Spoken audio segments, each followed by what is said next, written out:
Reno. The Holy Bible I quote the following. When a man hath taken a wife, and married her, and it came to pass that she find no favor in his eyes, because he hath found some uncleanness in her, then let him write her a bill of divorcement, and give it in her hand, and send her out of his house. And when she is departed out of his house, she may go and be another man's wife. From the 5th book of Moses, Deuteronomy, chapter 24. Illustration, Lilyan Stratton. A book of short stories and information by Lilyan Stratton, author of The Wife's Lesson, Feminine Philosophy, etc., etc. Scenic Views by Van Noy Interstate Company of San Francisco. 1921. Lilyan Stratton Corbin. I dedicate this book to all good husbands and to my own in particular. L.S. Chapter Part 1. Social and Industrial Life Part 2. Reno Tragedies Part 3. Reno Romance Part 4. Reno Comedies Part 5. Reno and Its People Part 6. Nevada Divorce Laws Part 7. Sons of the Sagebrush. I do not guarantee the statements and information contained in this book, but they are taken from sources which I believe to be accurate. Lilyan Stratton. Introductory. The magic little word, Reno, makes a smile creep over the face of anyone who hears it mentioned, as a rule in recognition of the one thing for which it is known. I have smiled myself with the rest of the world in the past. In the future my smile will have a different meaning. I have lived in Reno. I have felt the pulse of its secret soul, and have learned to understand its deeper meaning, and it is therefore that I am able to uphold my intimate conviction in an attempt to change the world's opinion of Reno and its laws from ridicule to admiration. And if my book has any reason for being, it lies in this attempt. Those whom fate forces to visit the big little city on the Truckee River will find in this book a great deal of carefully gathered information for which before my pilgrimage I would have been so thankful, and with the aid of which so much worry and heartache would have been saved. This book is not written with any intention whatsoever to propagate divorce. I want this clearly and conclusively understood, so that there can never be any misunderstanding. To me there are 3 things sacred above all others. The first is motherhood, the second marriage, the third is the home. He or she who promiscuously profanes these sacred things is unworthy of them and must pay the severest penalty. My book is meant to be an appeal for happiness and health, an appeal for peaceful homes, happy and contented husbands, happy wives and mothers of happy, healthy and well-bred children. After all, unhappy and discontented human beings are unfit physically and morally to produce the best work and the finest, healthiest children. The children are the forthcoming bearers of the world's burdens and responsibilities. To them belongs the future, and already too many social problems of the present age are due to the unhygienic and illogical mating of the human male and female. The divorce courts should only be appealed to as a last resort, to free some tortured soul from a life of misery, caused by humiliation, shame and hatred, the very essence of all evil. When the sacred state of matrimony becomes so profaned and degraded that it soils everything it comes in contact with, when even the minds of our children are poisoned and distorted by the atmosphere, and the last ray of hope has vanished, only then the hour has struck to ask the law for justice, to appeal to the judge for redemption for humanity's sake. Why have I written my book in parts, and why has each part its individual interest and charm? Because readers may choose any part or parts that especially interest them. If they are not interested in the book for the information it gives, they will always find the short stories and tales of Reno interesting and amusing. Part 1. Social and Industrial Life is written to acquaint the intended colonist or visitor with every phase of social and industrial life. This is very important to know for many reasons. First, the law requires that one go to Reno for some other reason than divorce. So you may go there, for instance, to become a student. It is a healthful and therefore a fine place for study. The well-equipped university gives ample opportunity, and if one is taking one's children, which often happens, it is well to know about the schools. It is well to have some other purpose in view when joining the Reno divorce colony, and to carry that purpose into effect. Also, if one is not blessed with overmuch of the goods of this world, one can earn one's way while waiting. This part contains much information that is practical, useful, essential, and interesting. The industries are very important. There are plenty of pleasant positions to be had, plenty of opportunity for business, as you will learn by reading this part, also many sorts of amusement, so that no one need be bored. It is best to keep busy. Busy people seldom get lonely. Lonely people often are too much in quest of companionship. Moral: don't play with fire, and if you do get into trouble, don't blame it on the altitude. Reno's altitude has been somewhat abused by colonists in the past. Loneliness is much more to blame for the unhappy state of mind so often experienced out there, and loneliness is mostly the result of idleness. Part 2. Reno Tragedies consists of a few short tales of people who have been members of the divorce colony. Whilst the comedy part describes characters who find life is all froth, who skim its surface, so to speak, those portrayed in this chapter are people who take existence seriously, who want to drain the cup of life to its last dregs.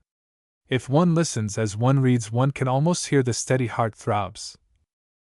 These are not exactly blue law stories, but as many great authors have taken the liberty of depicting things just as they found them in real life, my humble self has availed itself of the same prerogative. These tragic little tales of the divorce colony should be dear to you as they are to me. They are most appealing sketches in life. Part 3. Reno Romance relates the story of a fair Virginian whose youthful mistake is righted through the Reno divorce courts. The fair heroine is reunited with her girlhood sweetheart, and they live happily ever after, a short story depicting another type of Reno divorce case.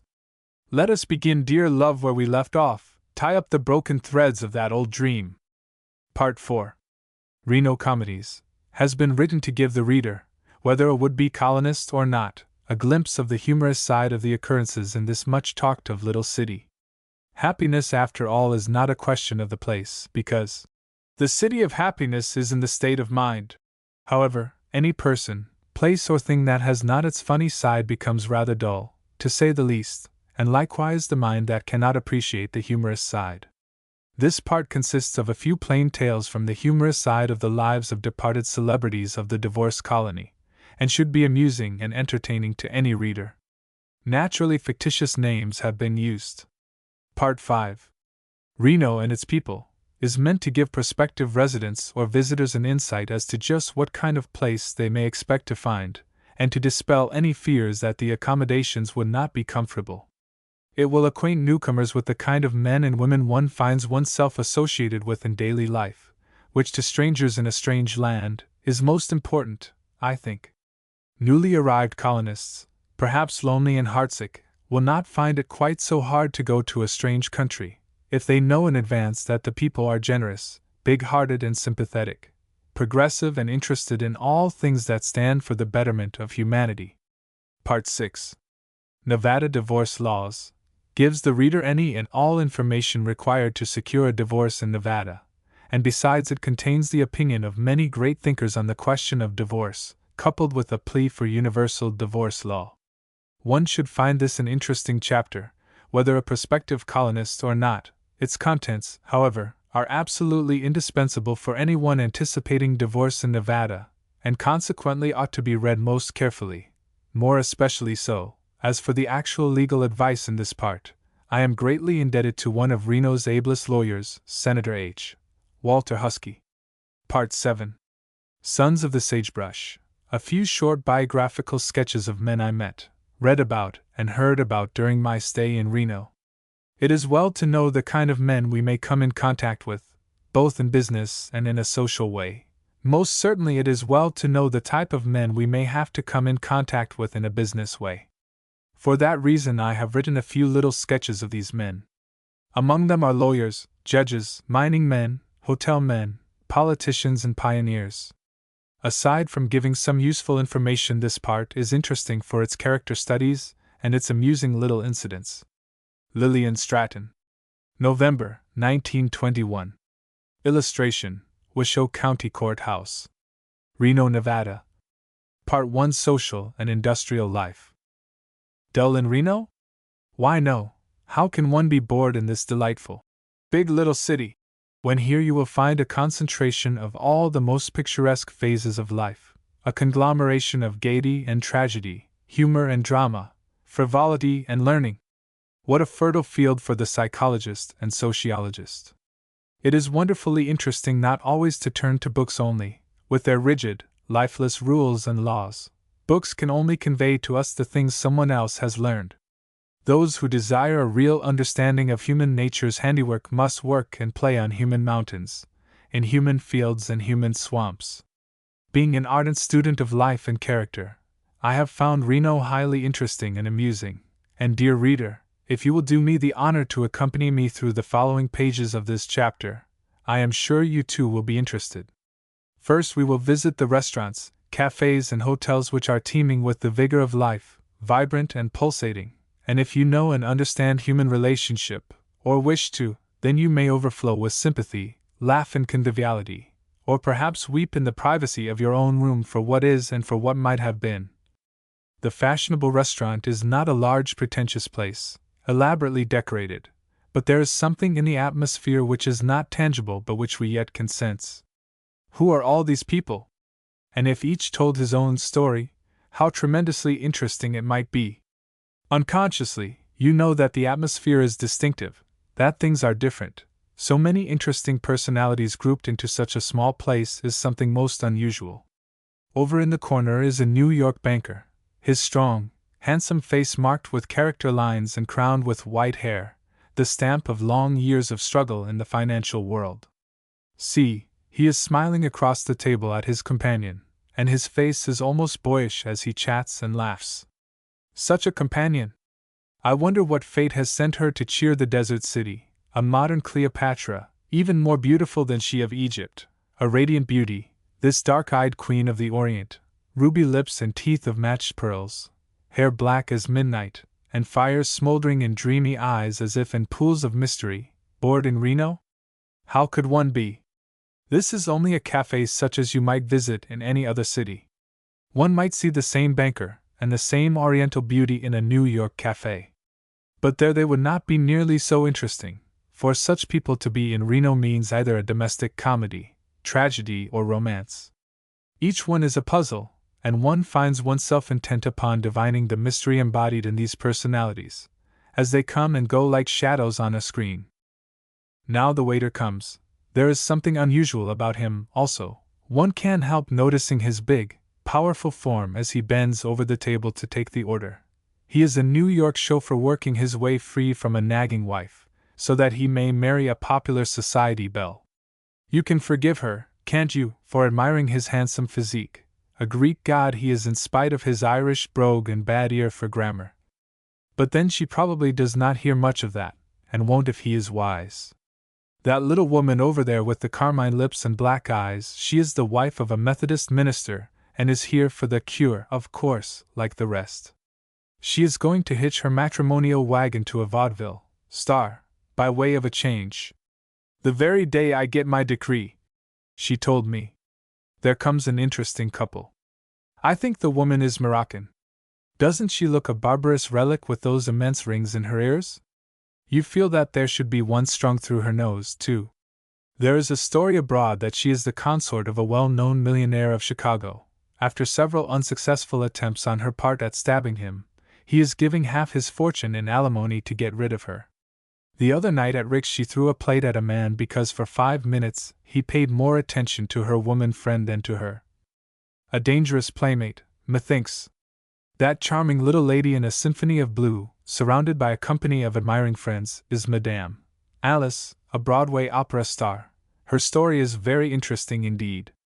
No, I dare not tell. It is sufficient that you should know that she is a gentle, sweet little mother, although she looks a mere girl herself.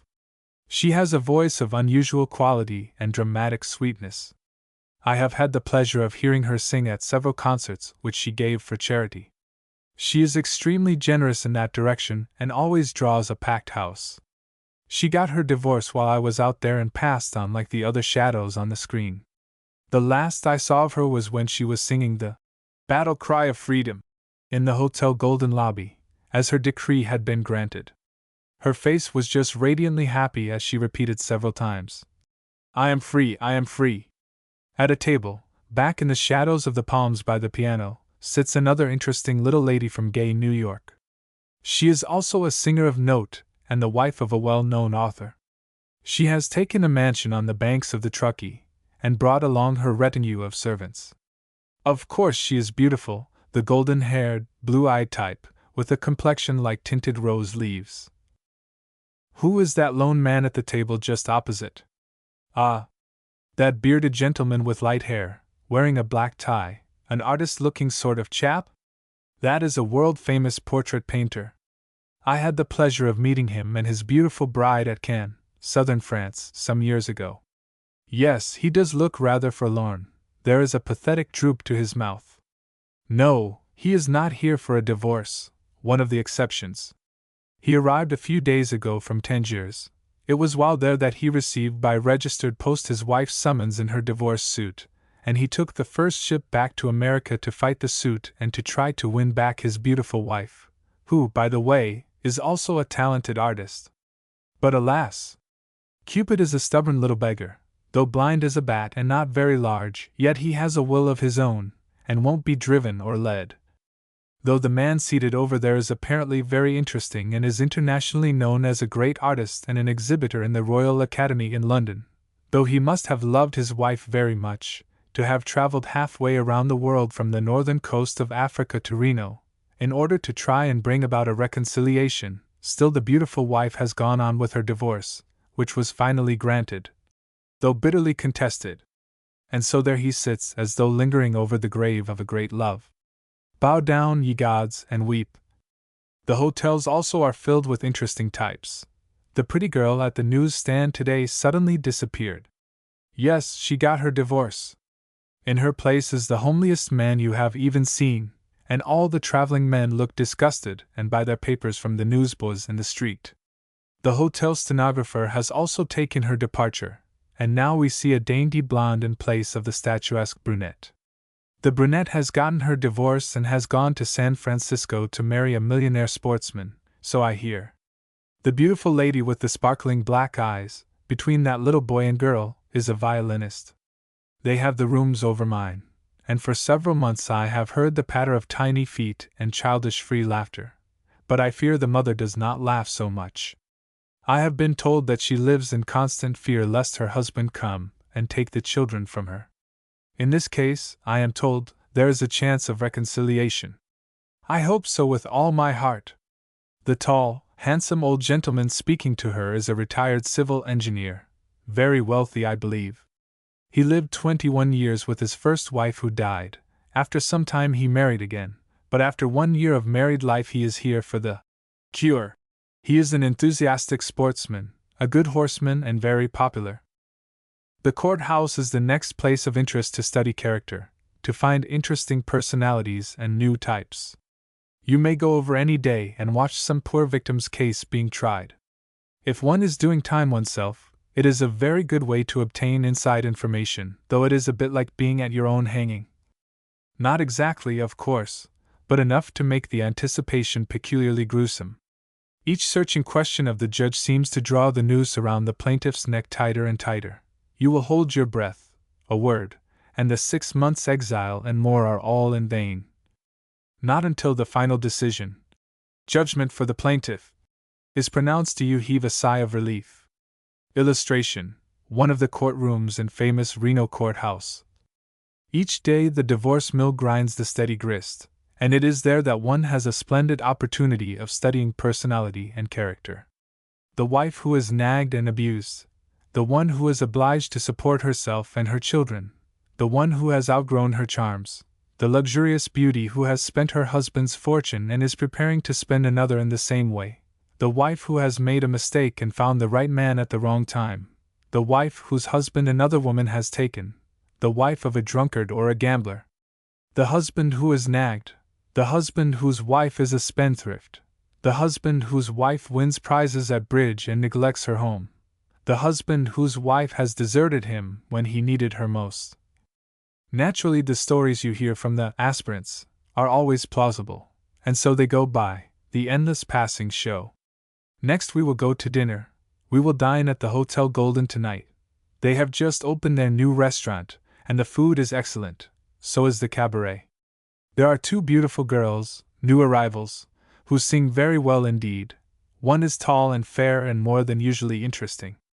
This beautiful girl sings with wonderful expression, a sweet, tender passion, expressing at the same time a great love and a world of sympathy. It is said that out of suffering comes sympathy, out of pain tenderness. This girl might well burst into fame on the heart-throbs of her songs. They are the voice of a soul which has suffered much, loved much, and has become all tenderness and all sweetness. Another interesting type whose story will be told at the courthouse in a few months. There is a violinist who is exceptional also. He draws the bow over his violin, and low, sweet strains of music come floating to our ears. Then the music will suddenly change to the wild ecstasy of joy which will compel you to notice the player.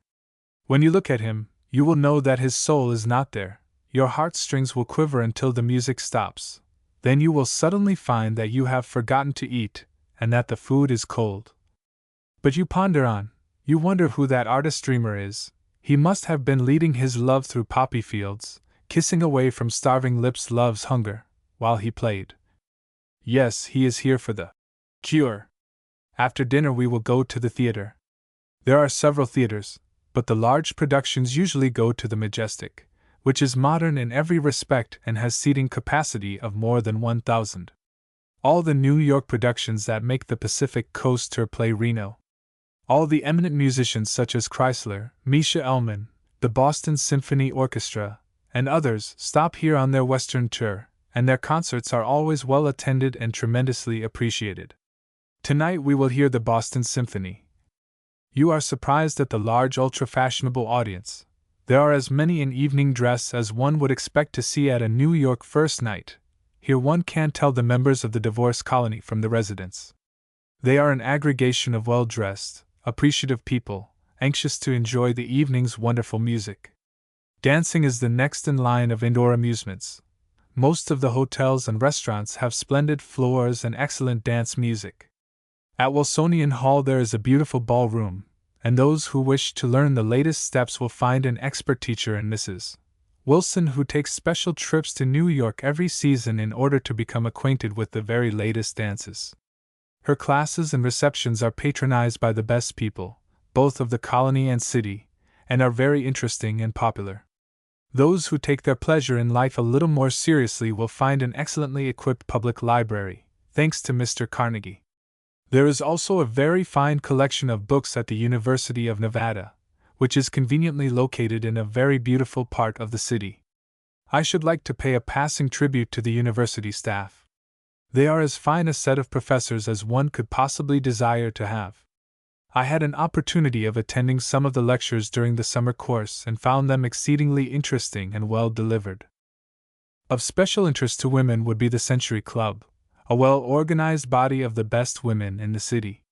They are interested in home economics, child welfare, and improvement of social conditions generally. They own their own spacious clubhouse, which has a large assembly hall, lecture room, banquet hall, service kitchen, and large grounds facing the river, with tennis courts and other conveniences for entertaining. There is also a suffragette club which is known as the Civic League, and is also instrumental in promoting public welfare. The mothers' clubs or associations, too, are better developed than those in many a large city, a fact which rather agreeably surprised me and proves how decidedly progressive are the women of the West. And now we will have a look round and visit the out-of-door attractions, which are many and varied.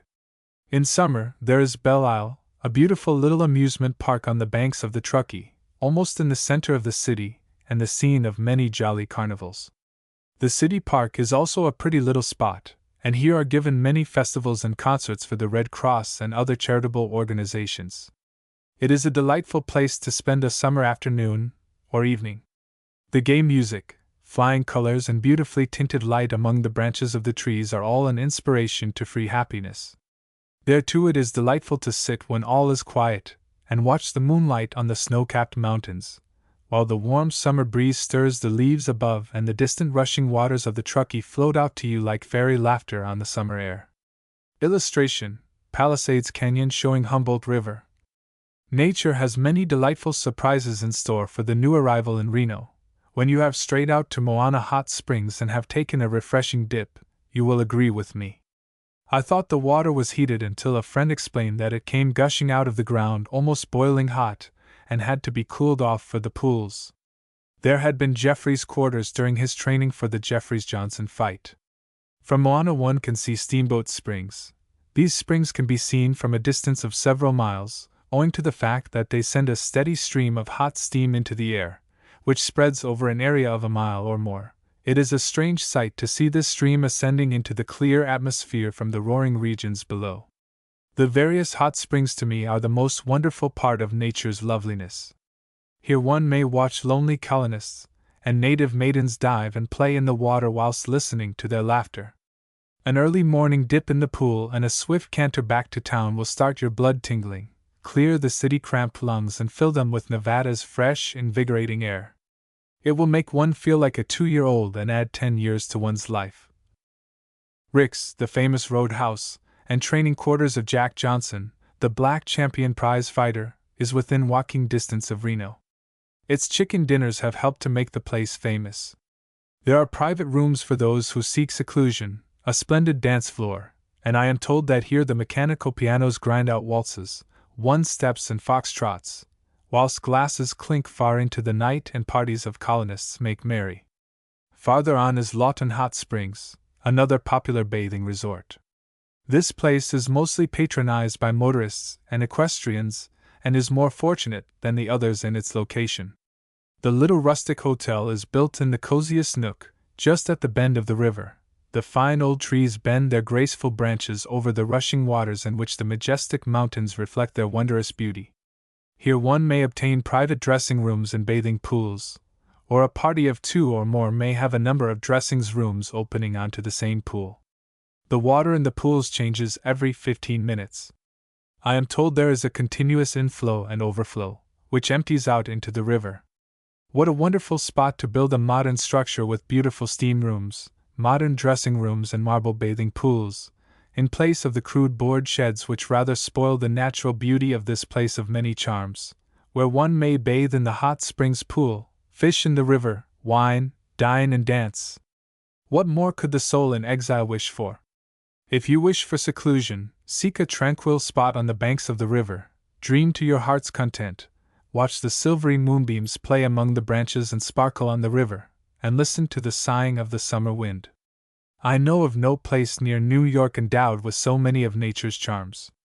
Fishing in the river is good, but fishing in the mountain brooks and streams is much better, and one can take a pack horse, ride up over the mountains and discover places which look as though they dropped right out of a picture book. Rubicon Springs is such a place, a quaint old hunting and fishing camp, where a few nature lovers hide away from the world every summer and really rough it. I caught there some of the finest mountain trout I have even seen. I also saw a party of men bring in a very fine deer one afternoon, a feat which caused quite a little excitement among the guests. This isolated spot cannot be reached by automobile, it being about 15 miles from the main road over a rugged mountain trail. There is certainly everything to be wished for in the way of out-of-door amusements in and near Reno. There besides motoring, riding, fishing, hunting, swimming and dancing are the tennis courts and the golf links. The golf club gives many interesting tournaments, and is one of the social centers in summer for the elite, as is the race track where one may meet the world and its wife. The track is good and the horses as fine as one can see anywhere, all of which helps to render this sport most fascinating. Illustration: Lover's Leap, Blue Canyon. Talking of horses reminds me of one of my never-to-be-forgotten rides to Lawton Springs. Those who have never seen a Nevada sunset, while riding over the Sierras at the close of day, can have no conception of its wondrous beauty. I will try to tell you about it. We started one evening at a brisk canter over the swelling foothills along the Truckee River, whence we could see Mt. Rose lift its stately head, clothed in royal robes of crimson and purple which half revealed and half concealed its snow-capped peaks and pine-clad grandeur. As we rode over the mountains which tower above the rivers and the greenest valleys, a storm came up, storm clouds dark and threatening, the most imposing I have ever seen. In a short while the storm passed over and the last rays of the setting sun shone on 3 mountain peaks across the river and valley. It is impossible to imagine a more exquisite display of colors. I think it must have been like the light that shines on a happy mother's face when she holds her love child in her arms. And then a rainbow encircled the illuminated mountains, like a beautiful filmy halo about the head of the Madonna, while beneath lay the Truckee, its water like silvery veins and sparkling gems, glistening and trembling in the golden light.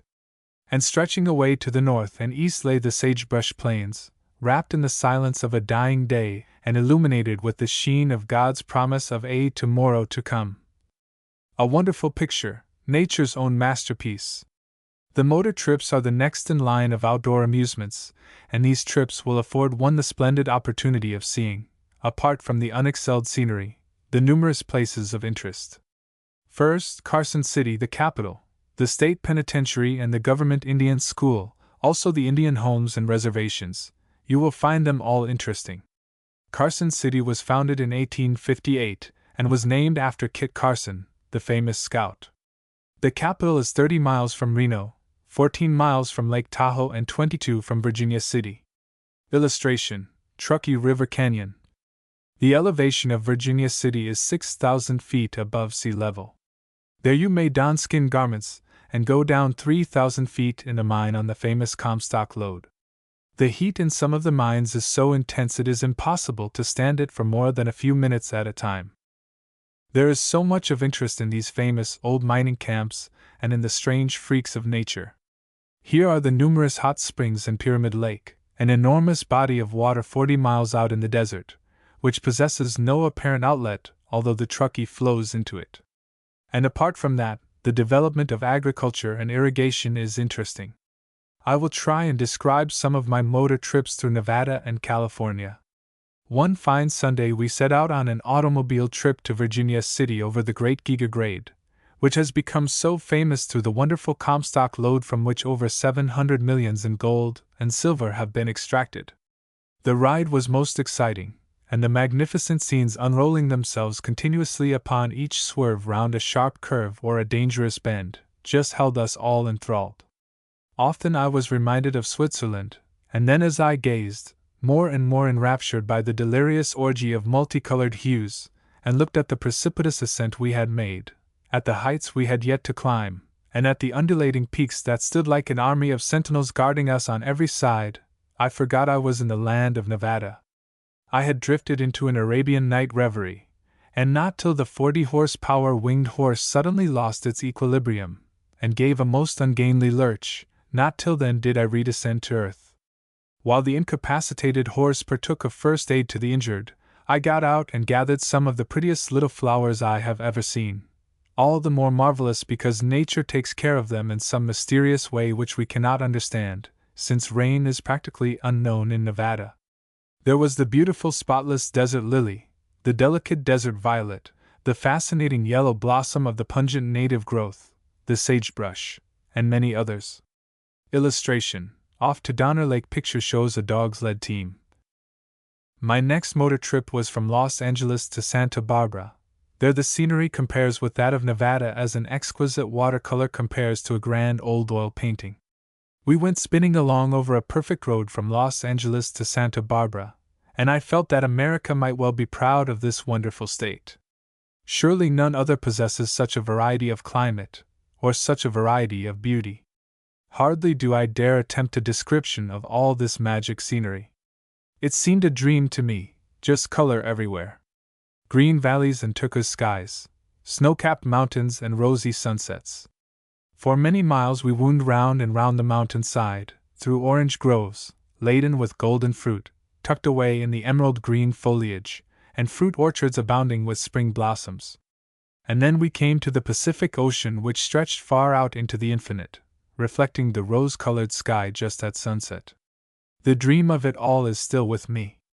I could hardly realize that a week before I had been flying through the pure white sparkling snow in the same state, and yet, here I was only a few hours away.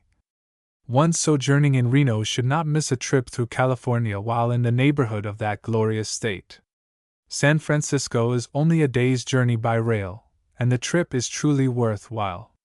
Reno is not without its outdoor winter sports. It has the advantage of being only 36 miles from Truckee, California.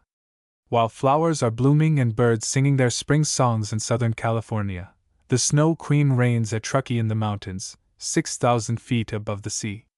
Here people from San Francisco and other large cities gather to indulge in winter sports, such as skiing, tobogganing and sleighing, and many professionals go there to display their art in skiing and skating.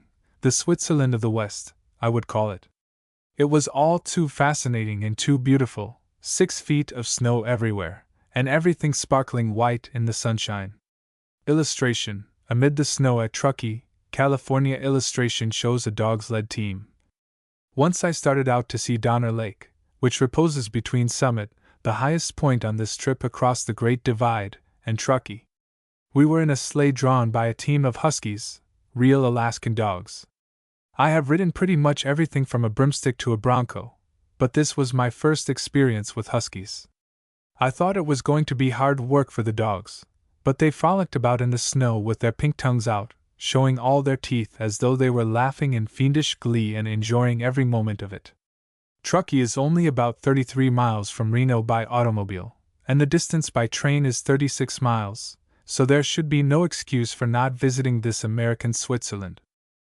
Another point of information which I discovered and think will interest you quite as much as it did me, was that most all the great moving picture companies go to Truckee to take their Alaskan scenes.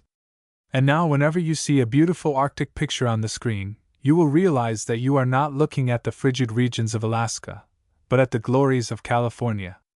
The Snow Queen knows, however, that when she tires of her realm of snow, a really, truly fairyland awaits her only a few hours distant, where she may play fairy queen and wander through fields of golden poppies, filling her arms with spring blooms, in beautiful Southern California.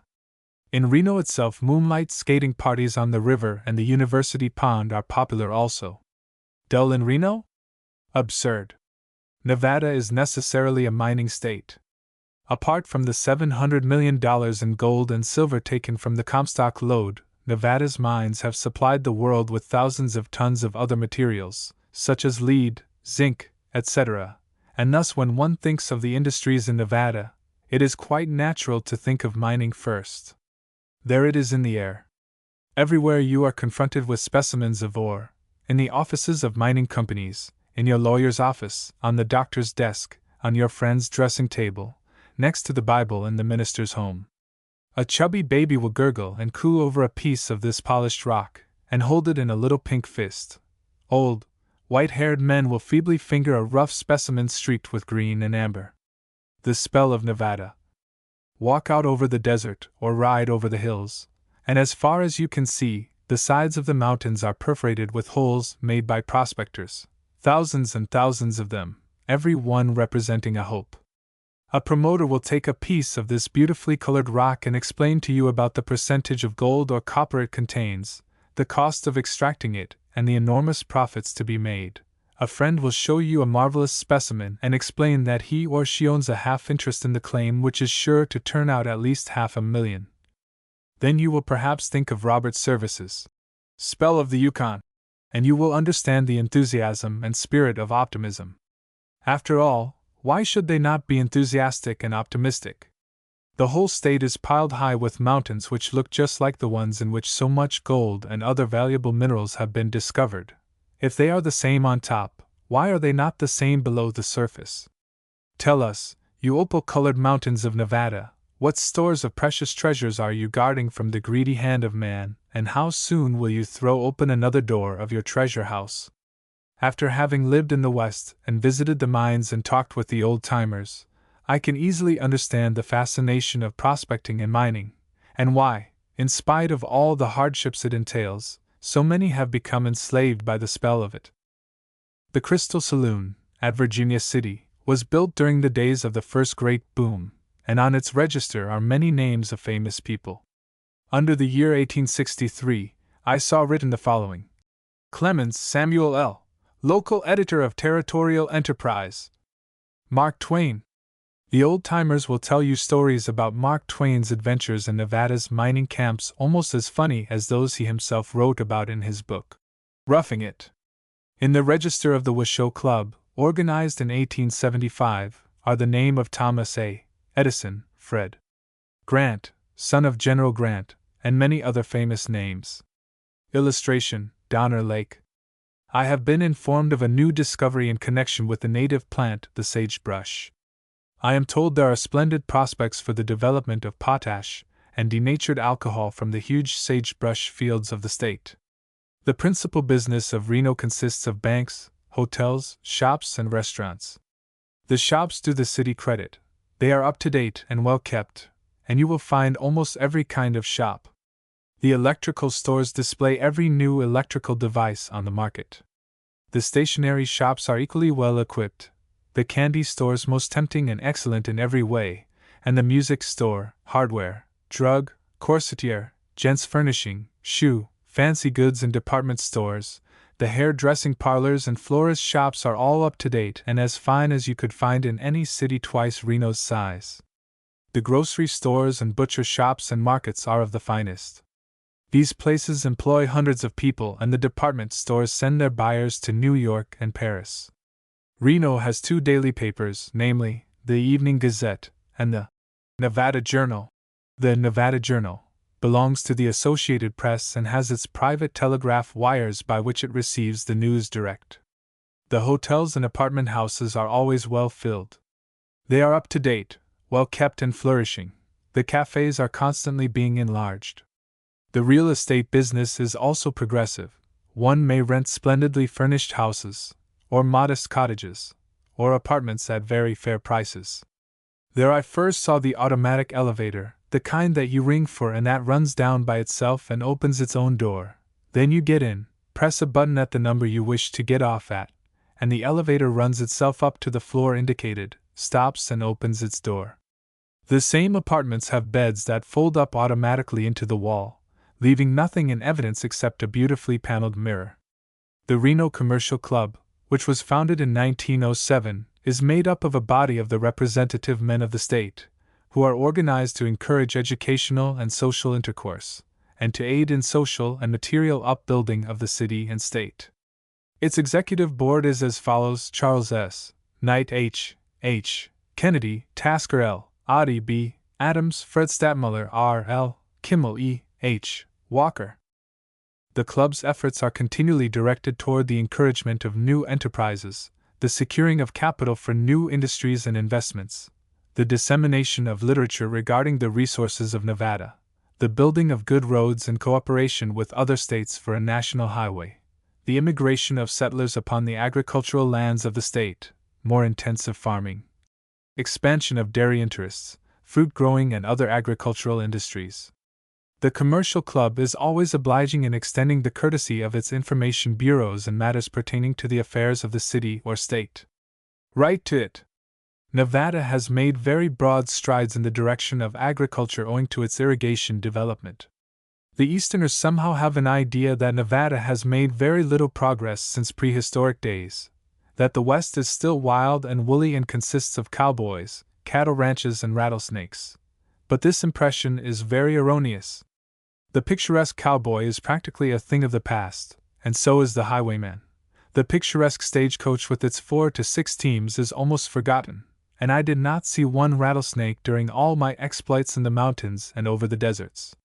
What has become of all those historic things which we so closely linked with the wild and woolly West of the past?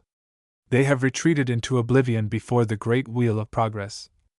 It is a mistaken idea to imagine that because Nevada is such a mountainous country it is unsuitable for agriculture.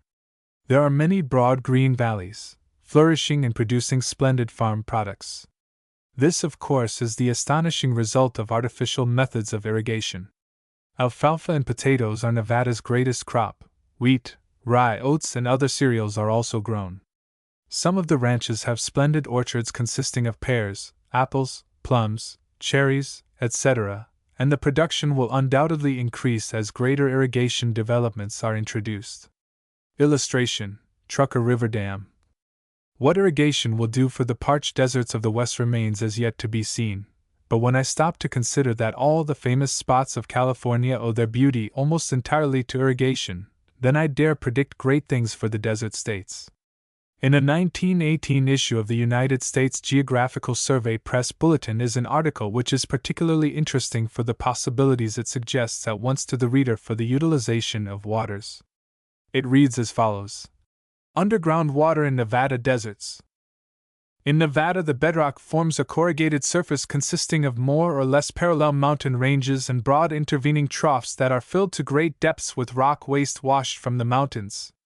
These great deposits of rock waste were in large part laid down by torrential streams and are relatively coarse and porous.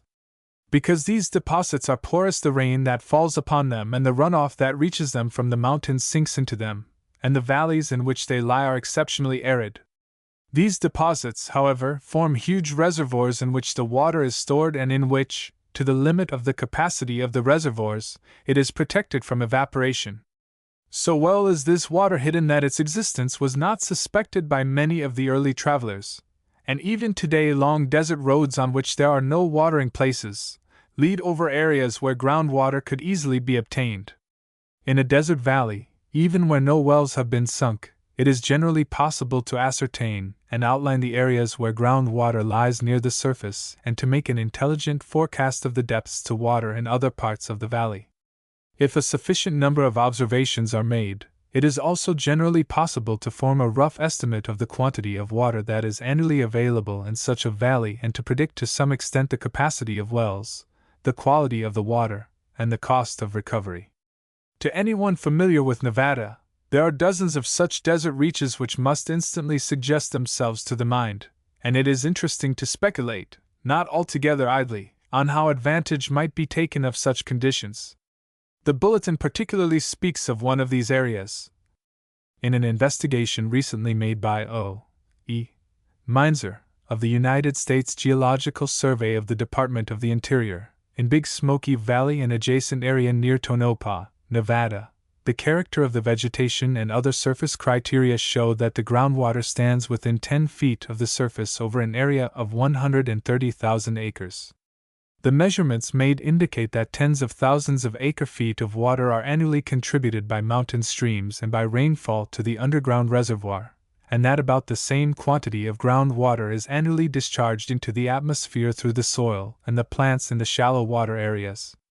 It was estimated that in an area of 240,000 acres the groundwater lies within 50 feet of the surface, and that in an area of 335,000 acres it lies within 100 feet of the surface.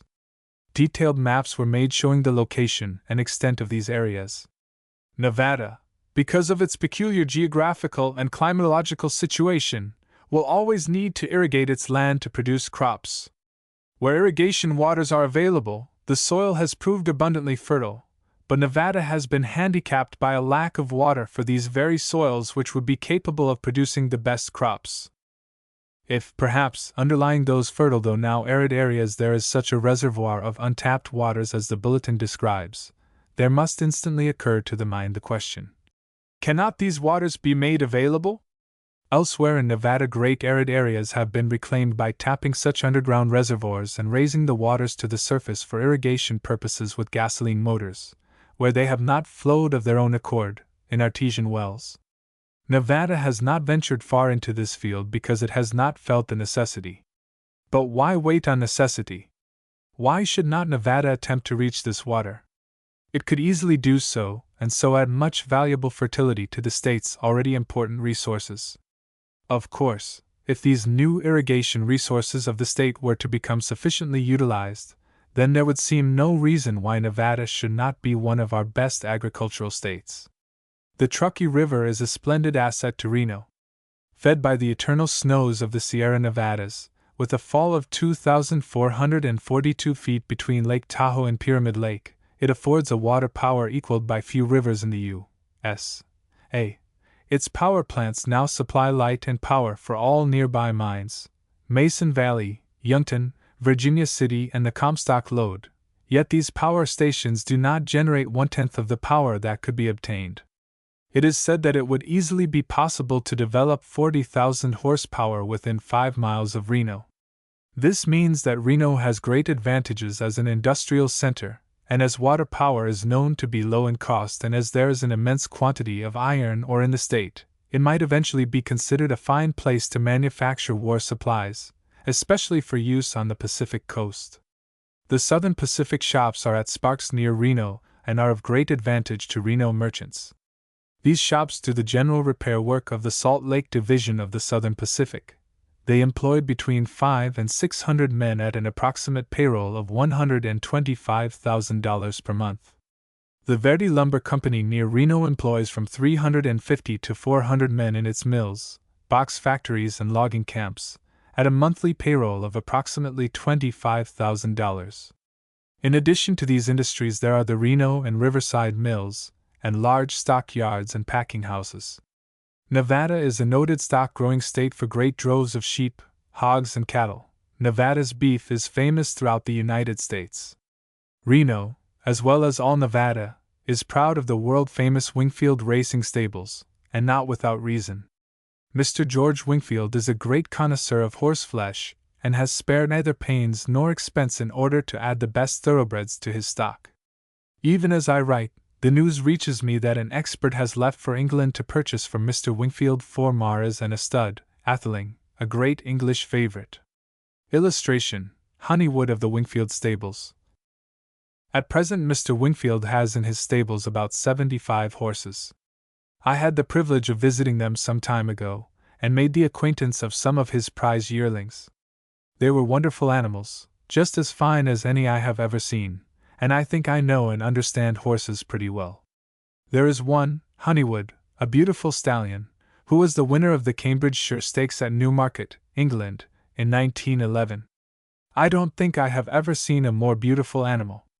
The fact to be deplored is that the federal and state legislatures are not taking sufficient interest in the reforestation of Nevada. They should enforce the planting of 2 or 3 trees for every one that is felled. I believe some such law is now in force in the state of Washington and elsewhere. Near the big mining camps in Nevada around Reno, the mountains have been literally stripped of all their trees in the development of the mining industries. It has been a case of all take and no give. And now we come to divorce, which, if not actually an industry, can all the same easily pass for one, for there is no doubt but that the influx of prospective divorcees, of both sexes, contributes a goodly portion toward the financial welfare of Reno.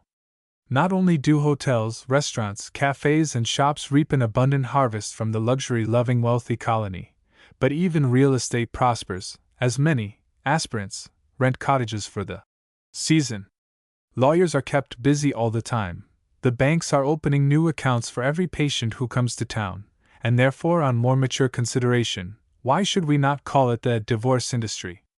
After all, what's in a name? Illustration: Views of Reno's public playgrounds.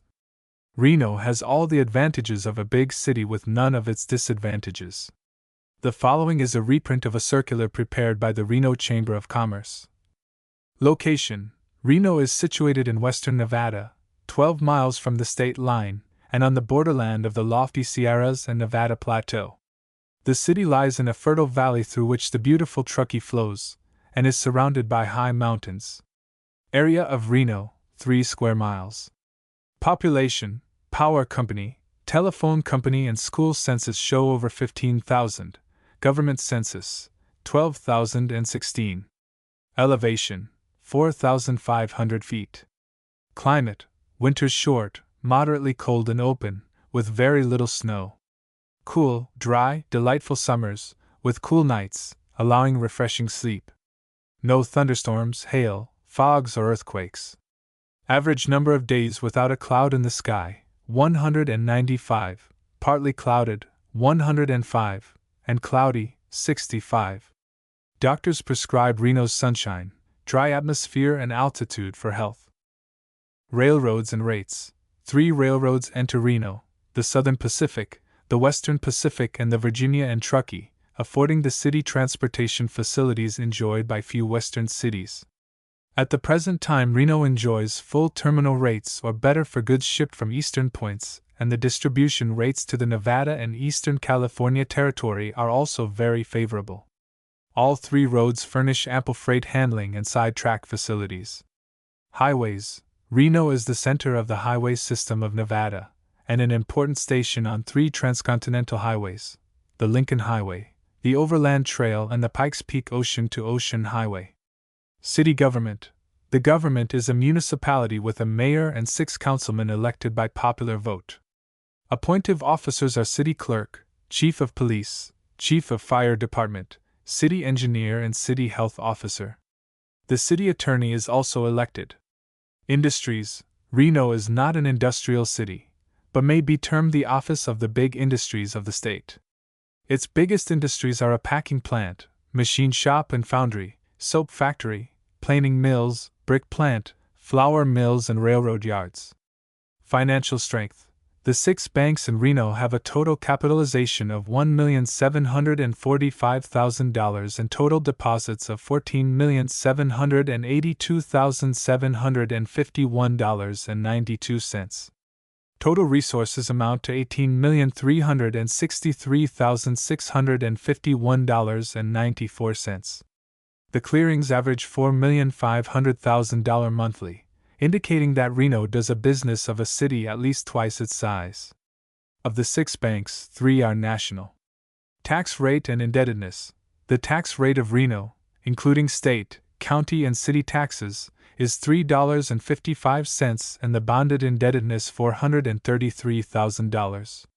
Jobbing center. Due to its central situation, Reno is the jobbing center for the territory of Nevada and Eastern California.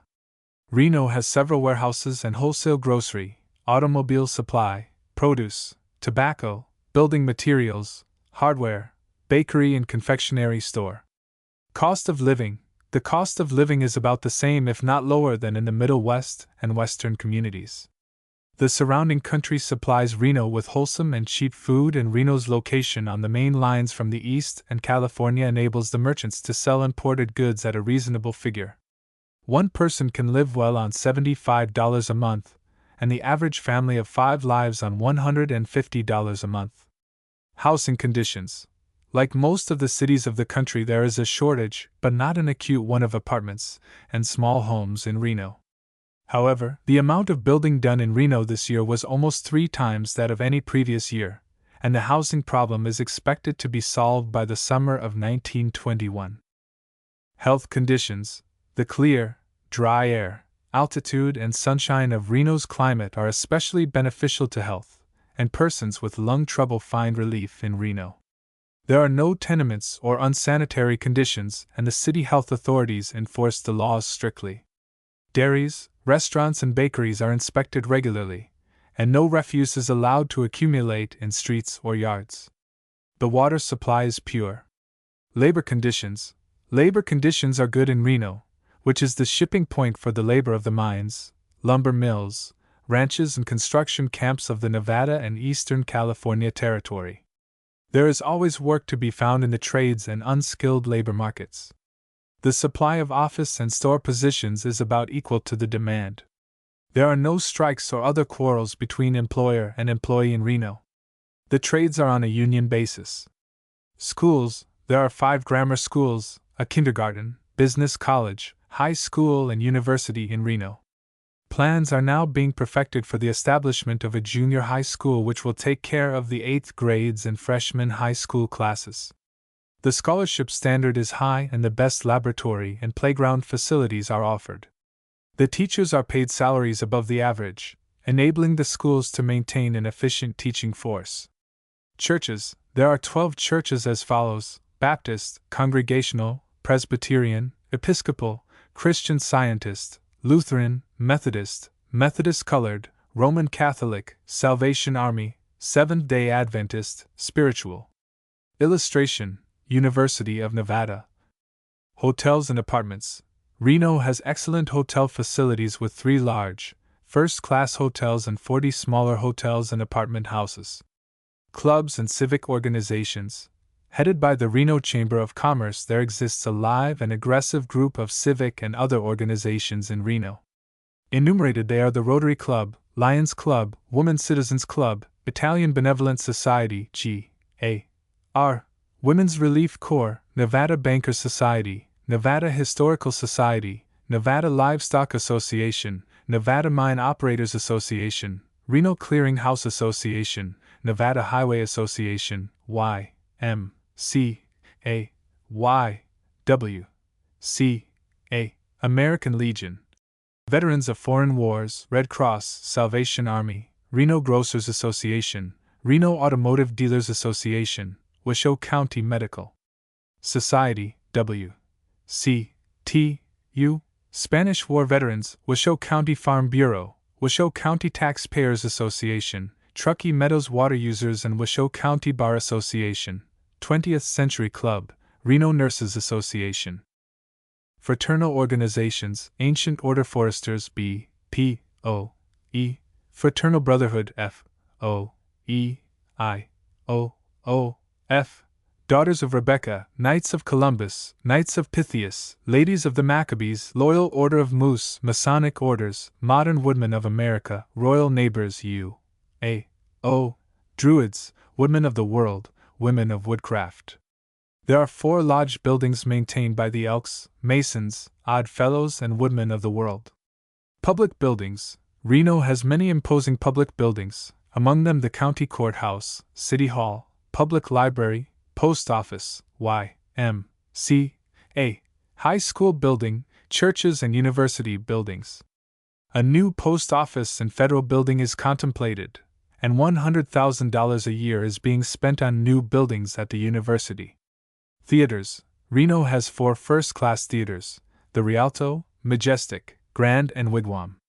The first is a combination vaudeville and picture house, and during the show season the best road shows are brought to Reno by the management and staged there. The other 3 are motion picture houses which secure the highest class films to be had. Their combined seating capacity is over 5,000. Publications. 2 daily newspapers, 5 weekly journals, and 3 monthly journals are published in Reno. The Reno Evening Gazette and the Nevada State Journal give full Associated Press reports. Parks and playgrounds. The city maintains 2 parks and 1 playground, and there is a playground at each of the public schools. Wingfield Park is a recent acquisition given the city by George Wingfield and consists of a beautiful island of over 2 acres, situated in the Truckee River within 3 blocks of the business district. The city is now improving this park and connecting it with the playground on the shore. The playground has 3 tennis courts, swings, and teeters and is used constantly during the year. In addition to the municipal parks, the children of Reno have all outdoors to play in. Illustration, Wingfield Home. Illustration, General View of Reno, looking in. W. Hospitals. There are 3 hospitals in addition to the County Hospital and the State Hospital for Mental Diseases. The St. Mary's Hospital is also a training school for nurses.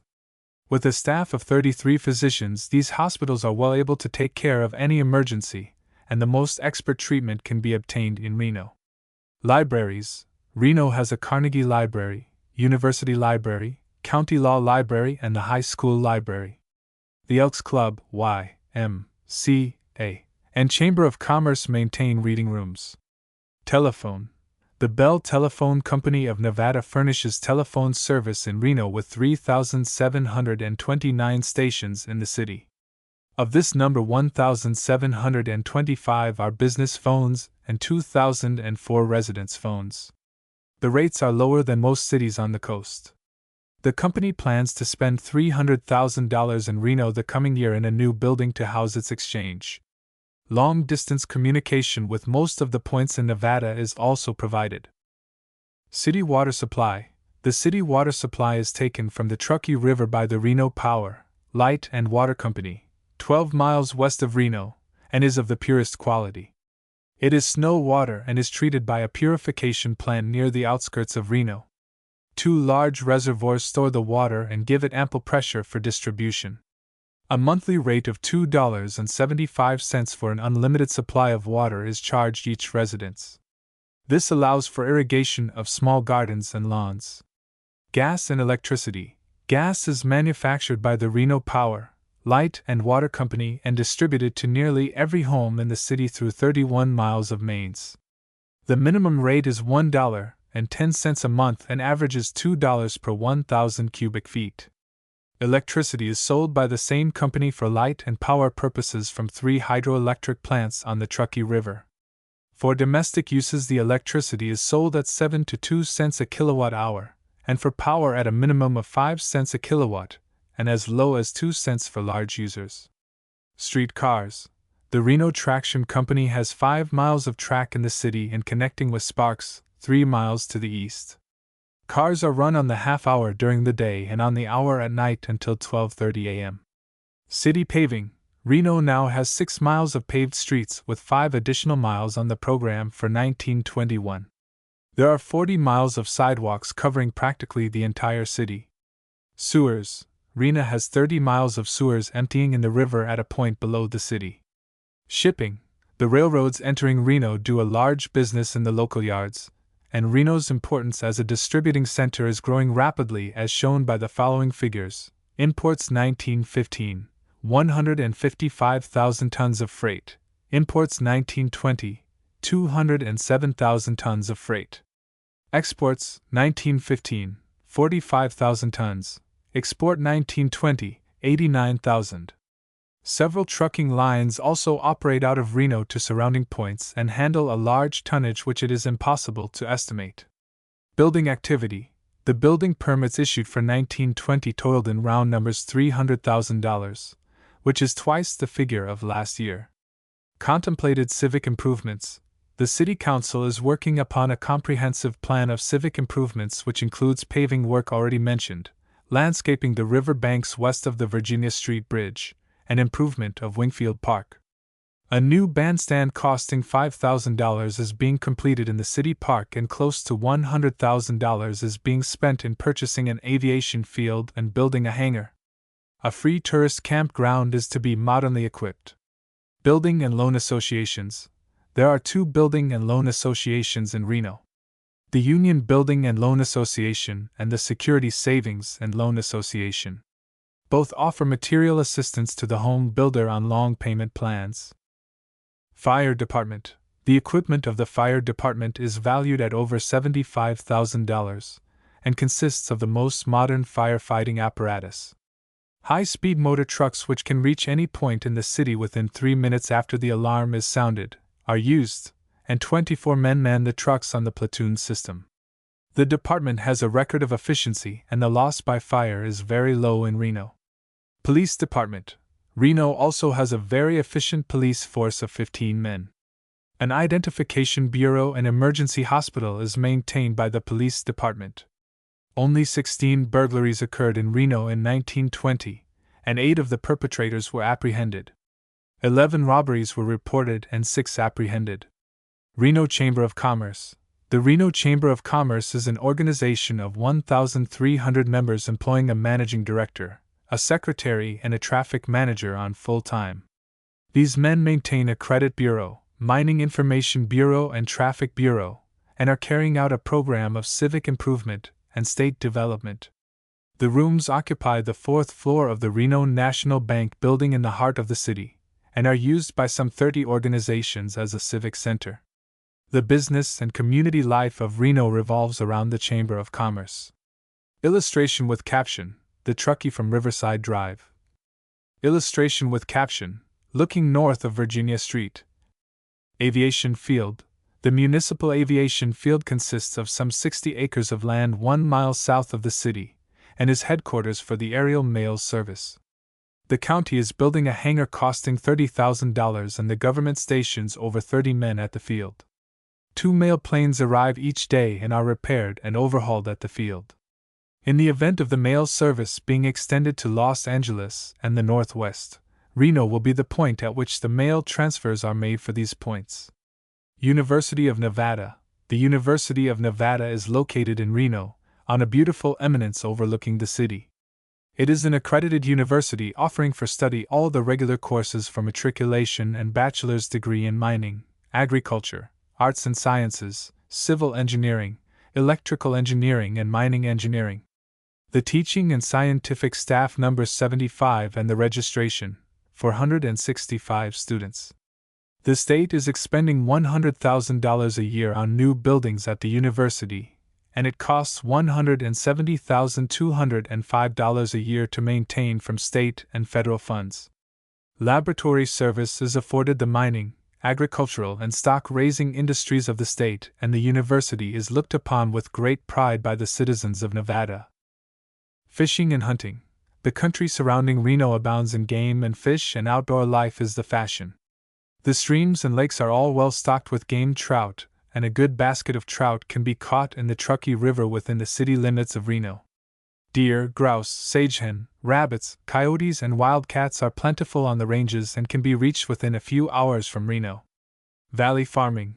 The valley in which Reno is located contains some 30,000 acres of fertile land, and is especially suited to the raising of garden truck, fruits, chickens, and grains and grasses.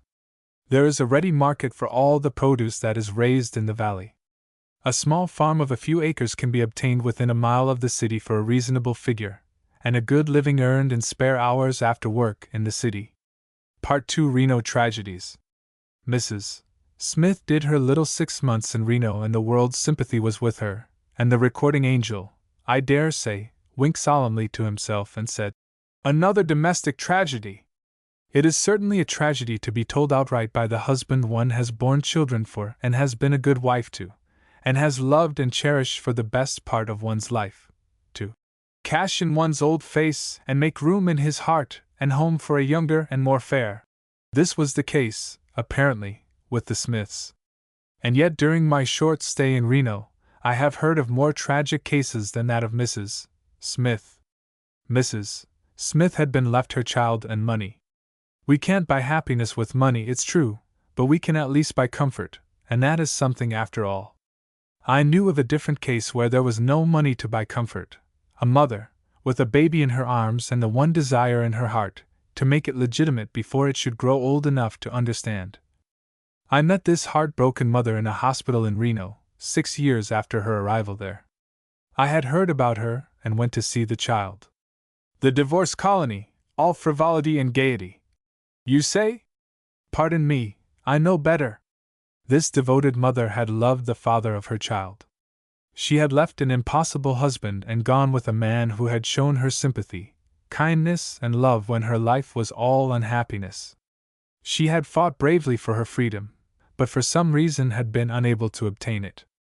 The months had dragged into years, the woman toiling day by day in a shop to support herself and baby, until years of work and worry had claimed their prize at last, and she had fallen ill, and it was then I heard of her and went to see her.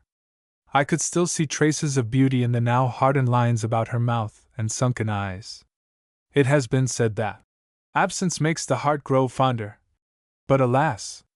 There are too many cases where absence makes the heart grow yonder. The man whose wife she had hoped to become forgot her in less than a year and passed out of her life.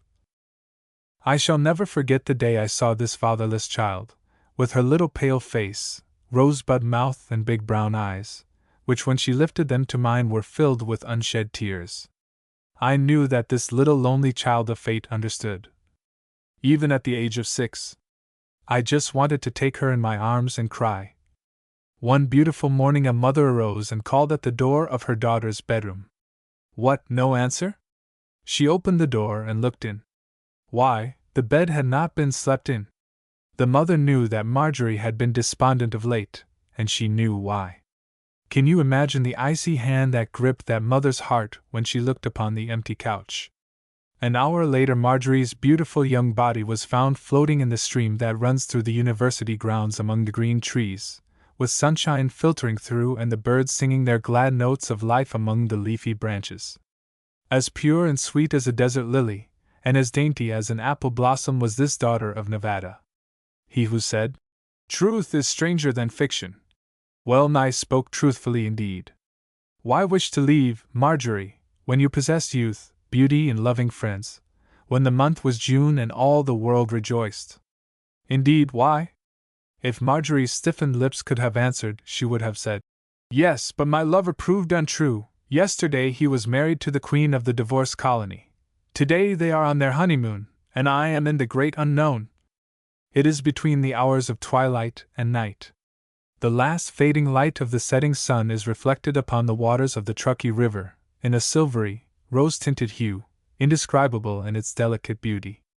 There is a strange lady seated on the veranda of an imposing colonial home overlooking the river. She is writing. Sometimes she stops to gaze upon the glory of the sunset with great dreamy eyes, whose depths seem unfathomable. How the soft twilight glow enshrines her face!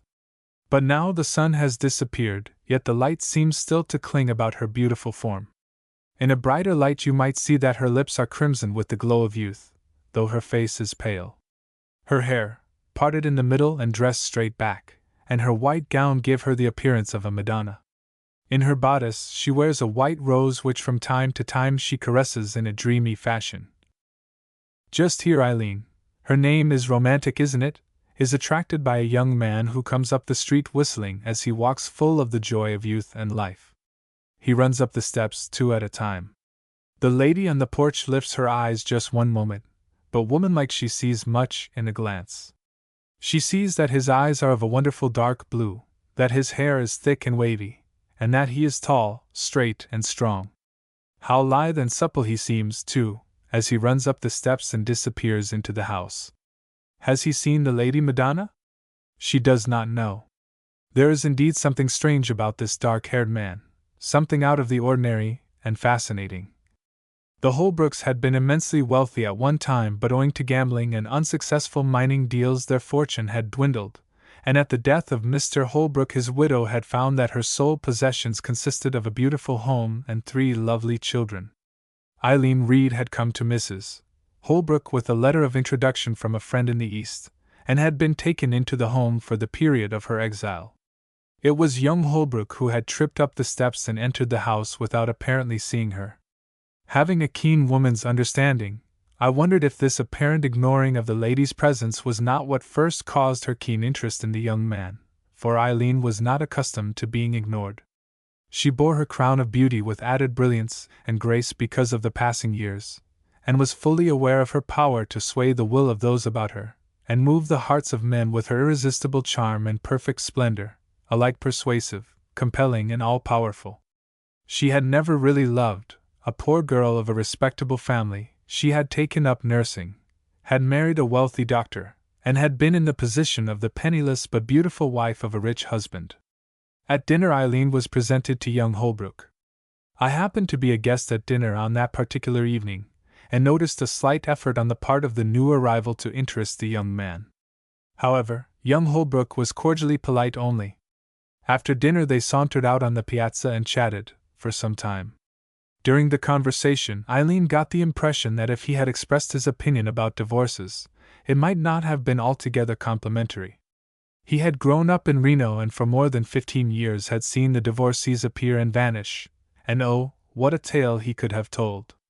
However, he evidently thought this woman different, or at least out of the ordinary, and he was right. She was a most unusual and unusually interesting woman. They drifted into a rather serious conversation. They spoke of the old-fashioned chivalry, the profound respect men had for women in the old-fashioned bygone days. He spoke of his father with so much reverence, dignity, and pride, and this boy-man, with all his premature experience, gave Eileen glimpses into his soul, which was pure and clean and good. Eileen was rapidly becoming interested in this young head of the household. She found herself listening most attentively to every one of his words. After hearing nothing but silly worldly chatter for years, it seemed good to listen to this man who seemed to have absorbed all the romance and mystery of the land of his birth. At one time he would speak like a boy of 20, the next moment like a man of 40. Always there seemed to be present 2 personalities, one the carefree, happy boy, the other the all-wise, far-seeing man, with a keen intellectual understanding of every phase of life. So much were these 2 people interested in each other that neither noticed that it had grown quite late and a little chilly. Eileen shivered slightly and rather unconsciously. Young Holbrook noticed it. "Why, you are cold, and it is late. I am sorry I did not realize it," he broke out in astonishment as he glanced at his watch. "Really, you must forgive me for keeping you up." He extended his hand as he bade her good night. Eileen returned his good night in her most charming manner, though rather mechanically. Something had come over her, she did not know it, but for the first time in her life she seemed to have fallen in love. Much to my surprise, and strangely enough, after that evening these 2 people seldom met, and were never alone together. It seemed to me as though young Holbrook avoided Eileen without seeming to do so. I could not understand his attitude unless he felt himself slipping and was trying to avoid temptation. I felt that his apparent indifference only served to fan the flames in Eileen's heart. She struggled with her wounded pride, though there never was any outward sign of her feelings until she became ill. The first day's illness brought a gorgeous bouquet of red roses. Oh, why did he do that? And why did he send red roses, the emblem of love and passion? And why did Eileen clasp them madly to her heart and drink in their sensual sweetness? For 3 long weeks Eileen lay ill with burning fever, and always there were fresh red roses, but he himself did not come until Eileen began to convalesce. And one day he came and stood by her couch and looked down at her. He saw that she was paler, but the lips were still as scarlet as the petals of the American beauties on the table by her side. The rose-colored light cast a glow over the prettiest breast and shoulders God had ever molded. They said very little. It would be interesting to know what their thoughts were. Shortly after Eileen came out of the hospital, she sent a little token of appreciation to Mr. Holbrook, in recognition of his unfailing kindness during her illness. That same evening they met by chance, and as he clasped her hand and thanked her for the little gift, the pressure of his hand sent a strange thrill to her heart. She stammered something in a tremulous voice and rushed away. Later in the evening they met, shall we say again by chance, at dinner. They danced together, and the pressure of his strong arms nearly maddened Eileen. Oh, why do we play with fire, and why is forbidden fruit so sweet? A strange woman this, with her dual personality. A Madonna and a lover of all things good and beautiful, but a Cleopatra when the passionate fires of her soul were stirred, and this night, a passionate love that lacked all reason, dominated everything else in her being. When they had parted and she was alone in her room, sleep refused her offices, 12:1:2, and her eyes still were staring into the darkness. Not a sound, all was quiet. She rose from her couch, her hair streaming, her body all aglow. She donned a flimsy, rose-colored dressing gown, opened her door, crept silently down the hall and went bodily into young Holbrook's room. In a dressing gown and slippers he sat, reading a magazine. He must have been restless, too. "Why, Mrs. Reed, Eileen, what is the matter?" "The matter is, boy, that I love you with all my heart and soul." And as he held her in his arms he whispered, "And I love you." For the first time since he had held her in his arms early that evening her reason asserted itself for a moment, and she pressed her hand over his lips to stifle the words. She had thought of poor little Marjorie and her white face in the stream, and of 1,000 other reasons why they should part. There were sacred promises on both sides to be kept. "But be mine," she pleaded, "just for tonight." He held her in his arms. She was his very own, and she counted his heart throbs as they beat against her breast. He scented the perfume of her breath against his cheek, and drank deep of the wine of her red lips, as she whispered again her sweet confession through a mist of tears. "The woman thou gavest me!" No one could better grace love's throne, nor rule more royally. Voice so low and tender and heart so warm, all herself she gave, and gladly, thoughtlessly, recklessly. Is it true that all humanity means to do right though often wrong, that the heart at times must obey the mandates of circumstances and environment, that even the purest and best succumb to temptation? Another day, and reason rules. He was engaged to a girl who had been his little sweetheart as far back as he could remember. He had carried her books and pulled her sled and fought her battles, and now he surely would never break her heart. There is duty, an invention of the devil, but it must be met, though hearts break and burn, though we wander through a desert of hallowed love and damning desire. This dream was to end. For months those two beings faced their little world with only a nod as they passed by, not even as much as a hand-clasp. Who can tell what the man thought, or if he cared? But the woman wept out her sorrow in my arms. Confession is good for the soul, so it is said. There is joy in a heartache sometimes, and sweet content in tears. She told me how she lay awake and listened for his footsteps. If he came into the room her heart would almost cease beating. She almost fainted once when she met him coming in with his fiancée, but in silence she suffered. Pride and duty ruled. "How exquisitely he tortures me," she said. He uses roses as his weapons. But what think you of this, my friend? I shall bear his image into life. What matter laws and customs, and sins forbidden? I shall be happy again when I hold my baby in my arms. So terribly shocked was I that I could only gasp in amazement, but when I looked into the face of the woman, behold, the Madonna!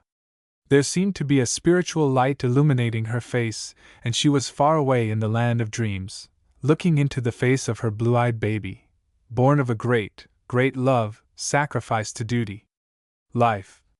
What a tragedy! Fate, did you say? Thank God for time, the healer of all wounds. As someone has said, never a lip was curved in pain that could not be kissed into smiles again. Just half an hour before she was leaving Reno, as we were dropping the last of the little silver toilet articles into her small traveling bag, and gathering up the odds and ends here and there, the telephone rang. At Eileen's request I answered. A manly voice said, Mr. Holbrook speaking. I would like to come and pay my respects to Mrs. Reed if she has a few minutes to spare, and will permit me. Of course she would, poor girl. She looked as though heaven had suddenly opened and beckoned her enter. I left them alone. Whatever was said must have taken the bitterness out of the parting, because it was a sweet-souled, courageous girl that joined me 10 minutes later, to take her departure for life's everlasting battlefields, to begin anew. Perhaps she knew his love would crown the awaiting beyond with divine fulfillment. When I saw her off on the eastbound train, she answered my questioning look by taking a small photo from her bodice.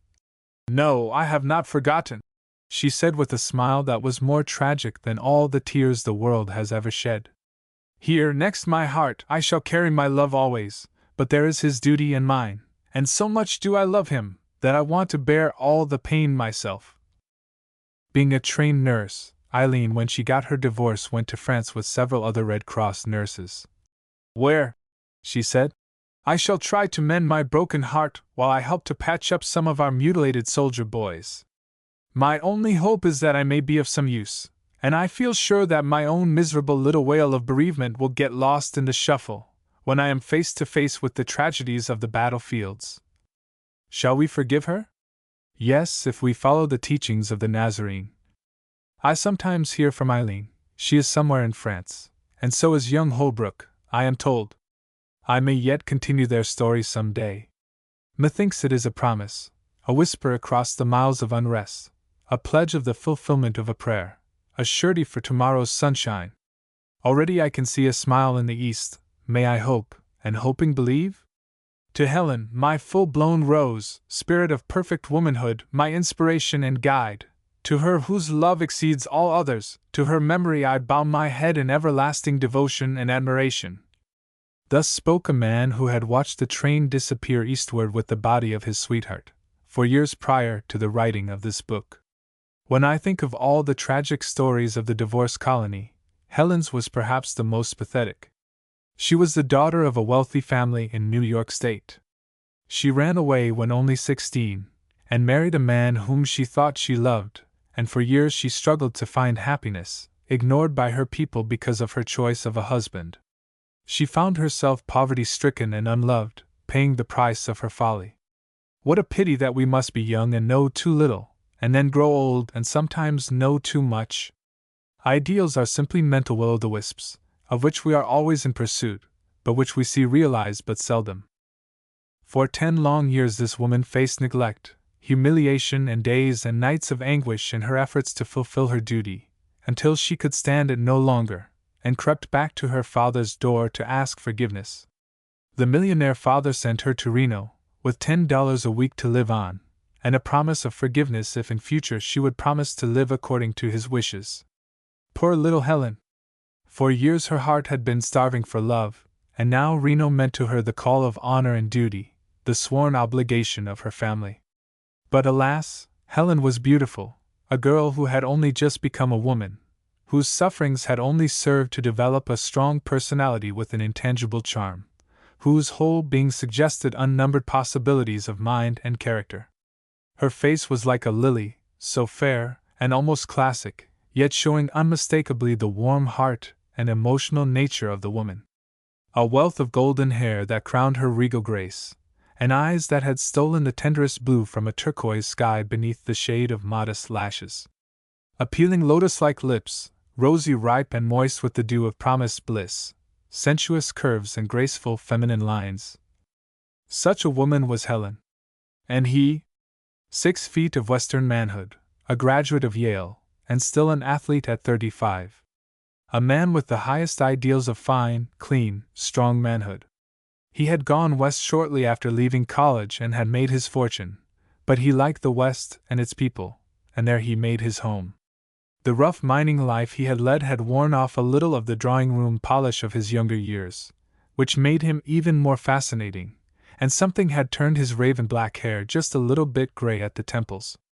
This man sat in a lawyer's office one afternoon, his wide-brimmed Stetson pulled low over his eyes, and a cigar between his teeth, when a rather timid little blonde lady entered. He removed both cigar and hat and stood up. Jack Worthington was the man, and he was presented to Helen by his old friend, Dick Sheldon, who was also Helen's lawyer.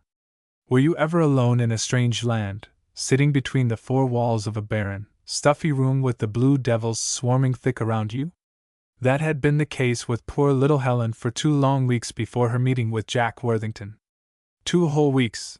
It had seemed an eternity to this beautiful woman, with the wreckage of her youth staring her in the face, a youth which should have been all sunshine and flowers. She had risked all for the price of love and lost. "Gee! Some woman!" said Worthington to Sheldon when the door closed upon Helen, after a private consultation with the lawyer. "What's the matter, old boy? Captured at last, after all these years? Well, they say, the longer you wait, the harder the blow, but I'll have to hand it to you, you're a good picker. That little woman is an angel if there ever was one in Reno, and you will be a lucky boy if you can win her." 2 days later there was a little dinner given at the home of Mr. and Mrs. Sheldon, and strange to say, Helen and Worthington were among those present. From that time on it was Jack who chased away the shadows and kept Helen amused. There was something wonderfully sweet and soothing about this strong, self-reliant man of the West. Life cannot exist without sunshine, and this man was slowly becoming the sunshine of Helen's life, with each walk in the moonlight along the banks of the Truckee, and with each ride through the wonderful, silent places, while they enjoyed Nevada's matchless sunsets and glorious freedom of open country. Illustration with caption, Glenbrook. In spite of all Jack could do in the way of chasing away the shadows, Helen continued to grow more like the lily and less like the rose. It was terribly hot in Reno as the summer months came on, and there were reasons why Helen could not have all the comforts. Worthington, with his thousands, was hopeless.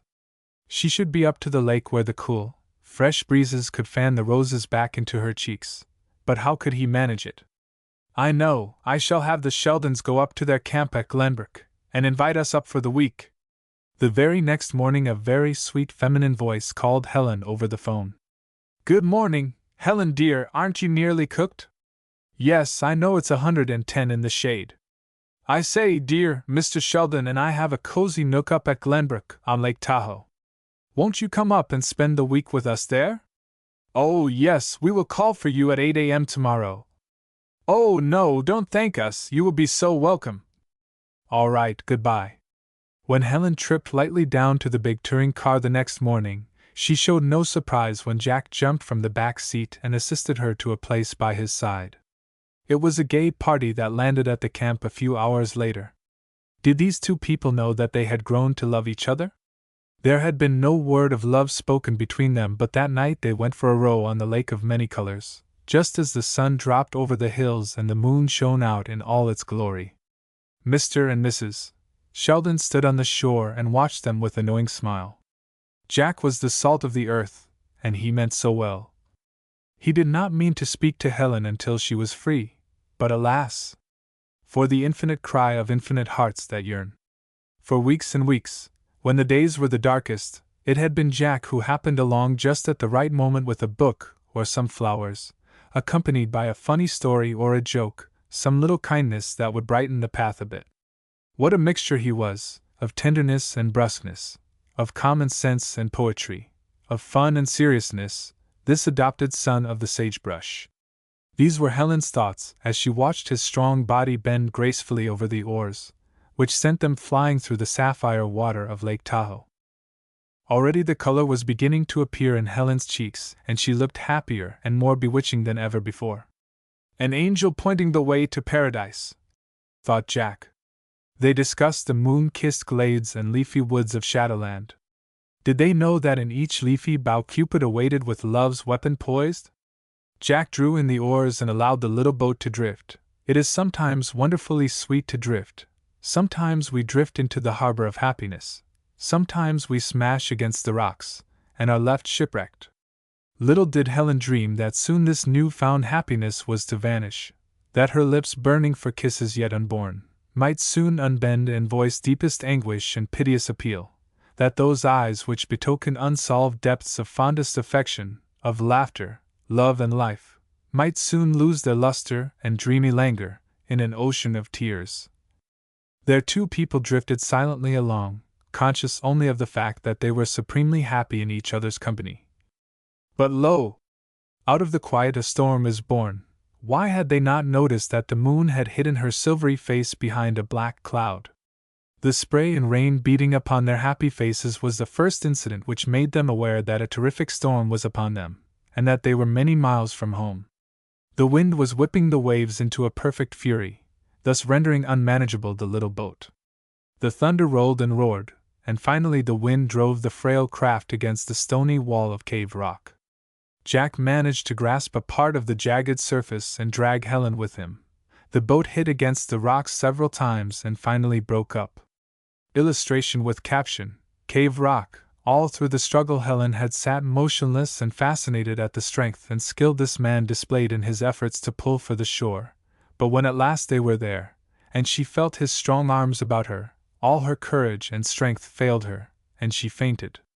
He clasped her closer to his heart and looked into her colorless face. Her clothes were dripping, and her golden hair was streaming about her face. Jack stopped for a moment and pressed his burning lips to hers. They were icy. "My sweet burden of glorious womanhood," he whispered. "Thank God you are safe!" And he climbed up the rocky mountainside to the only available shelter, Cave Rock.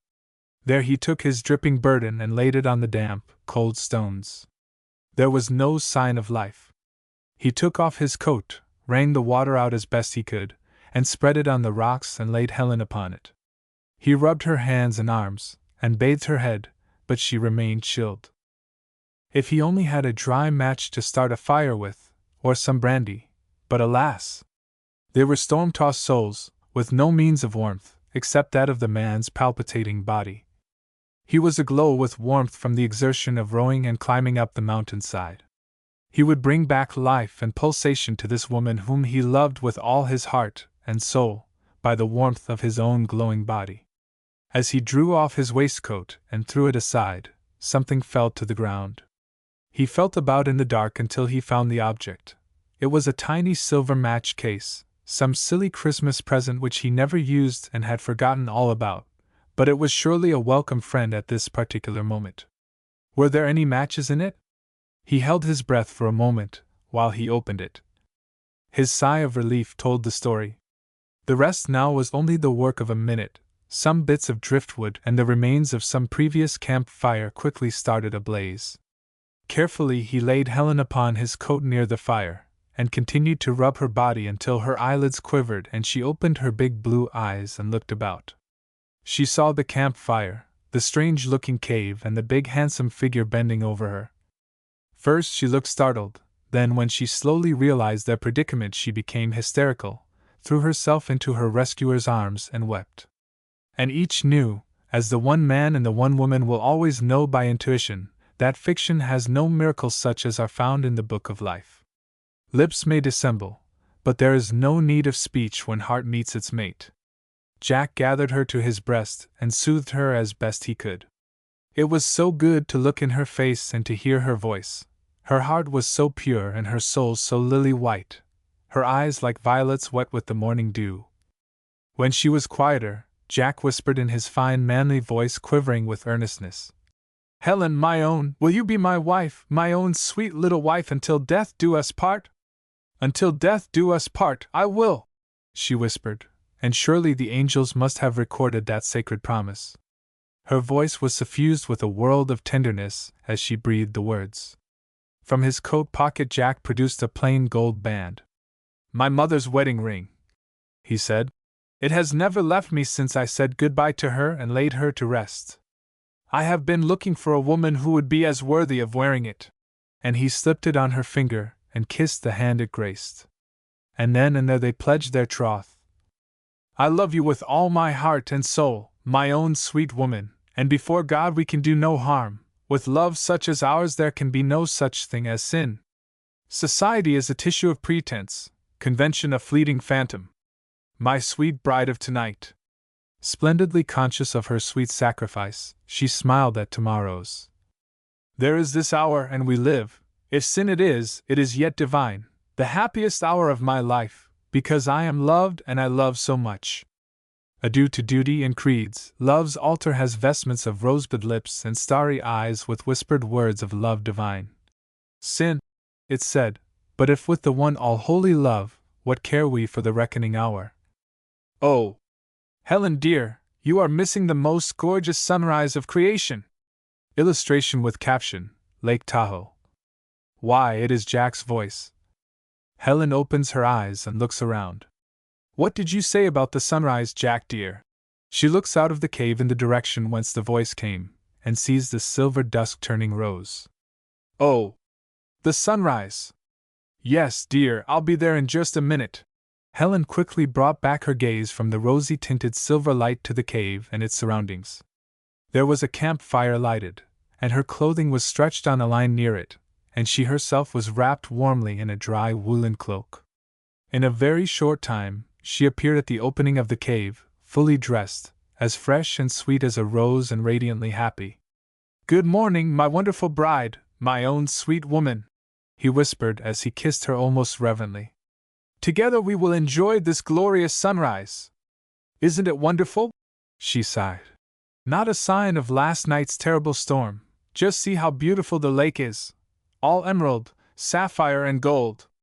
How the sun reflects its golden glory on the smooth water. How wonderful, Jack dear, to watch the birth of a new day, coming forth from the hands of its maker. Oh, it is so good to be alive, my lover! And Jack again held her in his arms, pressed her to his heart, and almost smothered her with kisses. And I want to say to you, dear, that no fame, no glory, no wealth, nothing on earth can bring the happiness, the real heart's content into one's life, that just 1 hour's true, unselfish love can give. I know this after 10 long years of grief, suffering and despair, when all the time my heart cried out for its own, for what was its birthright and its heritage. I want to give you my whole heart, dear, a heart full of gladness and rejoicing. My own sweet woman, it shall be my one and only thought to make your life one beautiful day of gladness and joy. And now, dear, I am afraid there is nothing to do but to walk back to the next camp, which is about 4 miles distant, and then telephone the Sheldons to come for us. I am sure they must be worried.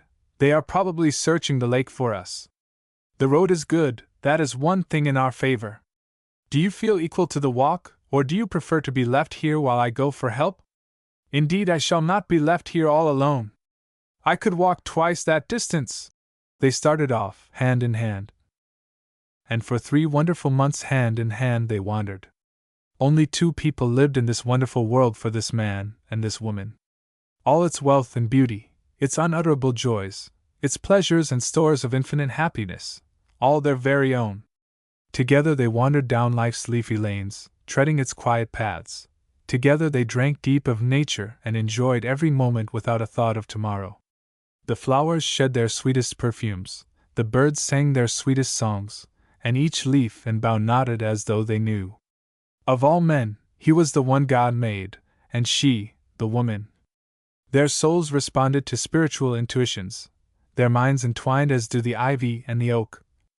So beautiful was the love and devotion of this man and this woman, that every one who knew them was in sympathy with them. They were envied by those who had never known such blissful peace and delirious delight. These 2 people were planning a beautiful home on the banks of the Truckee. There had been a sweet confession from Helen. her case would soon be up for hearing and all would be well. But alas! Suddenly Helen was taken seriously ill. 3 days later she died in the hospital. What was the matter? No one knows. With her last breath. It has all been worthwhile, Jack dear, she whispered. And the man, heartbroken, bought a solid silver casket, with a glass inner casket, padded with delicate rose satin, and therein he laid the woman he had loved, honored and respected above all others. A friend who saw her said, "Never have I seen anyone look so beautiful," as she lay there in her soft chiffon gown, with a cluster of rosebuds in her hand, a full-blown rose herself. Is it possible that a creation so fair and beautiful can, in a few short hours, return to dust again? The next day Helen's body, in the silver casket, covered with flowers, the last tribute of a great love, was homeward bound. Is she to be envied or pitied? I wonder. The man who ever carried in his heart the greatest respect and reverence for this one woman, whispered gently as he placed a wreath of roses on her casket, "And I had hoped that you would be with me always. Oh, love of mine, what a wealth of beauty, charm and winning grace were yours in full flower! I hope, if it be true, that there yet remains another life in some dim land of mystery, that they may again walk together, and sing, as in the long ago, hand in hand, for love such as theirs will live through eternity, and ever after." Part 3 Reno Romance. Reno and romance go hand in hand, I should say. If you asked half a dozen of your friends what the word romance means, I dare say each one would give a different answer. I think one of the most beautiful plays I have ever seen was a play called Romance. Yet to me the play seemed rather a tragic story. I have looked up the word in an English dictionary, and it gives the definition. An imaginative story fiction. How prosaic! To me romance has always been something poetical and very real indeed. At any rate, it is real in Reno. Everywhere there is evidence of it, and it is easy to lay one's finger on the romantic cases. Just peep into the room of this new arrival. There is a bower of beautiful flowers, and there is a telegram on the dressing table. The lady's lawyer had been telegraphed to and has given instructions that a garden of flowers be arranged as a welcome to the fair exile. The telegram contains words of encouragement and consolation. I heard of many romances that were beautiful and interesting, that pictured to my mind youthful mistakes righted, dreams realized, and ideal future homes, with love reigning supreme and peace and harmony keeping the charm ever radiant. I can't tell you about all of them, therefore I shall select the one I thought most beautiful. The heroine of my selected romance is Mrs. Beuland, of Virginia. Never have I found it so difficult to describe a woman as I find it to describe Mrs. Beuland. I wish I could picture to you this most unusual woman as I knew her in the Southland, a mere girl of 16. As I think of her now, she brings to my mind a poem of William Wordsworth. I saw her upon nearer view, a spirit, yet a woman too, her household motions light and free, and steps of virgin liberty, a countenance in which did meet sweet records, promises as sweet, a creature not too bright or good for human nature's daily food, for transient sorrows, simple wiles, praise, blame, love, kisses, tears, and smiles. Yes, she was like a poem, with much of the untamed grace of a panther, and the gentleness of a dove. In Balzac's unique story, A Passion in the Desert, a question is asked. How did their friendship end? The answer is, like all great passions, in a misunderstanding. One suspects the other. One is too proud to ask for an explanation and the other too stubborn to offer it. And so it was with Mrs. Beuland, else I should not be recording her romance here. I am glad the story of Balzac did not read Like All Great Loves, because I believe that a great love always brings with it harmony and understanding.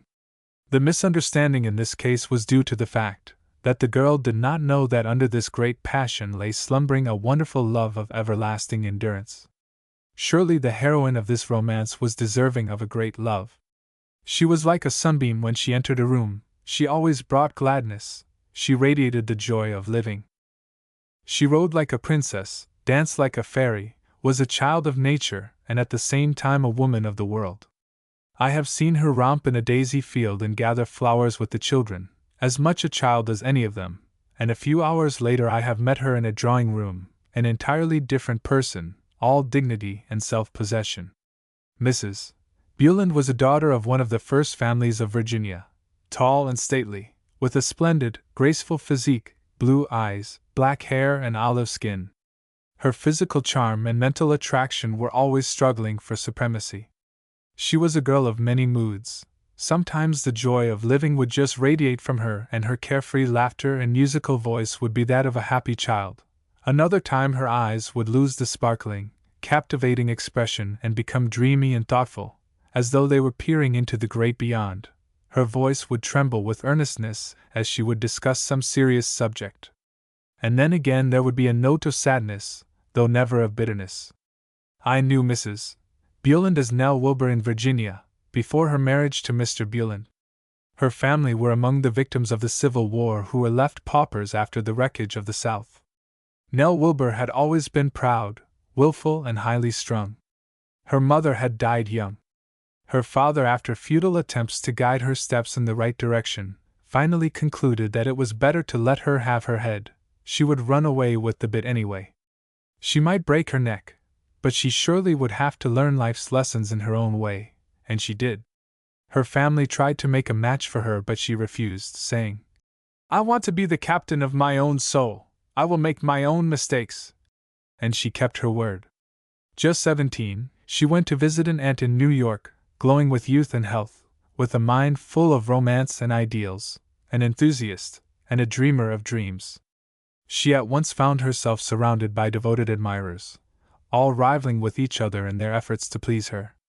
One young millionaire, finding that she was fond of equestrian sports, offered her the pick of his stables, whereupon the young Virginian lifted her eyes in surprise as she said, "But where would I ride? Your little old park isn't big enough to ride in, and the people all look as though they dropped out of a Fifth Avenue shop window. If you would come with me for a cross-country gallop in Virginia, you would understand that I could not possibly be interested in doing living pictures in Central Park." Among the hosts of Miss Wilbur's admirers there were two who interested the young lady. One a splendid young English lawyer, rich and handsome; the other, a young New York artist, poor but interesting, very sincere, very intellectual, and with strong personality. Both men had many faults, though they had their full share of fine qualities as well. The faults that were most annoying to Miss Wilbur and the young lawyer, whose name by the way was Glen Royce, were his profound conceit and his sensual nature. There was some excuse for him because the gods had endowed him with all their charms. He was an Adonis, Apollo, and all the other Greek gods in one. I don't think I have ever seen two people so near physical perfection as Nell Wilbur and Glen Royce. They seemed to be made for each other. Every one had decided that they would surely be married. Young Royce was madly in love, and though Miss Wilbur lavished her smiles on the young artist, Will Bueland, no one thought that he had the slightest chance. Miss Wilbur's aunt invited a party of the young people to Atlantic City for the Easter holidays, and I was lucky enough to be asked, my principal pleasure being in watching the ideal young lovers. They were always perfectly groomed, always stunning, in morning dress, bathing suits, and evening clothes, alike charming. The last evening before our return I was in the reception room when Nell appeared dressed for dinner. I watched young Royce when, with all the grace of a prince, he rose to receive her. She was in rose satin and chiffon, with a cluster of pink blossoms in her hand, like the herald of spring. So soft and delicately tinted were her beautifully molded shoulders that one could scarcely perceive where the soft clinging chiffon left off. She was startlingly beautiful, and as I watched the man as he touched her hand, I could have sworn that all the blood in his veins had turned to liquid fire. I made some excuse and left them alone. The balcony was dark and deserted, and I betook myself to its seclusion. I think the lovers must have forgotten about the balcony. I am quite sure he had forgotten everything but the vision before him. He was living in the world that never was. The sound of flutes was wafted on the breeze from fairyland. Pulsing bosom and sheen of sun-kissed shoulders. Ah! Maddening modesty and virtue, how inconsistent are thy ways! No wonder so many forget about the cursed serpent. Through the windows I saw the man lead the woman to a cluster of palms in a far corner of the big room, seat her on a divan in the shadow of the palms, and drop on his knees before her. The next moment she was in his arms. He had meant to propose the same as we read in books, but his lips were too near the woman's delicately tinted breast. He kissed her lips, her eyes, her bosom and shoulders. He was like the rush of a bursting river whose waters cry out in ecstasy of liberation as they leap in the sunshine. That evening at dinner the engagement was informally announced. There was, however, something in Miss Wilbur's manner that I could not quite fathom. That something which completes the happiness of two people who love each other was lacking. It was not until 10 years later, when I met Mrs. Beuland in Reno, that I understood the shadow. I knew that the young lawyer had failed to induce Miss Wilbur to consent to an early wedding, and after much persuasion Mr. Royce returned to England alone. Later it was rumored that the engagement had been broken off. Then we heard that Mr. Royce had committed suicide, again that he had married, another time that he was returning to America to press his suit. Miss Wilbur was very reticent about the subject and continued to receive the attentions of the young artist, Will Beuland, and some 6 months after Mr. Royce returned to England she was married to the New York artist. No one seemed surprised, though it caused much gossip. Fancy my astonishment when 10 years later I met the stately Mrs. Beuland in the lobby of my hotel in Reno. I had not seen her since her marriage. The only difference the years had made, apparently, was that now she was a woman instead of a girl, and yes, there was just a wisp of snowy white hair among the black locks about her forehead, which made her look even more aristocratic, if that was possible. When one is lonely and alone in a strange place, it is most agreeable to find an unexpected friend, and when one has a heavy heart, it is good to confide in a sympathetic friend. So Mrs. Beuland and I became close companions. I was fortunately able to lend a helping hand and cheer the lonely way of this charming and much-loved woman. One day as we were chatting on the banks of the Truckee, she said to me, "Do you know, it does seem such a pity that one of the most beautiful things on earth really causes the most trouble." "What is that?" I replied.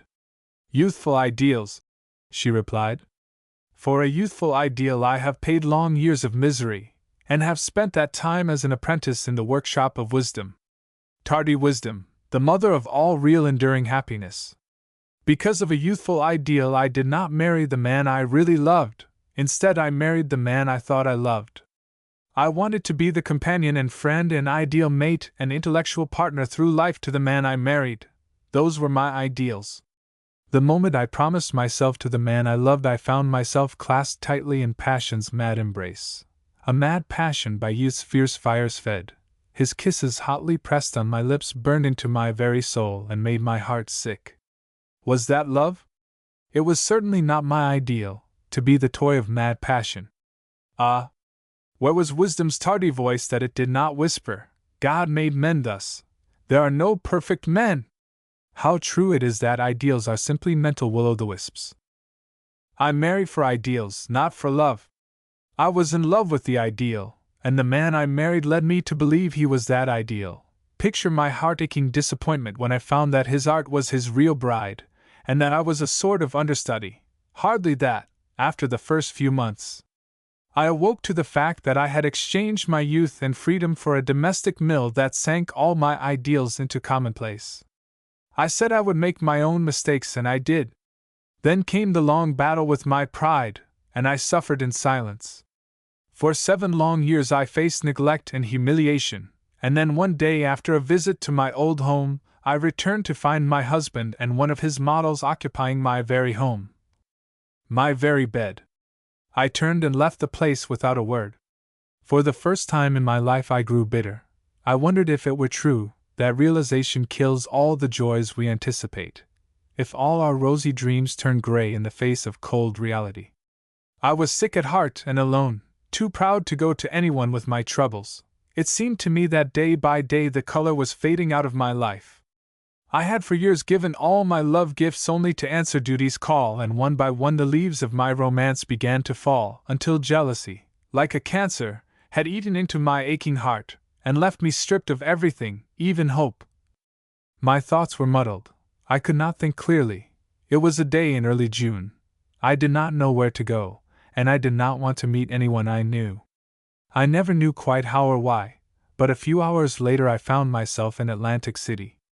I arrived there in the evening, and after refreshing myself, I walked out on the boardwalk and almost to the end of it, until there was no one in sight, and then I went down on the sand and there I seated myself. I thought, with the big silver moon overhead and the waves breaking on the shore, I should be able to think out some plan for the future. I don't know how long I sat there, but I know the only thoughts that came to me were that in my case I was forever through with romance, sentiments, and ideals. There was a storm raging in my soul, and bitter resentment in my heart. I had meant so well, and it had all come to this. I looked at my watch. It was nearly 11. I suddenly realized that I had forgotten to dine, that my head ached, and that I was tired. I got up and started back to the hotel. Then a miracle happened. It sounds like fiction, but I swear it is the truth. I heard my name called. It sounded as though it were an echo out of the past. I looked up. A tall gentleman was standing by me, looking down into my face. "Good evening, Mrs. Bjorland. This is indeed a pleasant surprise." Glen Royce, you know our story, and as I had not heard from him in years, you can imagine my surprise. Mr. Royce had been in America just 1 week. He had come over on business, and just thought it would be interesting to run down and have a peep at the sea. I think both our thoughts traveled back over the years to the Easter time we spent together there. "How long are you remaining?" he asked after a little pause. "About a week," I replied. "May I call tomorrow then?" "Yes," I said, "but I have just arrived and am rather tired. If you will excuse me, I will leave you now." He saw me to my hotel and said good night. I never knew quite what was said or what really happened, however. I slept soundly from sheer exhaustion, and awakened the next morning refreshed, but unable to realize that everything was not a dream. Then the phone rang. "Good morning, Mrs. Bjorland. This is Glen Royce speaking. Hope I haven't called you too early? Will you come for a walk? It is a beautiful day." I did, and before the day was over, I had made a confidant of this old sweetheart of mine, and extracted a promise from him, a very foolish, silly promise. "I want so much to be your friend," he said. "There must be something I can do to make your burden lighter." I told him that I would accept his friendship under one condition, that he would promise not to make love to me, and so the courtship was started all over again on a friendship basis, though I did not realize it at the time. Later he made me tell him why I broke our engagement, and when I explained he understood, and blamed it on a misunderstanding. I thought him a much finer man than he was 10 years ago, but of course that is only the wisdom that comes with the years. It has been 3 years since I met him that evening, when I was blind with utter despair. That's the story so far. My case will be called tomorrow. If I am lucky I will be free, and then he is coming out and we will be married here and spend our honeymoon in California. I want you to be my only attendant. Things have turned out so that he is to remain in America. We have a beautiful little home near New York, down by the sea. When you go back east you must come and see us." And so the happy day arrived, just as the sun was sinking down behind Mount Rose. We stood in the silent church. I held the flowers, a huge bouquet of simple spring blossoms, while the groom slipped the little gold band on the bride's finger, and the organ pealed out the benediction. A few months later I arrived in New York and telephoned. "Hello, Nell, is that you? Here I am. May I come out, or are you two still honeymooning?" The answer came back. "We are still honeymooning, but you may come out. In fact, I am just crazy to see you. You will never find the way alone. Meet Glen at his office and come out with him tonight." And I did. The bride was at the station to meet us, radiantly happy. We motored over a beautiful bit of country and in about 10 minutes came to a beautiful villa, with beautiful gardens and a glimpse of the sea in the distance. It did my soul good to watch this picture of domestic bliss. They were like a boy and girl again, up to their eyes in love and gloriously happy. A love and happiness with wisdom as its basis and made up of understanding and friendship, with a dash of romance, and enough passion to lend warmth and charm, and a good portion of common sense that doesn't expect perfection. This is Nell's recipe for domestic happiness. 3 years later. My husband and I have just returned from a weekend visit to Mr. and Mrs. Royce. The recipe seems to be working fine. I am trying it myself. We sat on the porch and watched them stroll out to the beach, in the fading light of the setting sun, and then the shadows of twilight hid them from sight. They disappeared, hand in hand, lovers, living in perfect companionship, planning and building as they go. May their matrimonial ship continue to sail on sunny seas, where soft winds blow, and rest in the harbor of happiness at last. Another triumph for Reno. On the occasion of our visit, she showed me a package of letters tied with white satin ribbon. "Glenn's letters," she said. "He wrote me one every day I was in Reno, and they are the most beautiful letters ever written." I read some of them, and I agreed with her. I wish she would allow me to publish them. It would make a good world better for having read them. Nor has earth, nor heaven, nor hell any bars through which love cannot burst its way toward reunion and completeness. And yet this queen of matrimonial bliss said to me, "I wish that all mothers would warn their girls against ideals which are not practical. I blamed my ideals for years of utter misery. My ideal was a perfect man. Someone has said God does not make imperfect things, and yet can anyone say that he has ever seen a perfect man or a woman? I held on to the shreds of my ideal until there was not a shred left to hang on to, until my heart lay bruised and bleeding on the altar of dead and gone ideals. And then wisdom came and whispered, 'You have been looking for perfection, but there is no such thing on this earth. We must be forbearing and forgiving. Forgive us our debts as we forgive our debtors.' With wisdom came new ideals that were practical and a new kind of love, indulgent and forgiving, yet self-respecting, a love as strong as the rock of ages. Love, a little thing, a sentiment perhaps, and yet without it what would be left of that which we call life? There are emotions which make for ambition, for right living, for honor and position, but how pitifully small and inconsequential besides the mighty tomes which, circling the globe, comprise the lexicon of love. Love, the symbol and sequel of birth, the solace of death, the essence of divinity. Frozen indeed is the heart which has never felt its glow, gross and sordid the soul which has never been illumined by its sunshine. To live is to love, my friend, and to love is to suffer a little and to be happy much. Part 4 Reno Comedies. According to some of the comic postcards which are sent out, Reno was known in the time of Adam and Eve. Someone sent me a card while there, which depicted Adam and Eve under the famous apple tree. Telephone, 281 apple. Eve was beautiful in flowing hair and fig leaf. Adam had one on two, a rather faded affair. Adam was plucking a nice, fat, green fig leaf out of his salad. Under the picture were written the words, "Eve, the next time you put my dress suit in the salad, Reno for me." One sees and hears funny things in Reno. For instance, no one will abide there long before being asked, "Are you here for the cure?" At first you may look astonished and say, "No, I am perfectly well, thank you." But the smile that lightens the questioner's face makes the meaning slowly dawn upon one. One can hear a porter say to a conductor of the train from the east, "Any victims today?" And the hotels frequented by the divorcees are known as hospitals for the first aid to the matrimonially injured. The reporter of the local paper will ask, "Any new headlines ready?" The courthouse is known as the divorce mill, sometimes as the separator. Then Renoites are fond of nicknaming the members of the divorce colony, as well as the buildings. One fair divorcee was dubbed the Weeping Beauty by her lawyer, because she wept whenever she visited him. And she looked pretty too when she wept. "Like a dew-kissed rose," he said. A gentleman of mature age was known as the Silver King, because of his princely bearing, silvery white hair and Greek god figure. The Venus of Reno was another one, a statuesque brunette, because of her perfect figure and Grecian gowns. A very stout lady bore the graceful name of Reno Ceros, whereas an old reprobate could do no better than renegade. However, renovate. They all got.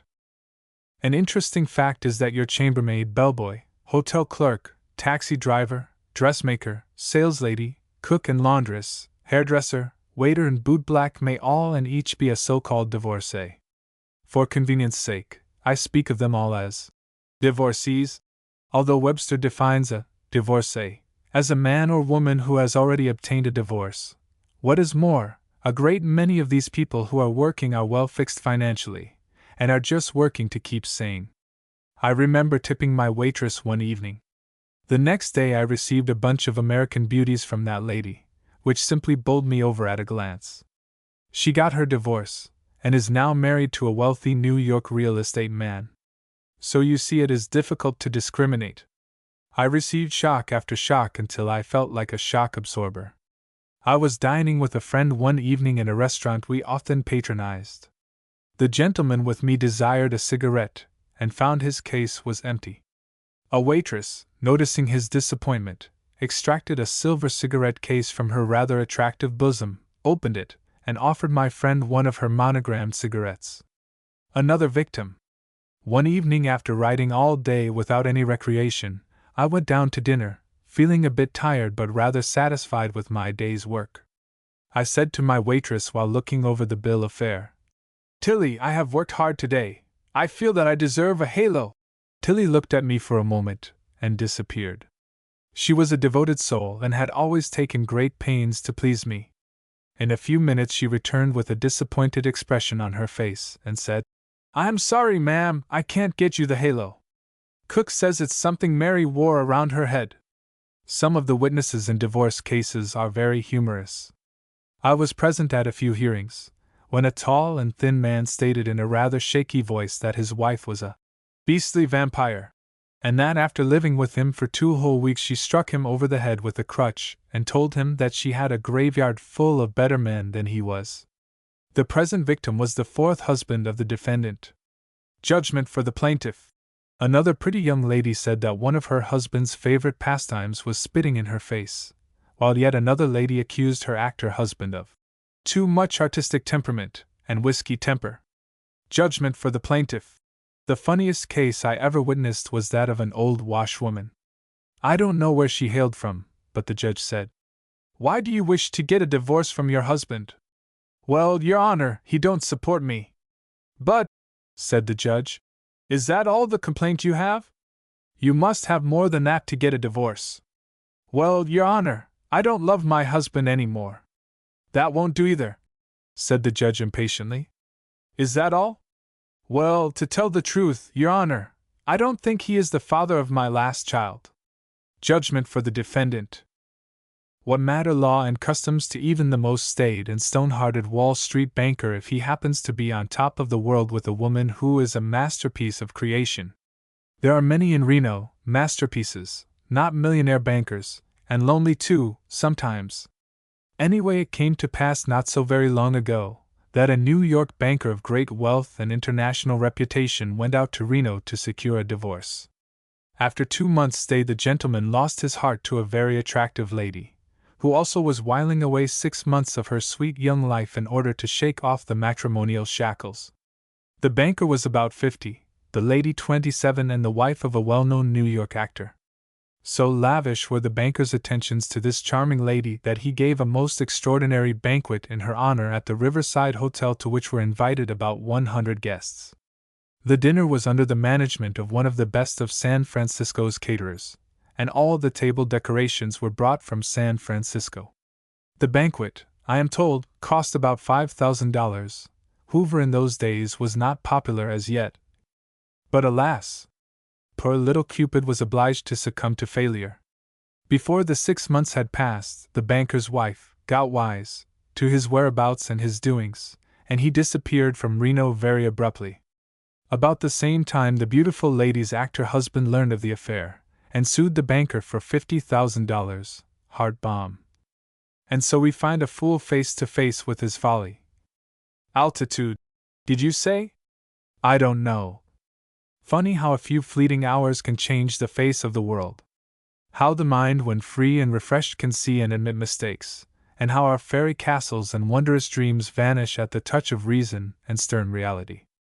It's wonderful to have known paradise, to have walked in its flower-strewn paths, and to have tasted its delirious delights. But the awakening! How could I? How could she? What was the end of it all? Who knows? It is not well for man to be alone, nor woman either, otherwise why was Eve bestowed upon Adam? That is probably what a young man from one of the first families of Boston thought while exiled to the Reno divorce colony for the purpose of ridding himself of a wife, the result of one of youth's romantic mistakes. The affair of some years ago shocked his family and Eastern society generally. Was it a shop girl from Boston, or a chorus girl from New York? I have forgotten. Anyway, his companion in Reno was a fascinating little dancer of the Sagebrush Cafe. So infatuated was the young man with this little charmer that he spent his entire income entertaining her, and when the income had vanished he pawned his jewelry, including his watch. But then boys will be boys, and after all, what could the poor youth do? All alone in a strange place. It is so uninteresting to sit and twirl one's thumbs. Twiddle-dee-twiddle-dum. That love laughs at locksmiths. And all is fair in love and war seems to be the moral of the following, if moral there be in it. Mrs. Jones, a very beautiful and statuesque blonde, went out to Reno for a divorce. On her arrival there she wrote her husband that she had repented. "I am sorry I ran away from you," she is said to have written, "and if you will come out here for me we will make up and live happily ever after." He came out and was arrested and thrown in jail, charged with extreme cruelty. The lady got her divorce within 3 weeks instead of 6 months, as she was able to serve the summons upon her husband in the state of Nevada. After that her sweetheart came out and they were married. I am told that some 3 years later the husband brought suit against them for collusion, but I never heard how it terminated. One of the noted cases of the Reno divorce colony is the divorce of a famous New York beauty and heiress. While she was riding in Central Park one afternoon her horse bolted and she was saved by a handsome policeman named Dow. When the young lady looked into the eyes of her rescuer, it was a case of love at first sight. This god of the police force informed his wife of the affair. She immediately packed her box and started for Reno. A few days after her arrival, her husband was located in Carson City, by the merest accident of course, and as it was possible to serve the summons upon him in the state of Nevada, the case was put through in 2 weeks. As soon as it was ended, Mr. Dow presented his ex-wife with 5 $1,000 bills. When the cashier of the Reno National Bank handed her the envelope containing the bills, she extracted them and deposited them in her stocking. She was advised not to go about with so much money on her, whereupon she replied that the First National was good enough for her.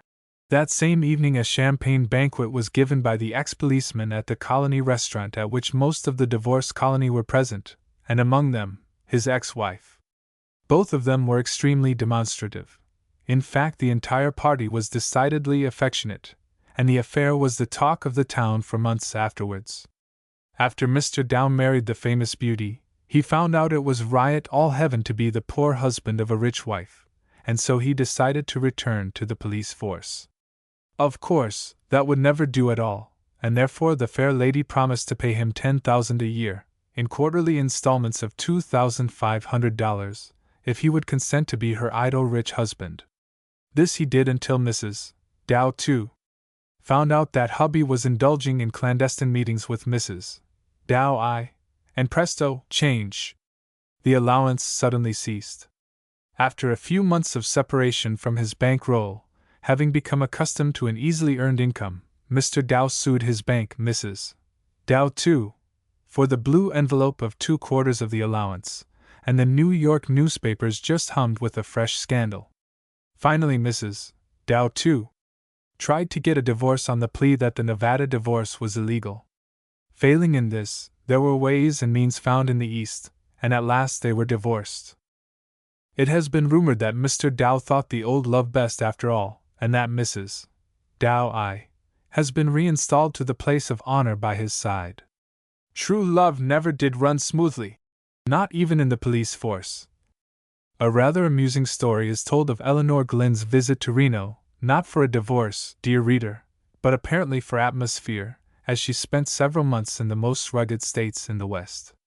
One of the handsome sons of the sagebrush, known as the Beau Brummel of Reno, became very attentive to the distinguished lady visitor, and when she expressed a desire to see a real Western shooting scrap, the gentleman said, "All right, the lady must have anything her heart desires, doggone it," and so he staged a regular shooting scrap. And they do say out there that it was so realistically done that Eleanor fainted and was unconscious for an hour.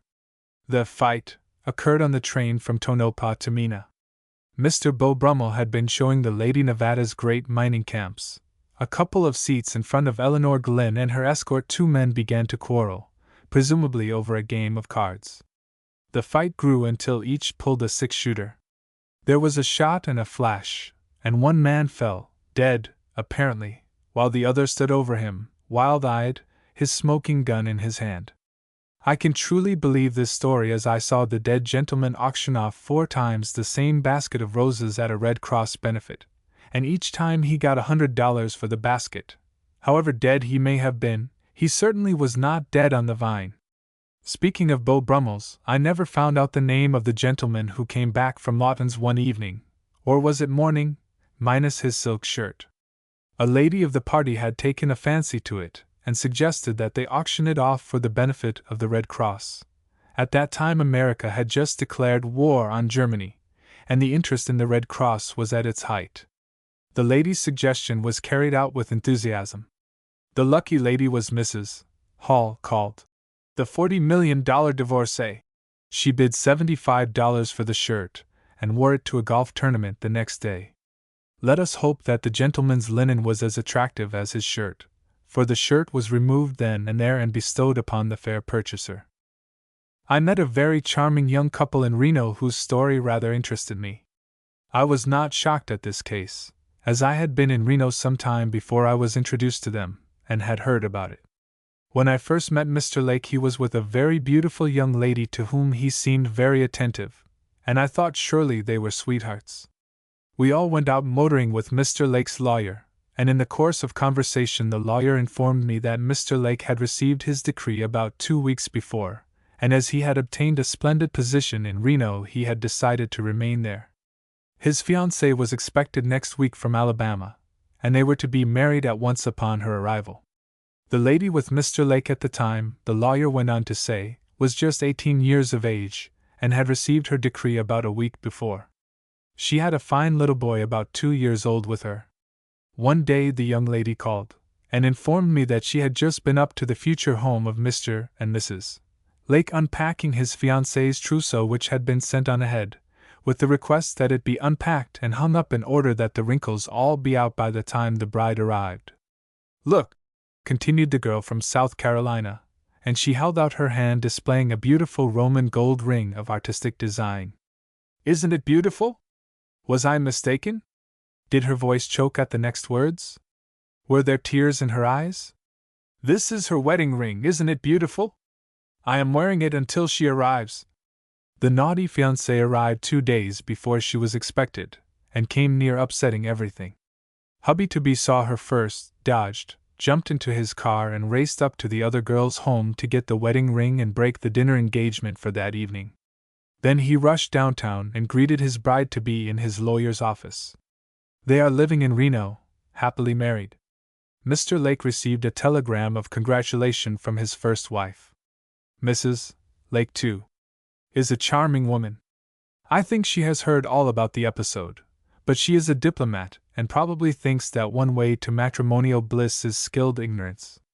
Happiness and contentment and love, or what we think it is. And yet, what would the world be without that inheritance? The 6 months residence law of Nevada was not made primarily to accommodate matrimonial misfits, but to secure settlers by offering them early citizenship and votes, the state being only sparingly populated. Prior to Reno, Sioux Falls, Dakota, used to be the haven for those seeking relief from the tie that binds. When Dakota placed the ban on the divorce colony, someone discovered the Nevada divorce law, and those who found that Cupid was no longer at the helm of their matrimonial ship turned Renoward. However, be it known that the citizens of Nevada knew all about this easy relief law from the undesirable bond way back in 1851, as the following quotation from a very amusing chapter of Nevada's history will illustrate. The book I speak of is called Reminiscences of William M. Stewart, and was written by a senator. Of course he was a senator. Judges and senators are as thick in Nevada as colonels in Kentucky. Most every man worthwhile has been, is, or is going to be a senator or a judge. However, that book is a good one, and I found the following most interesting and amusing. says William M. Stewart. If you want to preserve good health, keep your head cool and your feet warm. While working our claim, I awoke one morning and saw a covered wagon with 2 oxen which had been unyoked and were grazing on the grass near a spring in a ravine below me. I soon discovered that a line had been drawn from the wagon to a clump of rocks, upon which were hung several articles of feminine apparel to dry. Women were so scarce in California at that time that this was sufficient to arouse the whole camp. The boys, as we were called, were scattered along the coyote digging for a distance of about 4 miles, and when anything unusual happened the words, "Oh, Joe," would be passed along the whole line. When I saw the feminine raiment, I raised the usual alarm. "Oh, Joe!" and this called the attention of the miners on Buckeye Hill, where I was, to the clothes line which had attracted my notice. They gathered round on the hill, nearly surrounding the covered wagon and its contents. The rush of the boys in the immediate vicinity to see the wonderful sight attracted those farther away, and in less than 10 minutes 2,000 or 3,000 young men were watching the wagon, clothes lines, and fascinating lingerie. In alarm, the man that belonged to the woman inside stuck his head out of a small tent beside the wagon. I assured him that no harm was intended, but that we were very anxious to see the lady who was the owner of the clothes. This aroused her curiosity sufficiently to induce her to pull the curtain of the tent aside so that her face could be discovered but not fully seen. I then proposed that we make a donation to the first lady that had honored our camp with a visit. I took from my camp a buckskin bag, used for the purpose of carrying gold, and invited the boys to contribute. They came forward with great eagerness and poured out of their sacks gold dust amounting to between $2,000 and $3,000. I then proceeded to appoint a committee to wait on the lady and present it. The motion was unanimously carried, and one of the gentlemen on the committee suggested myself as chairman. I took the sack of gold and went within about 30 feet of the tent and made as good a speech as I could to induce the lady to come out, assuring her that all the men about her were gentlemen, that they had seen no ladies for so many months, and that the presence of one reminded them of their mothers and sweethearts at home. I told her that the bag of gold was hers on the condition that she come out to claim it. Her husband urged her to be brave, but when she finally ventured about halfway, the cheers were so vociferous that she got frightened and ran back. She repeated this performance several times, and I kept moving slowly back far enough to get her away from the little tent so the boys could get a good view of her. I suppose half an hour was occupied with her running back and forth while the boys looked in admiration. When I finally gave her the bag with all the good wishes of the camp, she grabbed it and ran into the tent like a rabbit. The next morning the wagon and the owner of the inspiring apparel were gone, and we never heard of them in after life. It was no doubt well that they hastened their departure, for in those days it was a very usual occurrence for the young wife coming to that country to be persuaded to forsake her husband on their arrival in the new camp. The immigrants of 1,850 included thousands of newly married young people whose wedding journey included all the hardships and privations of crossing the plains. Those hardships made the men look rather rough and scrubby, and they were all miserably poor. The women were young, and after they had an opportunity to wash their faces, looked more attractive, particularly to the miners who had been deprived of female society for several months and had accumulated some money and goodwill. The miner would propose marriage, and if a divorce could be obtained, extreme cruelty was usually given as the reason for the divorce. The intended bridegroom was always a ready witness to swear to a case of extreme cruelty. In the fall of 1851 I went to Nevada City to bring supplies for the men engaged in construction of the Grizzly Ditch. I bought several mule loads and was having them packed very early one morning, but before I could get away I was summoned as a juror in Judge Barber's court. This was before I made myself exempt from jury duty by becoming a member of the bar. I saw the judge and tried very hard to beg off, but he told me there were 10 divorce cases on hand and he wanted to dispose of them that day. I think 1917 had nothing on 1851 when it comes to divorces in Nevada. Author. The judge continued, I cannot excuse you, but I think you can get away in time to return to your camp tonight. So I had to submit, though I did not like it. I then prepared the jury room for use by conveying to it a demijohn of whiskey, a bucket of water, and 12 tin dippers. As foreman of the jury I wrote the verdict as follows. We, the jury, find the defendant guilty of extreme cruelty. We returned the verdict to the court, heard the next case, and continued until we had disposed of the 10 cases. There were 10 weddings that afternoon and evening. I then thought and still think that we did the best thing that could have been done. These women had separated from their husbands, and if they had not been allowed to marry the men who had parted them, they perhaps would have done worse. Some of them made good citizens and raised families, and when they grew rich became very aristocratic. So much for the pioneer days, and they are really not so far away. Don't take an umbrella with you, you won't need it, it never rains. But I wish someone would write a poem to take the place of Mispa. I received that poem from 4 different people on my departure from Reno, and I feel that it is overworked, though it is beautiful indeed, and I have quoted 2 verses of it below. Mispa. Go thou thy way and I go mine apart, yet not afar. Only a thin veil hangs between the pathways where we are, and God keep watch 'tween thee and me, this is my prayer. He looketh thy way, he looketh mine, and keeps us near. I sigh oft times to see thy face, but since this may not be, I'll leave thee to the care of him who cares for thee and me. Part 5. Reno and its people. Reno is named after General Reno, who died in the Battle of South Mountain. It is about 2,900 miles from New York City. It takes nearly 4 days to reach it by train. From Reno to San Francisco is only about 200 miles. The altitude is about 4,419 feet, the population 12,000. This big little city in the west is modern in every respect. It is the county seat of Washoe County and the largest city in the state of Nevada. Reno is located in the greenest of valleys and surrounded by the Sierra Nevadas, the most majestic mountain range in the United States. These mountains cover a length of 600 miles from Mount Jacinto to Mount Shasta, and a breadth of from 75 to 100 miles, with long and gradual slopes on the west, cut by deep canyons. The climate of the Sierras is beyond an adequate description. The beautiful summer days are mild and rainless. The main peaks of the western range are Mount King, Mount Gardner, and Mount Brewer. Those of the eastern range, Mount Kearsarge, Mount Tyndall, Mount Williamson, and Mount Whitney. Mount Whitney is the highest peak in the United States outside of Alaska, rising 14,898 feet above sea level. The other main peaks of the Sierra Nevadas exceed 13,000 feet in altitude.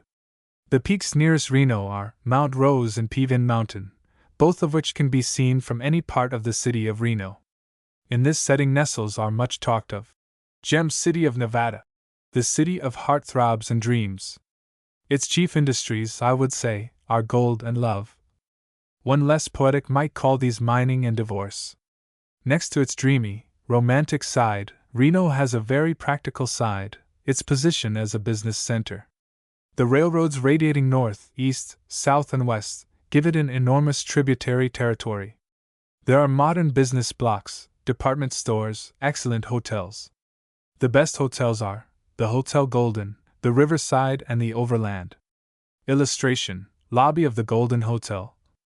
Reno is a city of beautiful residences, trees and shrubbery, asphalt and macadam streets. There are fine public buildings, libraries, and theaters of the first magnitude.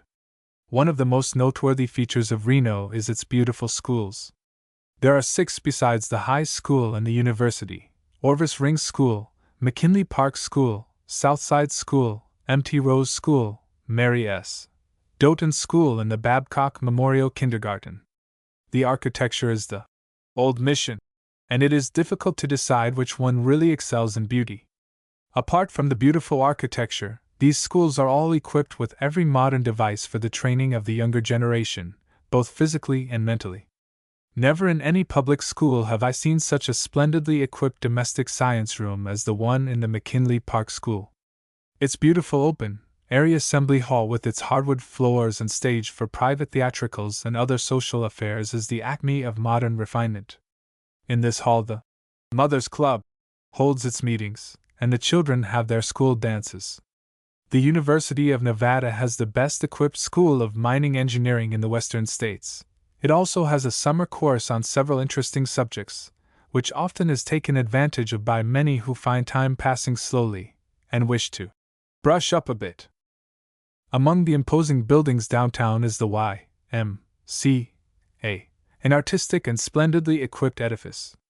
It is located on the north bank of the Truckee, commanding a beautiful view of snow-capped Mount Rose and Slide Mountain in the distance, above the green of the trees. Part of this building is devoted to indoor sports and consists of a gymnasium, conducted by able instructors, a handball court, bowling alleys, pool and billiard tables, and a spacious swimming pool with shower baths. It furthermore has a library and a large number of private rooms for out-of-town guests. At the time of the writing of this book, 1917, the Y.M.C.A. donated the use of its assembly hall to the American Red Cross for making hospital supplies and for first aid classes. Here, the residents of Reno work side by side with members of the divorce colony. Women in all walks of life, from all parts of the world, women famous and beautiful, all working for the great cause of humanity without any social prejudices, personal feelings, or pettiness. So much for the Y.M.C.A. Illustration: M.T. Rose School. Among the prominent and beautiful buildings are the Nixon Building and the Nixon Home on the banks of the Truckee, both of which are artistic and worthy of mention. Also, the Elks Home is very beautiful and picturesque. It is set in spacious grounds and has an imposing entrance crowned with an immense elk's head. Each of the antlers holds a beautifully colored light. The lights form the national colors. The home contains every comfort for the wandering brother elk, including a warm welcome. Broad verandas and balconies overlook the Truckee River, and when there is dancing, its playful waters sing a rustling accompaniment to the music, which, when mixed with the moonlight on the river and the pretty girl by one's side, is calculated to make a romantic cocktail, sufficiently intoxicating to make any poor lonely elk absolutely helpless. The social affairs of this organization take a very prominent part in the life of Reno. One sojourning in this city would be well advised to have a card to the Elks, should he or she have relatives or friends who are members. The Elks are a splendid organization. I have found them always ready with a helping hand extended. There are no less than 10 churches in this charming little Reno town. The different denominations, their pastors, and location are: 1. Baptist Church, 2nd Corner Chestnut, Rev. Brewster Adams. 2. Catholic, St. Thomas, 2nd Corner Chestnut, Rev. T. M. Tubman. 3. Congregational, Virginia Corner 5th, Rev. W. D. Trout. 4. Episcopal, 2nd Corner Sierra, Rev. Samuel Unsworth. 5. First Church of Christ, Scientist, Masonic Temple. Illustration: Reno National Bank Building. 6. Lutheran, St. Luke's, Bell Corner 2nd, Rev. F. E. Martins. 7. Methodist Episcopal, Sierra Corner 1st, Rev. W. E. Lowther. 8. Presbyterian, Ridge Corner Hill, Rev. W. E. Howe. 9. Salvation Army, Sierra Street, Captain Boyd in charge. 10. Seventh-day Adventist, West 5th, Rev. W. S. Holbrook. The banks of Reno also do it credit. There are 4 in number. 1. The Farmers and Merchants Bank, Virginia Corner 2nd Street.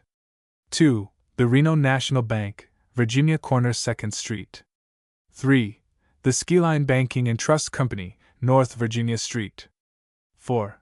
The Washoe County Bank, North Virginia Street Corner 2nd. In speaking of the banks, I want to comment especially upon the Reno National Bank.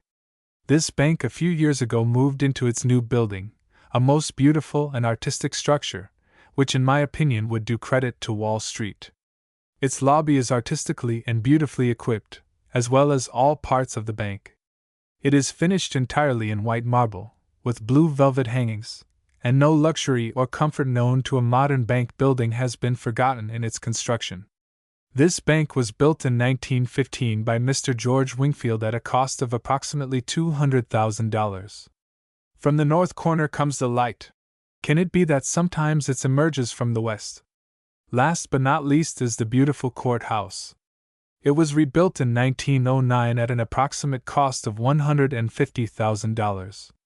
It is located in a very prominent part of the city, and faces a beautiful little park, a very imposing building with its big golden dome, numerous marble pillars and broad steps.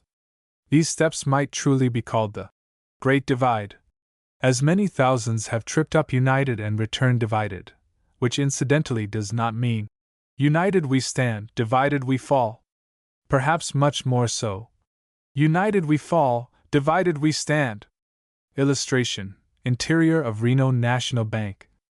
As one looks at this palace of justice, one cannot help conjuring up mental pictures of famous beauties and prominent men, whose stories have furnished headlines for the leading newspapers of our big cities in years gone by. They seem to pass in review, a continuous procession ascending the steps in search of freedom and new happiness. Through this little city flows the Truckee River, which I think is one of its chief beauties. This river is 100 miles long. Flowing out of Lake Tahoe, it empties into Lake Pyramid, a desert lake with no apparent outlet. The waters of the Truckee are as clear as crystal, except when they reflect the rose color of the sunset, or the thousand hues from the mountain peaks when they turn green and gold, rose and purple. I have seen them look as though covered with heliotrope velvet, just at the hour between sunset and moonrise. One can follow the Truckee River from Reno to Lake Tahoe, a motor run of about 3 hours, through scenery of indescribable beauty. The course of the river, tortuous and quickly changing from side to side, offers to the enchanted eye a kaleidoscopic review of towering rocks, foaming waterfalls, pine-clad mountains, snow-capped peaks, emerald lakes and moss-green valleys. I shall never forget my first trip from Reno to Lake Tahoe over what is known as the Dog Valley Grade. We stopped at the summit, at the edge of the mountain. Down we peered into the misty shadows of the deep valleys, 600 feet below. It was a strange sensation to be hanging thus between earth and sky, to feel that the only thing between life and death was about 3 feet of roadbed, and 4 non-skid tires. It was wonderful to drink in the beauty of it all. I felt like a disembodied spirit, traveling back over centuries into forgotten ages, trying to realize what this wonderful country must have been like when it was still hidden by the foaming waters of a great inland sea. And then we reached beautiful Lake Tahoe, set in the midst of the Sierra Nevadas, surrounded by a dozen snow-capped peaks, the staunch, unflinching satellites of one of God's wondrous treasures. It reflects a picture to be surpassed nowhere else in the world. The great depth of the lake accounts for its glorious color of waters, which, turquoise blue in one place 20 feet away, will change to emerald green. The colors do not fade into one another, they are distinctly separated. In some places the depth of the lake is even unknown. Lake Tahoe is 23 miles long, its maximum width 13. Its altitude is 6,225 feet above sea level, the highest body of water in the United States. On one side its undulating waves kiss the shores of California, on the other those of Nevada, so that exiles of the divorce colony may take advantage of this delightful summer resort and still remain within the state to which one day they hope to owe their happiness. The midsummer air is cool and invigorating, hunting and fishing excellent, motor rides perfect, boating and bathing the finest in the land. Hotel and camping accommodations are splendid. The landscape is picturesque and a never-ending delight to the eye. This is one of the great many splendid advantages of the beautiful city tucked away in the shadow of the Sierras. So cheer up, you prospective exiles, the wilds have their untold fascinations. In writing of Reno one feels a compelling desire to describe the principal points of interest around and near the city. As in these days of motor cars and good roads, it is a never-ending joy to spend a day among the famous gold mining districts, visit the Indian homes and reservations, and other beautiful and interesting places. I will endeavor to describe these further. Near Reno, on the Truckee, is the famous Carson Dam, the first reclamation project undertaken by the government under the National Reclamation Project Act. I went out to look it over and found it tremendously interesting. It was built in 1903 at a cost of $7 million. The dam is constructed of earth and concrete, 800 feet long, 110 feet high, 400 feet wide at the base and 20 feet wide at the top. The main unit of this project was completed in 1913. It was the means of reclaiming a total of 2 million acres of what was once known as the 40-mile desert.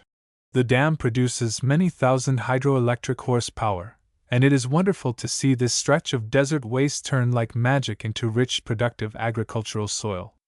Perhaps someday the entire desert will flourish likewise. Who knows?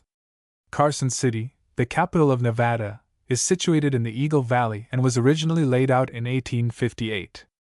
The valley was first visited in 1833 by Kit Carson, the famous scout and frontiersman. The south end of Eagle Valley was settled by Mormons in 1849 to 1850. Carson City itself is 33 miles from Reno, 22 miles from Virginia City, and 14 miles from Lake Tahoe. The principal points of interest in Carson are the Mint, the state capitol, the Orphans' Home, the Federal Building and the Post Office, the Indian School, Shaw's Springs, and many other interesting things will well repay a visit. The Virginia and Truckee Railroad, over which the trip to Virginia City is made, is one of the grandest successes of railroading and engineering. It was constructed between Carson City and Virginia City in 1869, and from Carson City to Reno in 1872. The entire cost of the road was $5,200,000, or not less than $100,000 per mile. The enormous business transacted by the road may be surmised when it is stated that for a long time it paid the Central Pacific Railway $1,000 per day for freight on goods received therefrom, and collected for freight at the Virginia City office from $60,000 to $90,000 per month, and at Gold Hill but little less. East of Carson City on the road to Virginia City we passed the state prison, known for its historic relics. Some years ago, during quarrying in the prison yard, immense footprints of prehistoric animals and birds were discovered at a depth of 20 feet below the surface of the ground. They cover an area of 2 acres, and were made by mastodons. They are over 4 inches deep. Many man-like tracks were found, 18 to 20 inches long and 8 inches wide, with a stride of 30 inches and a distance between right and left tracks of 19 inches. Illustration: Elk's Home. A few miles east of Carson is the town of Empire, once an important trading post and distributing point for lumber, cordwood, etc.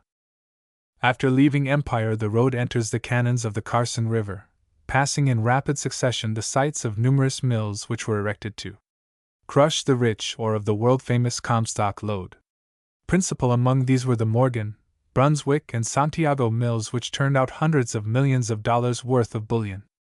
The grade of the road rises rapidly. The track leaves the canyon and soon reaches the Mound House, the junction point with the Southern Pacific.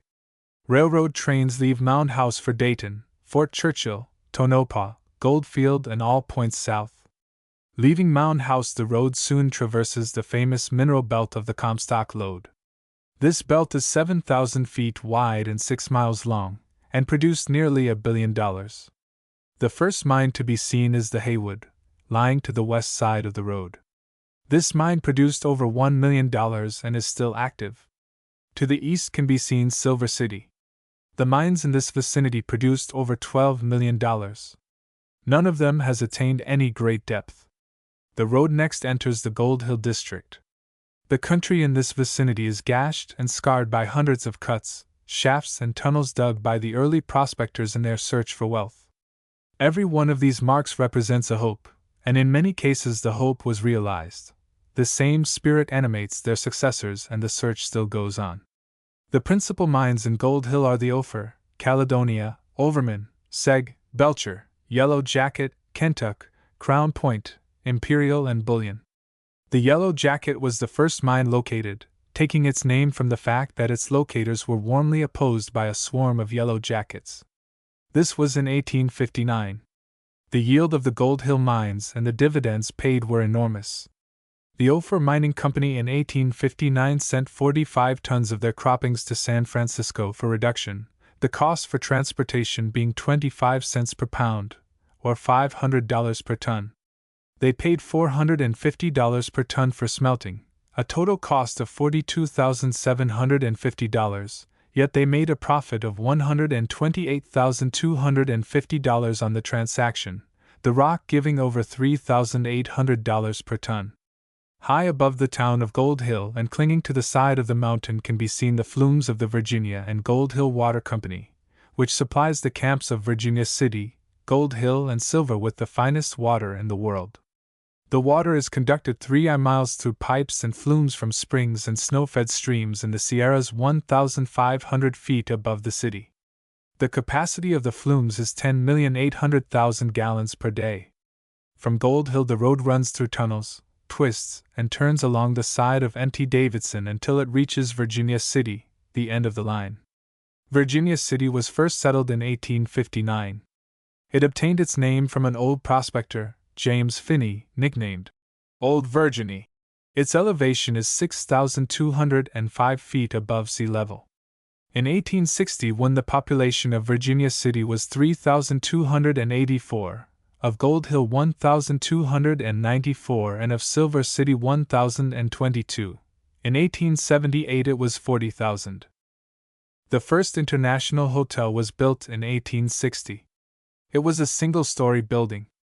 The first day's receipts were $700. The present structure was built in 1877. It cost $210,000. The honor of discovering the Comstock lode belongs to the two brothers, Allen and Hosea Grosh.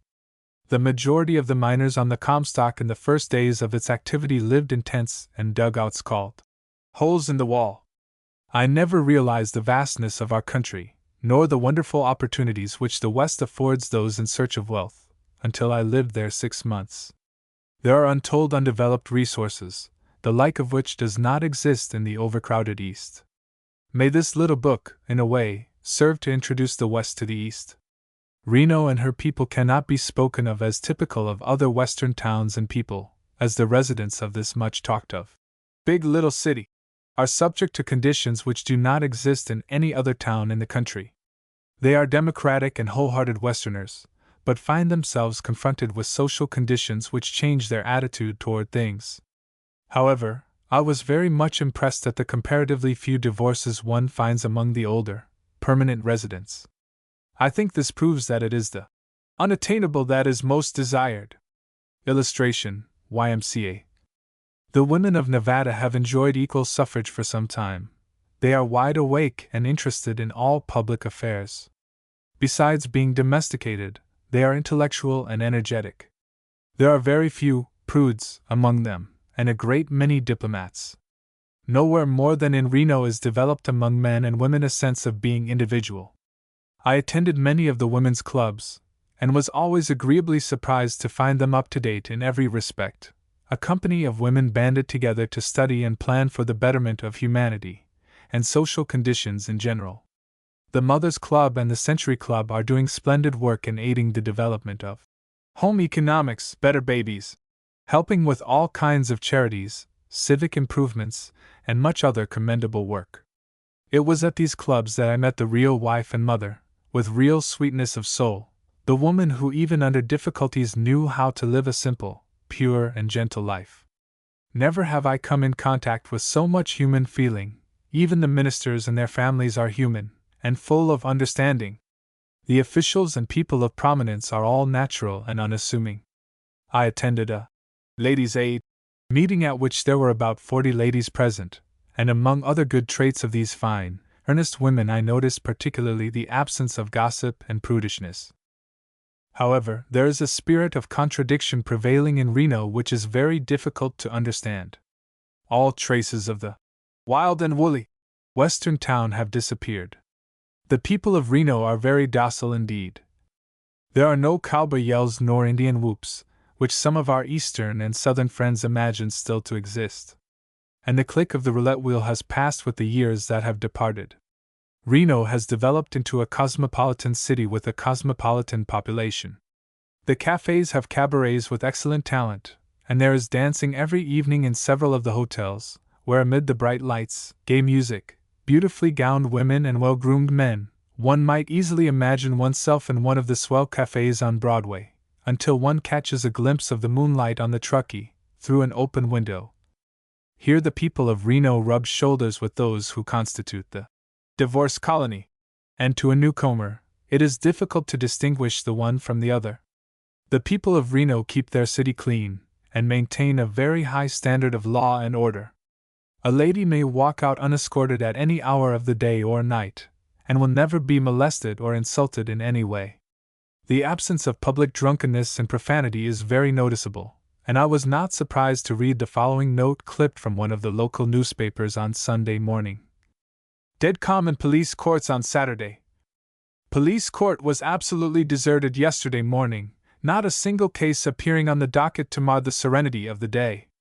Reno's night police found the citizens unusually well behaved all night long and were not required to make even one arrest during the 12 hours they were on duty. The fact that the people do not show much hospitality to undesirables, not even the hospitality of their jails, may explain why the little city is so calm and peaceful, and its police not overworked. The following clipping will indicate what happened to undesirables. 3 men are told to get out of city. Population of Reno dwindles, following session of Judge Bryson's court. Charles C. Stewart, James Joyce and John Burke were picked up by the police on Commercial Row Wednesday for disorderly conduct. Judge Bryson's police court was still in session and the men were arraigned immediately. All 3 pleaded guilty to the charge and for the best interests of the community were given until 10 o'clock Thursday morning to get out of town. Illustration: View of Nevada University campus. I had the pleasure of being a guest at the military ball in the University of Nevada, at which the governor, his staff, and many state officials were present, and was very much impressed by the fact that Nevada's statesmen, like the state, are comparatively young. The governor did not look a day over 30. They were a fine-looking lot of earnest, unassuming, democratic Westerners. I do not know when I have seen a prettier picture than the one I saw when I looked down from the balcony upon that splendid assembly of glittering uniforms, beautifully gowned women, and handsome young students, amid fluttering flags and gay music. As I looked on, I could not help thinking of the pioneer ancestors of some of these illustrious sons and daughters of Nevada, who had crossed the plains in the early days, and I wondered what they would have to say of this brilliant array, and of the magic, modern little city of Reno and its people, if they could peep from behind the curtains of yesterday. I am sure they would be more than proud of both. I fully expected to find living in Reno unusually expensive, but was agreeably surprised to find that one can live there even more reasonably than in the East. The prices are not extortionate at all, there being no specially made rates for visitors, and the people are neither grasping nor selfish. I have found the people of Reno charming and interesting, and it has been a pleasure indeed to get a peep behind the scenes of this romantic little city, and above all, I have found everyone fair and courteous in every way to those who are to become citizens of their town. Part 6: Nevada Divorce Laws. The History of Nevada. Published in 1913, Sam P. Davis writes as follows.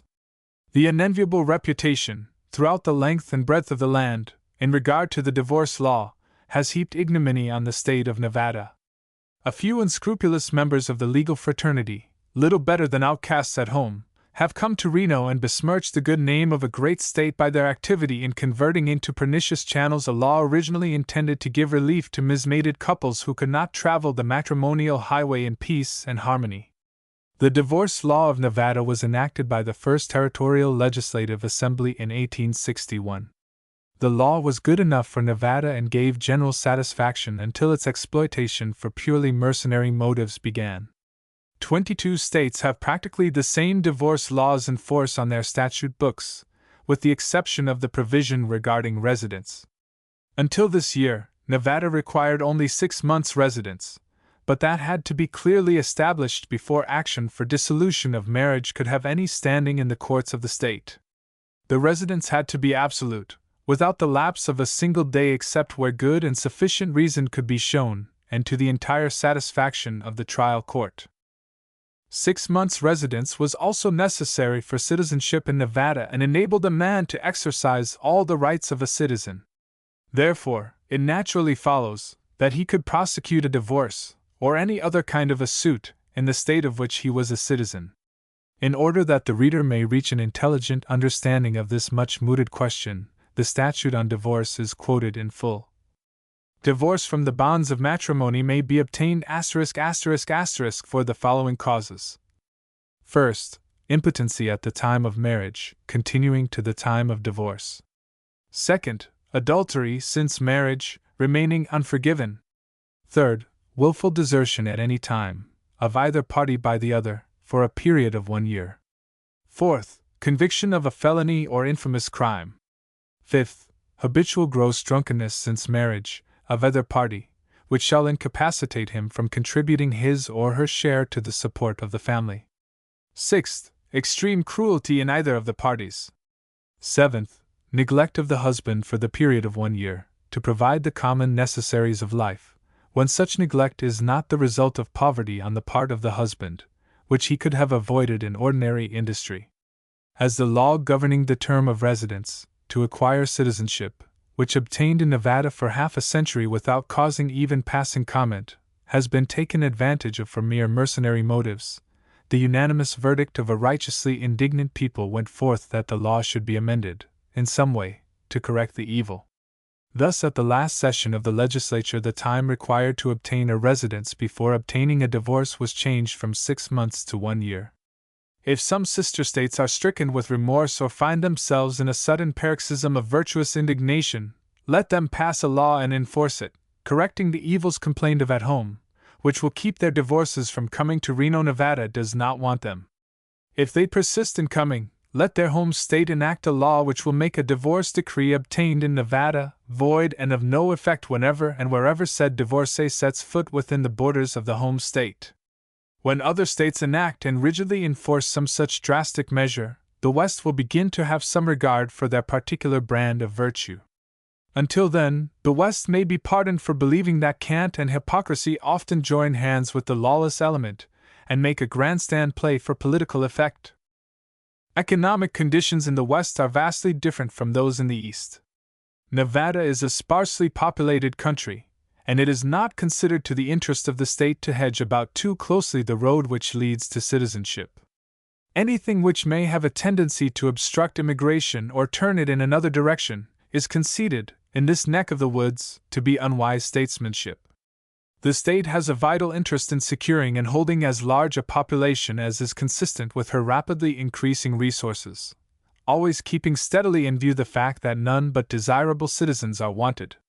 If, however, the other kind come, as they sometimes do, Nevada is ready to cope with the situation, as many of that class can testify from personal experience. Nevada is a veteran of the Civil War, having been organized as a territory in 1861, and admitted as a state of this glorious Union in 1864. No soldier on the field of battle ever made a more gallant defense of his country than did this, battle-born, state during the trying times of the war. What she lacked in men was made up in money. Nevada was baptized in the blood of the nation and paid for her baptismal rite in a flood of gold and silver. With this flood of gold and silver, she saved the commercial honor of the country. This gold and silver paid the armies of the Civil War, averted national bankruptcy, and enabled the government to resume specie payment in 1873. Those were dark days in the financial and political history of the United States, and Nevada, maligned and despised as she is today in some quarters, was the savior of her country in that most critical period of her history. The state that furnished the sinews of war should have some standing in the hearts and minds of the American people, even if republics are ungrateful. From the best information at hand, it would appear that the mines of Nevada have yielded the enormous sum of $2 billion during the past 50 years. Of this amount it is conceded that the Comstock alone produced fully one-half. The figures are given in round numbers, but are considered by mining men who are posted in such matters to be conservative.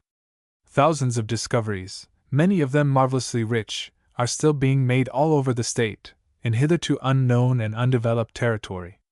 Besides gold, silver, and copper, immense deposits of salt, borax, lime, platinum, sulfur, soda, potash salts, cinnabar, arsenical ores, zinc, coal, antimony, cobalt, nickel, niter, isinglass, manganese, alum, kaolin, iron, gypsum, mica, and graphite exist in large quantities. Proudly conscious of her strength and probity of character, great big-hearted Nevada looks down from her lofty pedestal and freely pardons all who may have misjudged her. This is Nevada's record.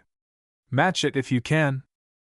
The impulse which inspires a desire for a dissolution of an intolerable matrimonial alliance is as fundamental to human nature as the one which inspires a desire for marriage, and is oft times far more moral.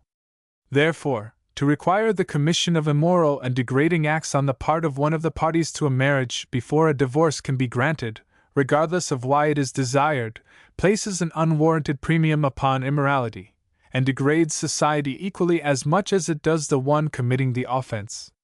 Not only does this policy of the law foster immorality, but immorality increases in proportion as the law becomes more drastic. Surely, the Nevada law is more moral than that of New York, which permits divorce for adultery only. New York has the most drastic law of any of the states. As a consequence, it has, in proportion to the population, about 7 times as many proven cases of adultery as any other state. There are nearly 4 times as many such cases there, as in the neighboring state of Pennsylvania. This is not because the good people of New York are so much worse than their neighbors, but because the law requires that residents of the former state, who desire divorce, commit adultery, unless they have the time, money, and inclination to go to Reno. The effort to compel men and women to live together against their own free will, which is the purpose of stringent divorce laws, has caused even more immorality inside of marriage than it has outside. Immoral conditions are never so dangerous as when they exist in marriage.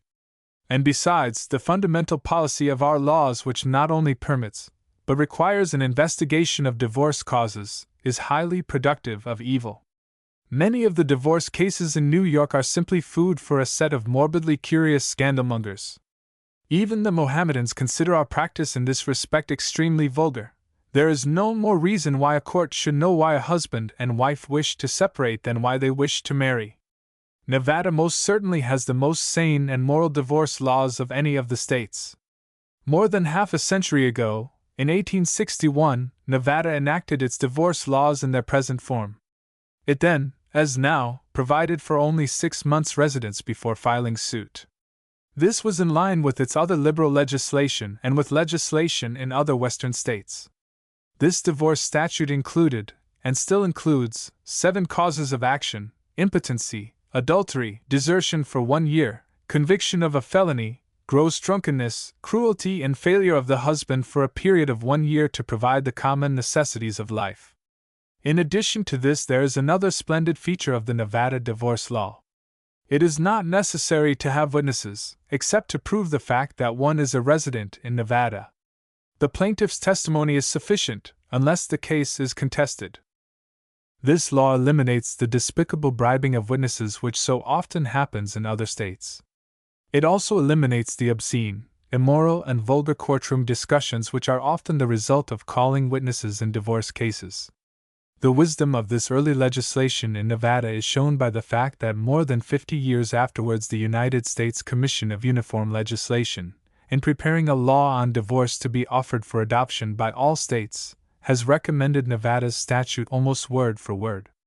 It should be remembered that this commission is made up of the greatest thinkers of modern times: lawyers, jurists, professors, moralists, and statesmen. No one criticizes Nevada's causes for action. It is admitted that divorce, when it results from any one of these causes, is the only remedy for unfortunate relations, which, without such remedy, would injure society. A great majority of the leading thinkers and writers in our churches today admit that these causes of action are not too broad. I believe that Maryland has one of the most lenient divorce laws of any of the southern states. A divorce is granted to residents after 3 years' separation. The decree is granted to the one deserted. Some of the eastern and southern states, in this respect, are still in the throes of the Dark Ages. The western states, practically all of them west of the Mississippi River, have seen the perfidy and injustice resulting from such narrow exactions. These modern, progressive ideas have crystallized into the form of wise legislation, the statutes of many of the states being almost identical with that of the state of Nevada. In South Carolina, no divorce is permitted on any ground. New York is but little better, since the only cause recognized is adultery. New York's rigidity in this respect has annually led thousands of people to resort to revolting and immoral acts and join in collusion, in order to obtain relief from wretched and unbearable marriage bonds. Such laws are unjust. Such laws wreck valuable lives. With strong characters, they lead only to unhappiness. With the weak, they result in immoral living. The question then: is divorce ever right? must be answered in the affirmative. Why should two persons, who find after reasonable trial that they have made a mistake, and that they are wholly unsuited for each other, physically, morally, and intellectually, be compelled to live together? What is at first mutual indifference ripens gradually into loathing and hatred. Such conditions bring into the world innocent children, begotten not of love, as marriage presupposes, but of disgust, hatred, lust, and incompatibility. Is it not a fact, established by the most reliable medical authorities and celebrated criminologists, that crime is fostered in the minds of children begotten of inharmonious relationship? We can never fathom the depth of untold sorrow brought about by unfortunate marriages, where there is no way to annul them. This burden upon mankind has resulted in countless desertions, felonies, drunkenness, murders, and suicides.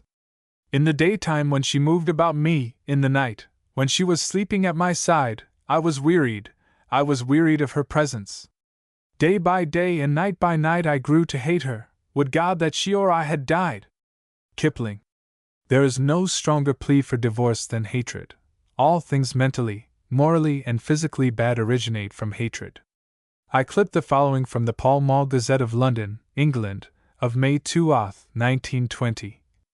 Easy divorce. Opinions of the typical Englishman to the editor of the Pall Mall Gazette. Sir, if it is not too late to answer some of the arguments brought to bear on easy divorce, as Lady Beauchamp calls it, or, as I prefer to call it, the proposed equalization of the divorce laws on which she wrote recently, I would like to know how far the sentiments of the typical Englishman mentioned in the article are known to Lady Beauchamp. Among many great men she mentions Gladstone. Now, his opinion on the subject is surely well known, as in 1857 he supported an amendment moved by Mr. H. Drummond that infidelity alone on the part of a husband should entitle the wife to the dissolution of the marriage. Gladstone's speech was, I believe, an earnest attack upon the injustice of the divorce bill to women. An able advocate, Sir Charles Russell, once described the action of a man whose wife was seeking a divorce from him in the following strong terms: this was not a case of mere vulgar acts of infidelity, but it was that of a man whose continued course of conduct, consistent only in its profligacy and heartlessness, had brought the wife into a condition by which the marriage tie had become a galling chain. If the conduct of the respondent did not amount to legal cruelty, the law was in an anomalous state, and did emphasize in a marked manner the inequality which existed in the laws relating to these matters between men and women. George Eliot once wrote, "These things are often unknown to the world, for there is much pain that is quite noiseless, and vibrations that make human agonies are often a mere whisper in the roar of hurrying existence." Thackeray in The Newcomes speaks of matrimonial crimes where the woman is not felled by the actual fist, though she staggers and sinks under the blows quite as cruel and effectual, where with old wounds still unhealed, she strives to hide under a smiling face to the world.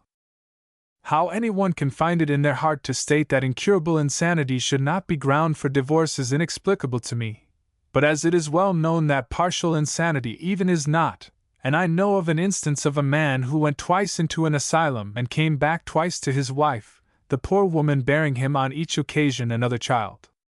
Even this is not a ground for divorce. The cruelty in refusing the injured person her freedom seems almost incredible.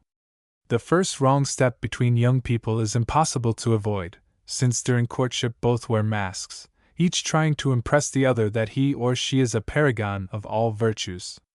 The net result is that the truth often becomes a horrible revelation immediately after the wedding ceremony.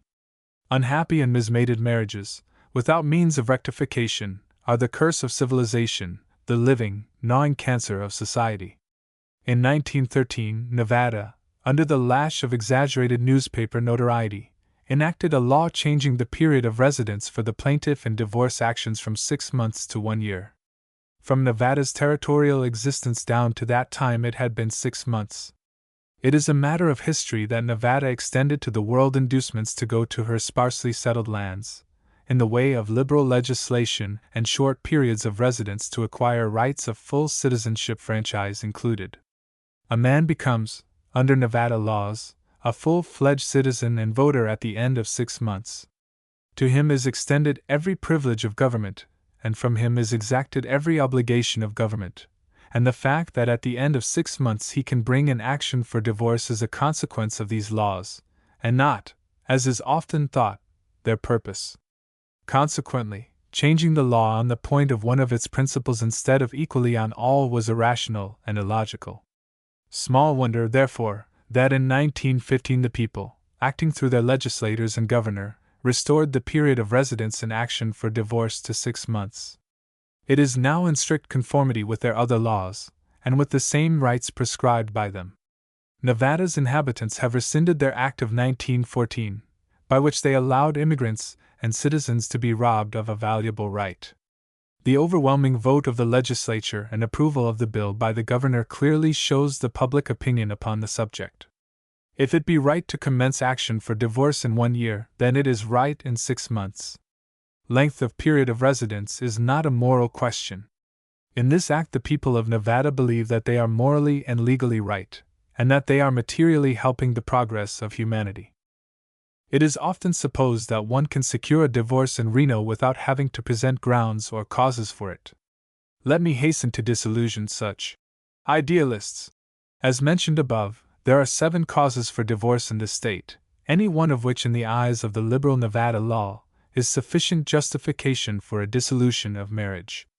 A fact which perhaps is not generally known is that one may leave the state temporarily any time after establishing a residence, provided, however, that the time during which one has been absent is eventually made up.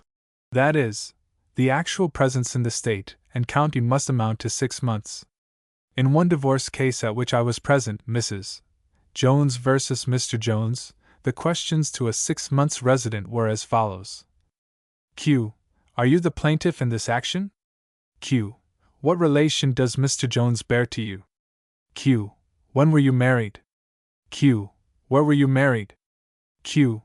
Are there any children of this marriage? Q. It is stated in the complaint that since your marriage to Mr. Jones he has been guilty of habitual gross drunkenness, which he has contracted since the marriage. Will you please state to the court the circumstances in regard to his acts of habitual drunkenness? Q. Have his acts of habitual gross drunkenness incapacitated him from contributing his support to the family? Q. What effect have his habits of gross habitual drunkenness had upon his performing his part of the marital relations? Q.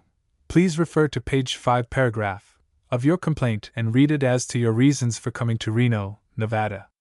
Q. When did you come to the Count of Washoe, state of Nevada? Q.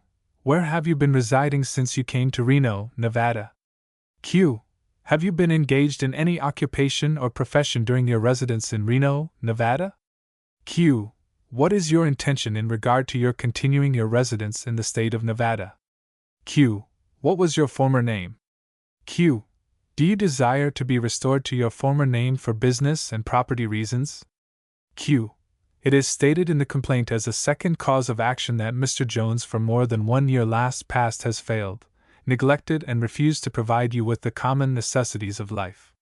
Please state, if any, what provisions he has made for your support, and how he has supported you, if at all.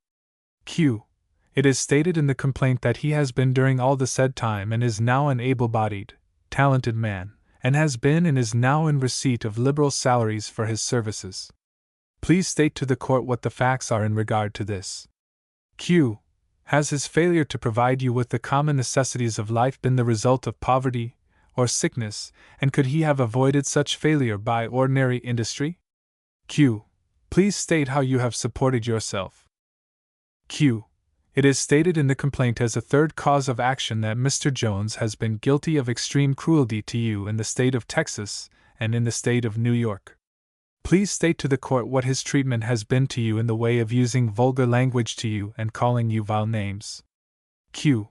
What occurred at New York City on or about May 1919, in regard to the conduct of the defendant, in regard to his father and his coming to the hotel in a condition of intoxication? Q. It is stated that at Waco, Texas, the defendant would drink and keep you awake until a late hour in the morning. Please state to the court the circumstances of his conduct. Q. What occurred during the winter of 1919 at New York City in regard to Mr. Jones flourishing a loaded revolver and threatening to kill you? Q. What effect did his treatment of you have upon your being compelled to leave him? Q. What have you done in regard to endeavoring to persuade Mr. Jones to cease his excessive use of intoxicating liquors, his exhibition of ugly conduct, his vile language, to induce him to resume a normal condition of conduct and treat you with kindness? Q. What effect, if any, has his habitual gross drunkenness and extreme cruelty to you had upon your happiness and health, and how has it affected you mentally and physically? Q. What effect has it had upon the intent and purposes of intermarriage and rendering your life with your husband unendurable, miserable, and unbearable? In this case, the charges were non-support and drunkenness and extreme cruelty. The plaintiff in a divorce case need not become seriously concerned because a defendant has refused to sign papers at the time he or she has been served. Personal service upon the defendant. The mere fact that the papers are handed to the defendant is sufficient, whether he has accepted them or not. Or service by publication and mailing in Nevada will accomplish the same purpose, except that there will be a delay of 40 days in the first case and 82 in the latter. However, if the defendant is not represented, or does not appear, there may arise the question as to the legality of the divorce in some states, especially in New York State. It will obviate considerable delay and inconvenience if the defendant will sign and file his personal answer, admitting the plaintiff's allegations of residence, marriage, children, etc., but denying the cause of action.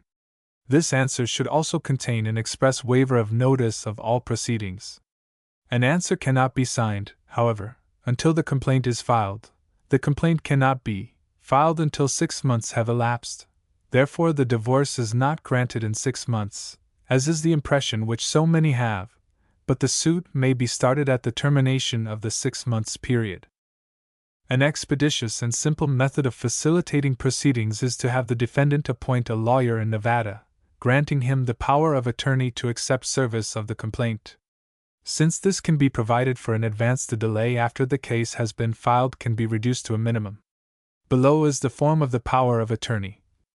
Know all men by these presents that I, John Jones, of the town of Waco, county of State of Texas, hereby constitute and appoint, of the city of Reno, county of Washoe, state of Nevada, as my true and lawful attorney, in fact and at law for me and in my name to act for me and appear for me as my attorney in any action that may or shall be instituted by Mary Jones, my wife, against me for the dissolution of the bonds of matrimony existing between us, in the 2nd Judicial District Court of the State of Nevada, in and for the county of Washoe, and in any such action to accept service of summons thereon and to plead to or demur to, or to answer any verified complaint or other pleading that may or shall be filed by said Mary Jones in any action in said court, and to do and perform any other act or acts or to take any other proceeding or proceedings he shall deem proper in said action, giving and granting unto my said attorney or his substitute full power and authority to do and perform all and every act and thing whatsoever requisite and necessary to be done in and out of said action,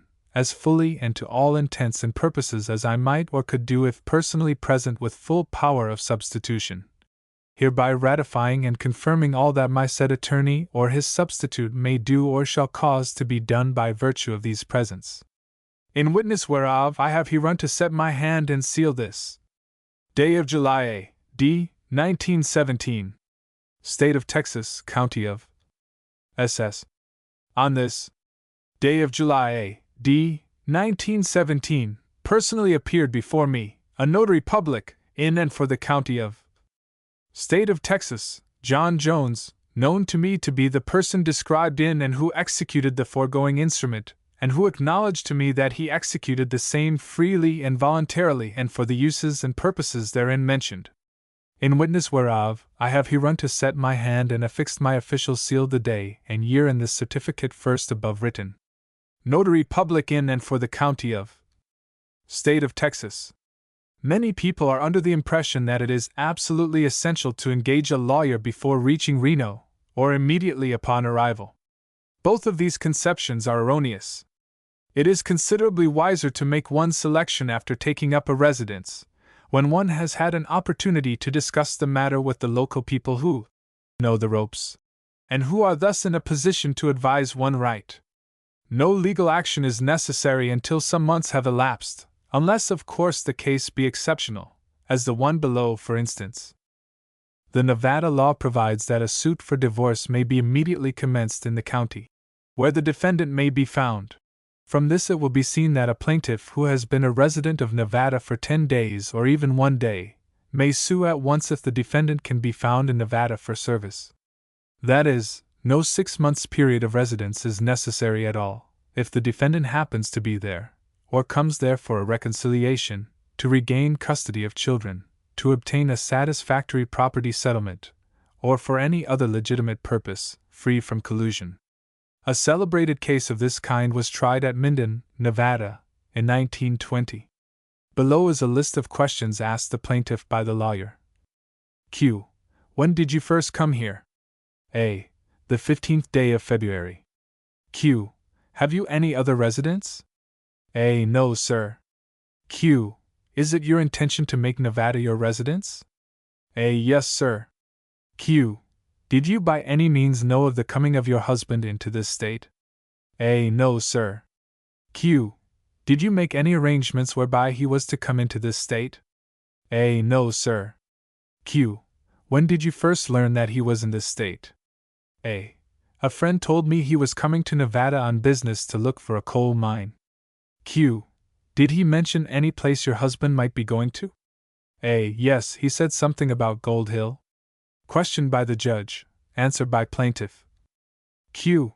Do you know where there are coal mines in Gold Hills? You mean gold mines. A. Yes, gold mines. Questions by lawyer. Answers by plaintiff. Q. What, if anything, did you do on hearing that he might come into this state? A. Why, I telephoned you and informed you. Q. Did you see your husband? A. No, sir. Questions by judge. Answers by plaintiff. Q. Did you have anything to do with the appearance of your husband in this vicinity? A. No, sir. Q. I want to have you very clear on this. No arrangements were made between yourself and your husband whereby he was to come into this state. A. No, sir. Q.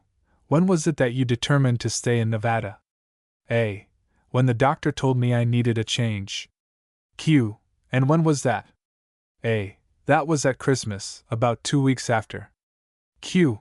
Have you ever, directly or indirectly, had any understanding with your husband that you should come into the state of Nevada and later, being here, that he should come into this state, that you should institute divorce proceedings and have him served with papers?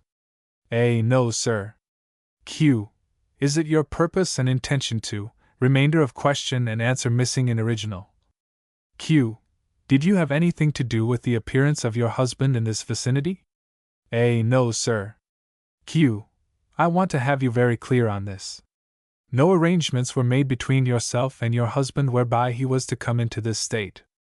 A. No, sir. Q. When was it that you determined to stay in Nevada? A.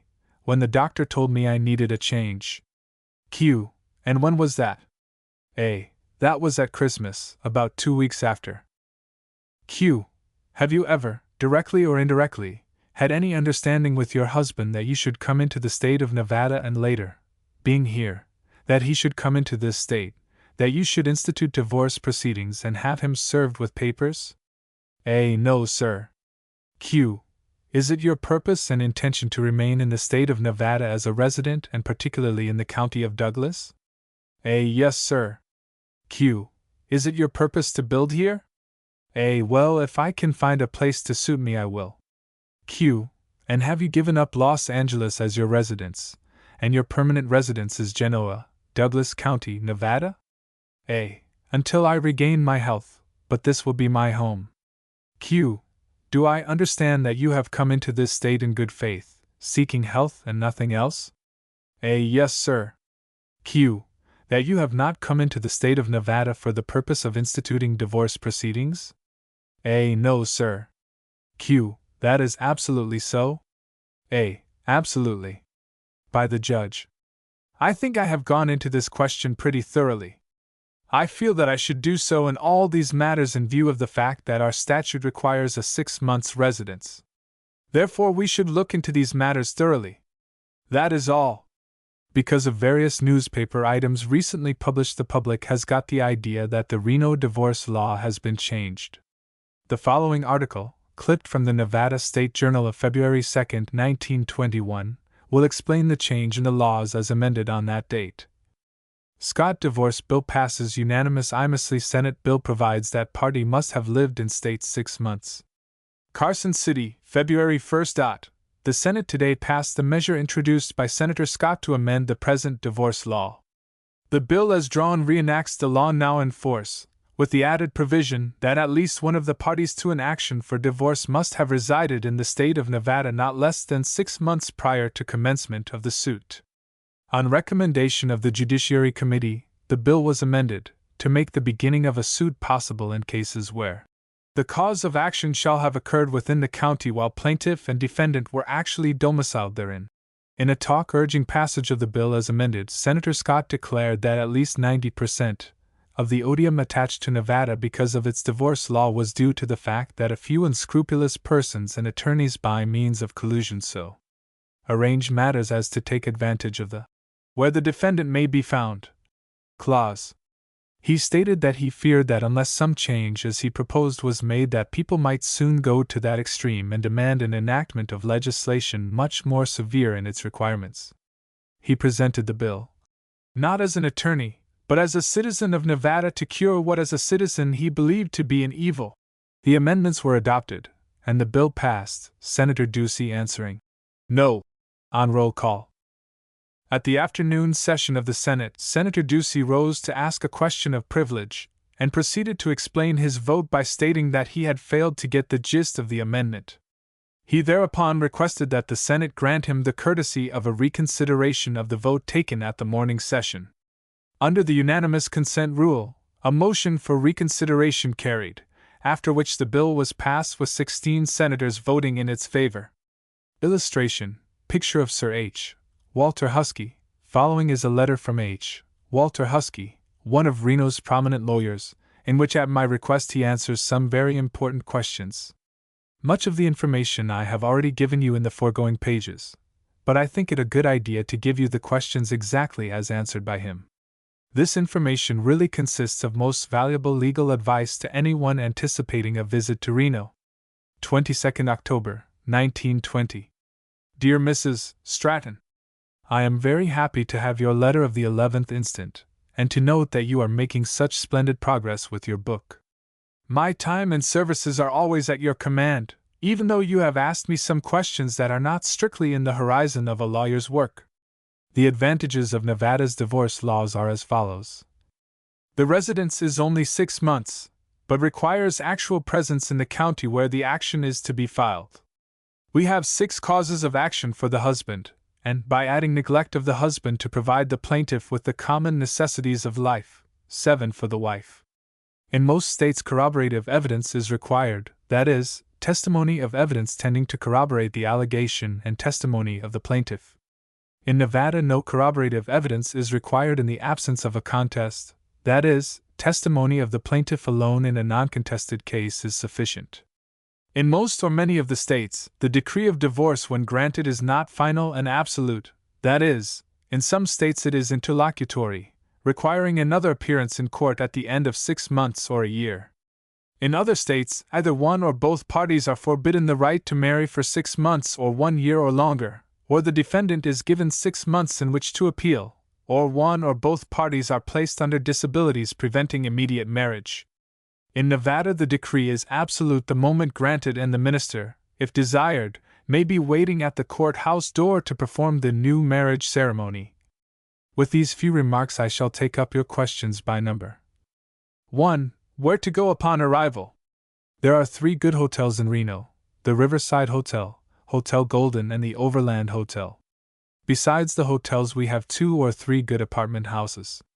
Many people go directly to the private boarding houses where room and board can be had at more reasonable figures. 2. What attitude to take up with the local people, what to do, what to avoid. In the Great West, strangers are taken to be all right, until they prove themselves otherwise. It is unlike the East or South, where one must prove oneself as to character and standing, before one can hope to be admitted into the better circles of society. fully 90% of the people who come to Nevada to become bona fide residents with the expectation of taking advantage of Nevada's lenient divorce laws are people of high character and standing. It is naturally well to mix with Reno's people, to keep oneself as straight and restricted as one would do at home, and to avoid the tendency to throw off all restraint when one passes west of the Rocky Mountains. 3. Are there any crook lawyers? There are crook lawyers, but not in Reno. There were 1 or 2 who have been indicted and disbarred. Sometimes it is possible when the address can be found to communicate with the defendant's spouse and stir up trouble by offering to defend him or her free of charge, hoping by such action to be placed in position to squeeze a few $100s out of the plaintiff. The best way to avoid this is to go to Reno and look over the field before selecting an attorney. 4. The possibility of blackmail? The only possibility in the nature of blackmail comes from unprofessional practitioners like those mentioned in the preceding paragraph, who, in some way having the address of the defendant, communicate with him or her in the hope of stirring up trouble and representing the defendant in the contest. When relations are thus taken up with the proposed defendant, these lawyers usually notify the plaintiff that if the plaintiff will come to him or to a lawyer of his selection, someone closely associated with him, the matters can be adjusted and the divorce granted. The position taken by our county clerk, under our law, in refusing absolutely to allow anyone, other than the parties and attorneys for the parties in a divorce suit, to have access to the papers greatly reduces the field of this blackmail and protects many innocent people. 5. How do you proceed with the case? Upon arrival in Reno, a new resident ought to find a reputable lawyer, consult him, retain him by paying him possibly 1/3 of the fee, and state to him the entire cause of action. The lawyer will take down the facts, given a receipt or contract showing the total fee to be paid, will make a record of the beginning of the residence period, and will talk to the client generally about his or her cause of action, and the steps necessary to be taken toward establishing a bona fide residence that will hold water against all attack. Many persons have failed in contested cases, because of statements they have placed in letters to friends and relatives. These statements often show that the plaintiff is only serving time in Nevada, and if brought to the attention of the court, will defeat one's allegation of residence upon which the jurisdiction of the court depends. Without jurisdiction, no divorce can be granted. 6. What is the first step? 7. What if you cannot serve? After the 6 months residence period is completed, the first step is to prepare, verify, and file the complaint. This complaint is a clear statement of the plaintiff's cause or causes of action. At the time of filing this complaint, the summons is issued and handed to the attorney for the plaintiff. Where the defendant is not willing to file an answer or demur, and thus submit to the jurisdiction of the court, an affidavit for publication is sworn to by the plaintiff, and an order for publication is prepared for the signature of the judge, and being signed by him, is filed with the clerk of the court. After publication is ordered, service may be made by publication once a week for 6 weeks in a Reno paper, and by mailing a copy of the complaint attached to a copy of the summons to the defendant at his or her last known residence. After publishing for 6 weeks, it is necessary to wait for a period of 40 days, during which time the defendant may answer. Service is complete only at the end of publication, and a defendant living outside of Nevada is entitled to the full period of 40 days after service. Below is a facsimile of different forms of service by publication. Summons. Number 16447, Department Number 2. In the 2nd Judicial District Court of the State of Nevada, in and for the County of Washoe. LNM, Plaintiff vs. AMM, Defendant. The State of Nevada sends greeting to said defendant. You are hereby summoned to appear within 10 days after the service upon you of this summons if served in said county, or within 20 days if served out of said county but within said judicial district, and in all other cases within 40 days, exclusive of the day of service, and defend the above entitled action. This action is brought to recover a judgment and decree of this court forever severing and dissolving the bonds of matrimony now and heretofore existing between the parties hereto upon the grounds of desertion, adultery, and extreme cruelty, as described in the complaint. Dated this 15th day of December, A.D. 1920 E.H. Beamer. Clerk of the 2nd Judicial District Court of the State of Nevada, in and for the County of Washoe. By G. R. Ellithorpe Leroy F. Pike, Deputy Attorney for Plaintiff. Summons in the 2nd Judicial District of the State of Nevada, in and for the County of Washoe. IMG Plaintiff versus SLG Defendant. The State of Nevada sends greeting to said defendant. You are hereby summoned to appear within 10 days after the service upon you of this summons if served in said county, or within 20 days if served out of said county but within said judicial district, and in all other cases within 40 days, exclusive of the day of service, and defend the above entitled action. This action is brought to recover and decree dissolving the bonds of matrimony existing between you and said plaintiff, upon the ground that you willfully failed, neglected, and refused to provide for said plaintiff the common necessaries of life for a period of more than 2 years next preceding the commencement of this action, although having the ability so to do, awarding to said plaintiff the care, custody, and control of the 2 minor children, the issue of the marriage between you and said plaintiff, to wit, GLG and ROG, and for general relief, as alleged and described in the complaint of said plaintiff now on file in said action in the office of the clerk of the above-named court, and to which said complaint reference is thereby made and said complaint made a part hereof. Dated this 8th day of January A.D. 1921. E. H. Beamer, Clerk of the 2nd Judicial District Court of the State of Nevada, in and for the County of Washoe. A. Smith, Attorney for Plaintiff. 312 Clay Peters Building, Reno, Nevada. JL 5-22-29, F5L92E. 8. What if you can serve? 6 weeks of time may be saved if the defendant can be served with complaint and summons. This personal service outside the state of Nevada is equivalent to completed service by publication, and the defendant has 40 days in which to answer. 9. What if the defendant does not fight? In cases where the defendant is willing that a decree should be granted, much time and some expense may be saved by defendant signing and filing a short formal answer, admitting plaintiff's allegations of residence, marriage, children, etc., but denying the causes of action.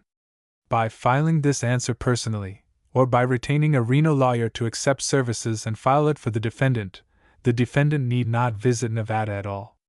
The case can then be closed up, and the decree granted within 10 days after the expiration of the 6 months. By the filing of this short answer, the defendant submits to the jurisdiction of the court, and any decree of divorce granted is valid and effective for plaintiff and defendant alike beyond any question, the world over. 10. What if the defendant fights? If the defendant fights the case, evidence and testimony must be introduced, and the case tried as other contested causes in other states. If the defendant be the wife, she can by filing affidavits showing her position financially compel the plaintiff husband, before proceeding with his case, to advance such sums of money as may be necessary to cover costs, attorney's fees, alimony pending the suit, and traveling expenses to and from Reno. 11. What about the chances for losing? In the absence of a contest, if a divorce case in Nevada be prepared by a lawyer who knows his business, there is no real reason for losing. If the cause be contested, then it all depends upon the allegations and proofs of the plaintiff as compared with the allegations and proofs of the defendant. Probably 3 cases out of 4 contested cases are won by the plaintiff. 12. How is the case called? When the case has been filed and the time during which the defendant is permitted to answer has passed, a default is prepared by the attorney for the plaintiff, and signed and filed by the county clerk. In cases where the defendant has appeared personally or by counsel and an answer has been filed, they are ready for trial. On calendar day, which comes each Monday, either the default case or the case in which an answer has been filed is called to the attention of the court by the plaintiff's counsel and is set down for trial by the court, usually some day that week. 13. Procedure of an actual case? Witnesses, questions? The trial of undefended divorce suits usually takes about 15 or 20 minutes. The only witnesses necessary are those to prove residence in Reno for the period of 6 months. Room rent receipts are not sufficient. Usually it is necessary to call the landlady of the rooming house, or the clerk of the hotel where the plaintiff has resided to show a continued residence in the county of Washoe. Where the plaintiff moves about frequently from one rooming house to another, it is more difficult to prove continuous residence. A residence in the county is all that is needed and all that has to be proved, however, and often plaintiffs in the summertime spend a month or two on that portion of Lake Tahoe which is in Washoe County. 14. Is this case treated publicly or privately? All cases are tried in a courtroom which is open to the general public, unless the allegations are of such immorality in the complaint that the proof should not be heard by the general public. Divorce cases are so common in Reno, however, that the public rarely attend. 15. Does the decree allow you to take back your own name? If the plaintiff be a woman and if there be no children the issue of the marriage, she will be allowed, if requested in the complaint, to take back her maiden name. The decree signed by the court simply orders that the plaintiff's maiden name be restored to her. If there be children the issue of the marriage, the maiden name of the mother will not be restored to her for the reason that it is thought that the mother should retain the name of her children. 16. What is the entire cost? The entire cost of a non-contested case ranges from $22 to $30. If the case be contested, there is no telling how high the cost may run. The cost of taking numerous depositions might amount to $50 or $100 or more. If the question is intended to cover the fees for lawyer services, I would say that they run from nothing up to several $1,000s. The usual fee for a person of ordinary means is about $250, which is probably the average fee in such cases in Reno, but persons of wealth often pay from $1,000 to $5,000. 17. In what sense are witnesses used, and how do they strengthen the case? Is it the same as in the East? In all non-contested cases, either where they go by default or where the defendant voluntarily files his answer after the residence for 6 months is proved, the plaintiff's testimony is sufficient to prove his or her cause of action, that is, no testimony beyond that of the plaintiff is needed where the case is not contested. In the event of a contest, the more witnesses and depositions one can procure, the more likely they are to win. 18. Can the divorce be obtained at once if the defendant can be served in the state?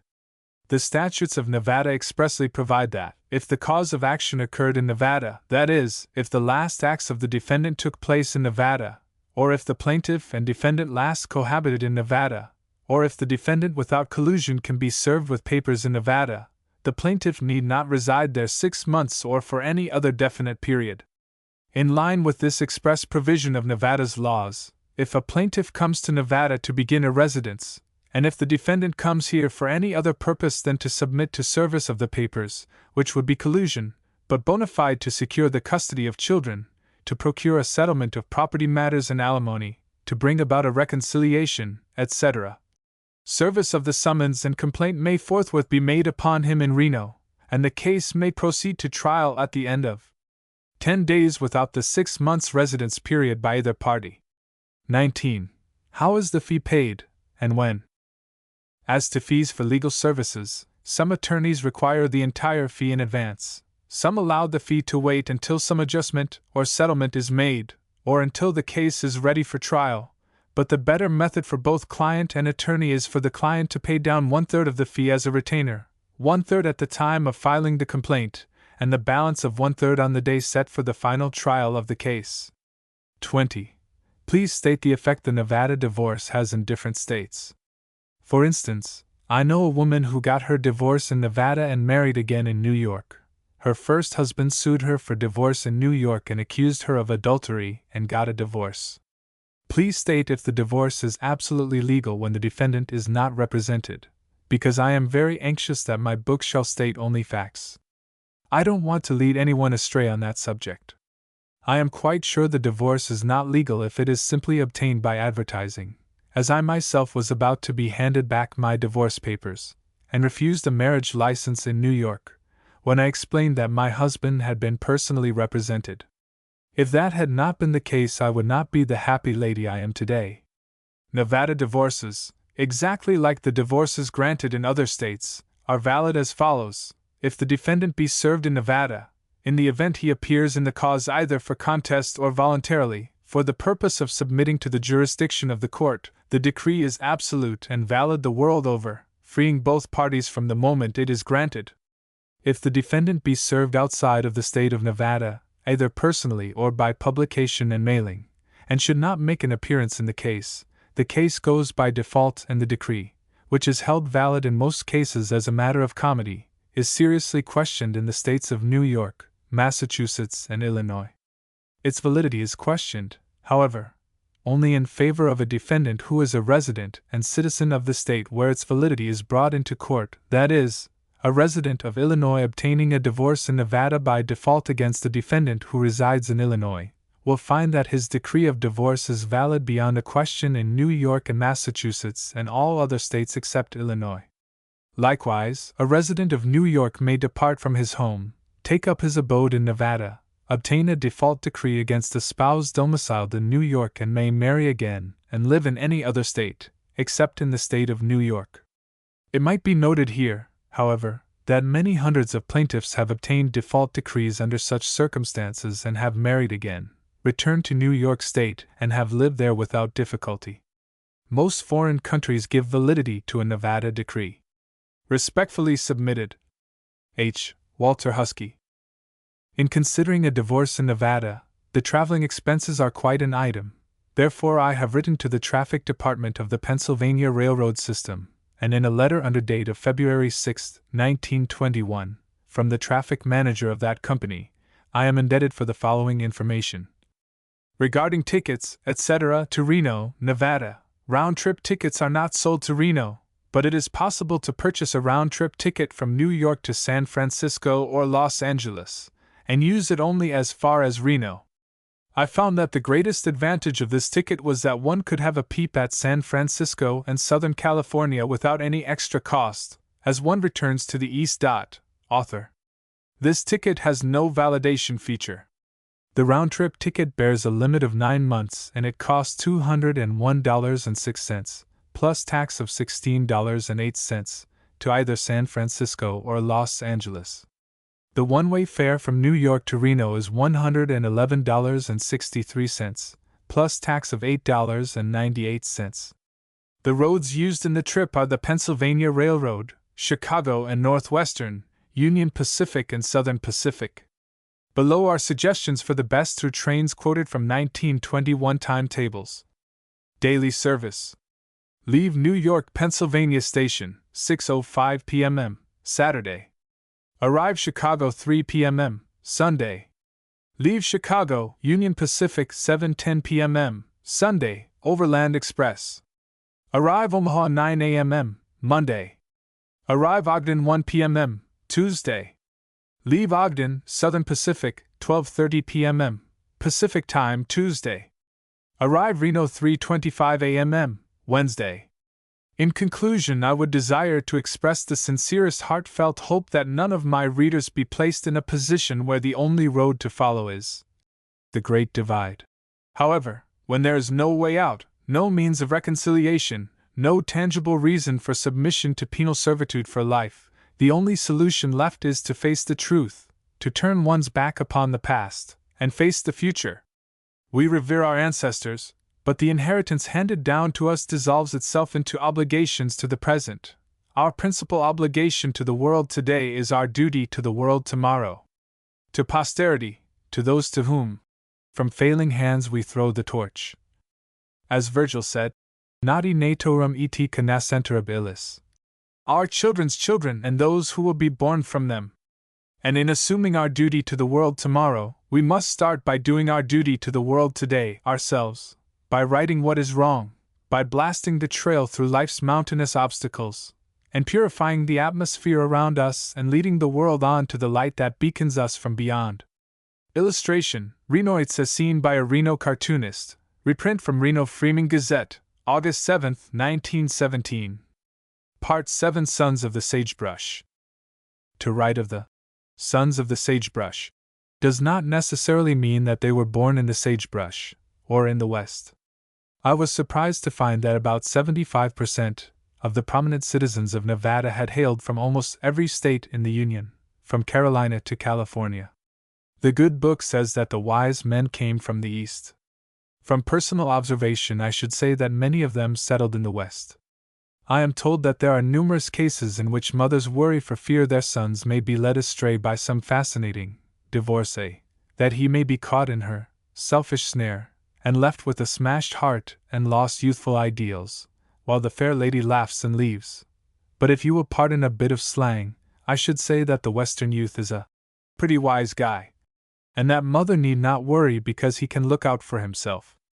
However, mother's advice may not always have held good after a mint julep, or a stroll in the moonlight. Hence the experience.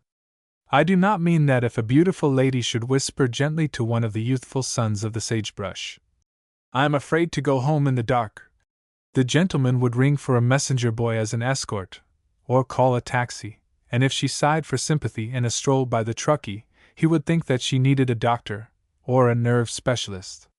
The sons of the sagebrush are not cold-hearted, nor are they lacking in courtesy of any sort, but to use a Western expression, they possess a large percentage of horse sense, meaning that they are not wearing their hearts on their sleeves these days. One of the most interesting and unassuming gentlemen I met in the big little city was Mr. George Wingfield. I had made up my mind to that effect long before he was introduced to me because I had seen his beautiful home on the banks of the Truckee, and his beautiful bank building on the corner of 2nd and Virginia Streets, the Reno National Bank, which I have described in Part 5, and had visited his ranch, and admired his string of thoroughbred horses and high-class stock. I had also been told how this gentleman had made his fortune almost overnight, so to speak, during the big gold boom, and I liked him for staying right there and spending the gold in the state whence it came. He did not take his riches and go away, as so many of them have done, but he helped to build a beautiful city, and there it is that he made his home. I was rather surprised to find that Mr. Wingfield was not a native son, but hailed from Arkansas. Also, I was disappointed in this gentleman's appearance, having been told that he was a resident of the West, when the West was really wild and woolly, and full of gold and other things.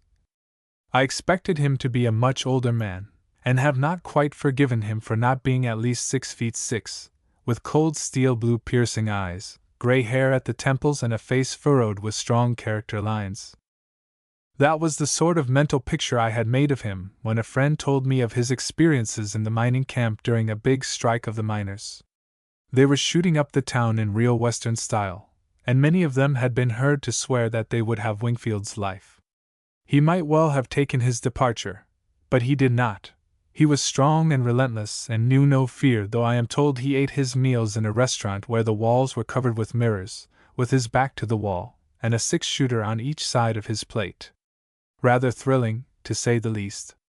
So far, Mr. Wingfield has not found it necessary to take advantage of the liberal divorce laws of the state. His beautiful home, charming and accomplished wife, and lovely children account for that. Somehow Mr. Wingfield's experience in Nevada and the gold mines brings to my mind a poem from Robert W. Service's Spell of the Yukon, of which I am very fond. This is the law of the Yukon, and ever she makes it plain: send not your foolish and feeble, send me your strong and your sane, strong for the red rage of battle, sane, for I harry them sore, send me men grit for the combat, men who are grit to the core. It would be difficult to name a citizen of Nevada more popular with his fellow men, or enjoying to a greater degree the confidence and trust of those with whom he is associated than H. J.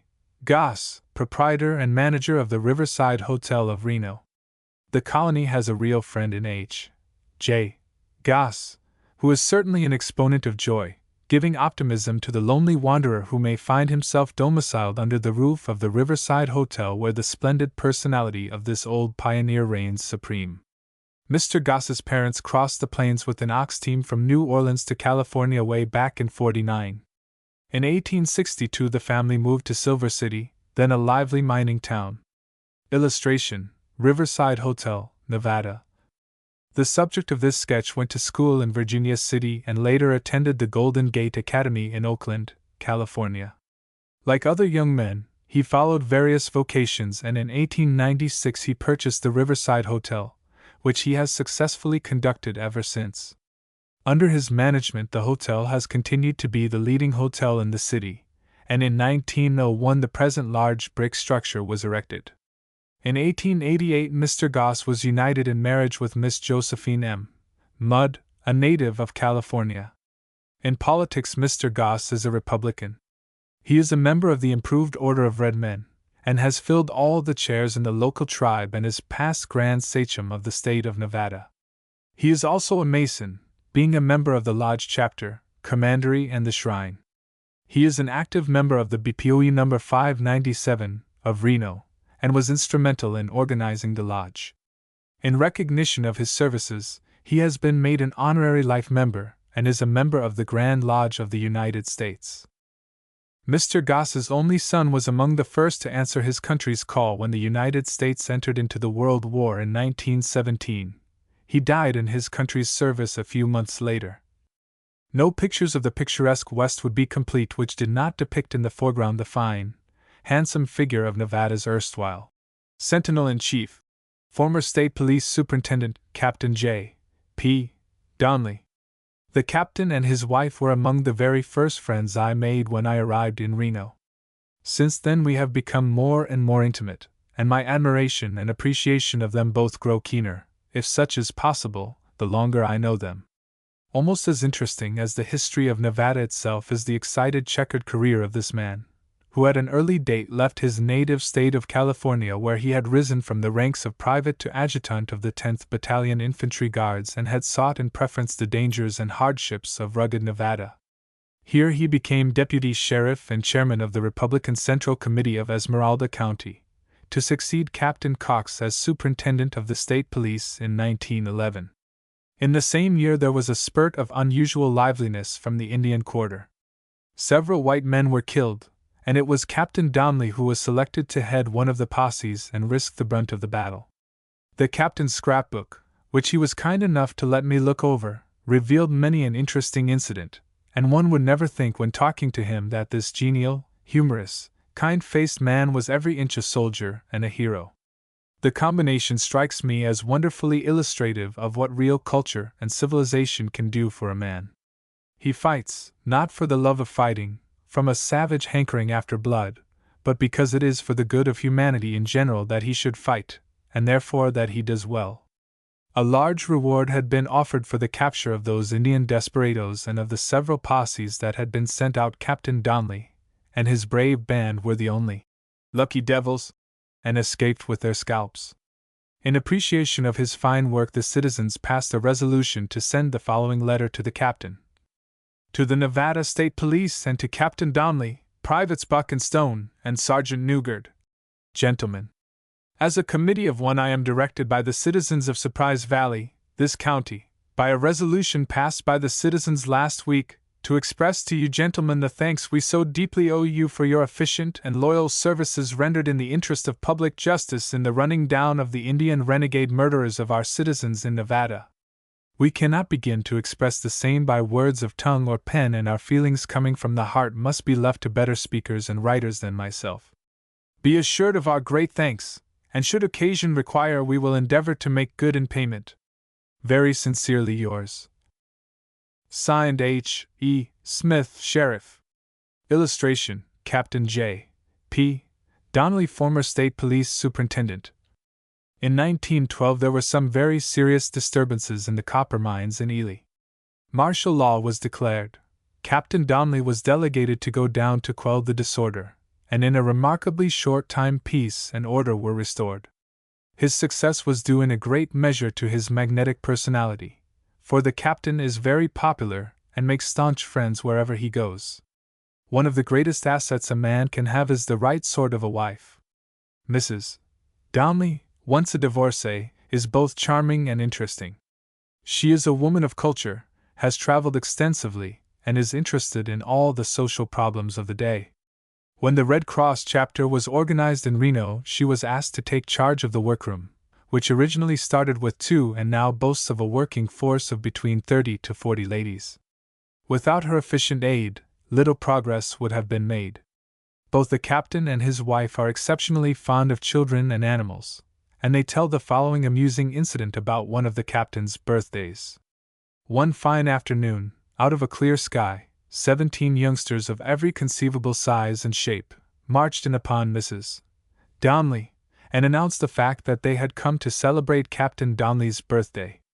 Thereupon they held aloft 3 monster cakes which they had brought along to demolish in case the captain did not have birthday cakes any more. After the rather surprised lady of the house had ransacked the neighborhood for some fruit and ice cream to help the cake along and practically no vestige of the feast remained, the unsuspecting captain came upon the scene. There was a rush and a scamper and a babble of voices shouted out, "Oh, Captain Donnelly, we're having such a good time at your birthday party!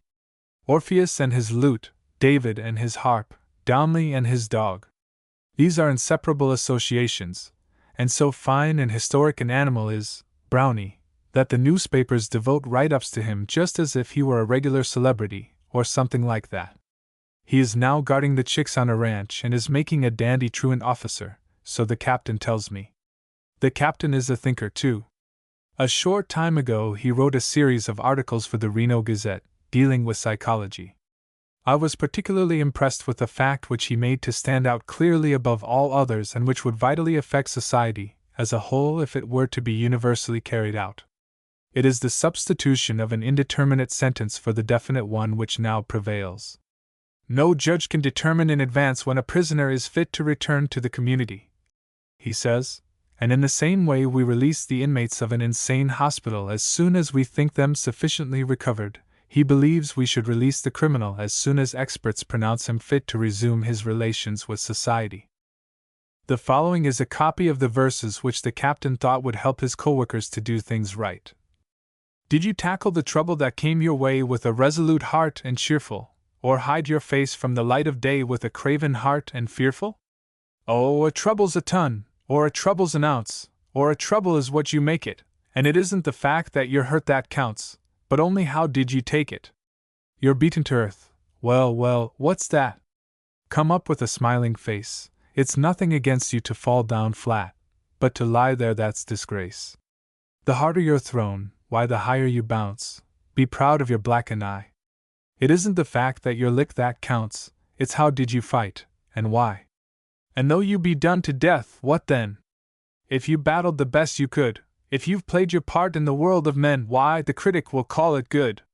Death comes with a crawl, or comes with a pounce, and whether he's slow or spry, it isn't the fact that you're dead that counts, but only, how did you die? And now we come to a pure sagebrush son who first announced himself into the family midst only a few miles away from Virginia City, Judge Langdon. His father had been a true pioneer of the Comstock Lodge, and so Frank was born with a golden spoon in his mouth.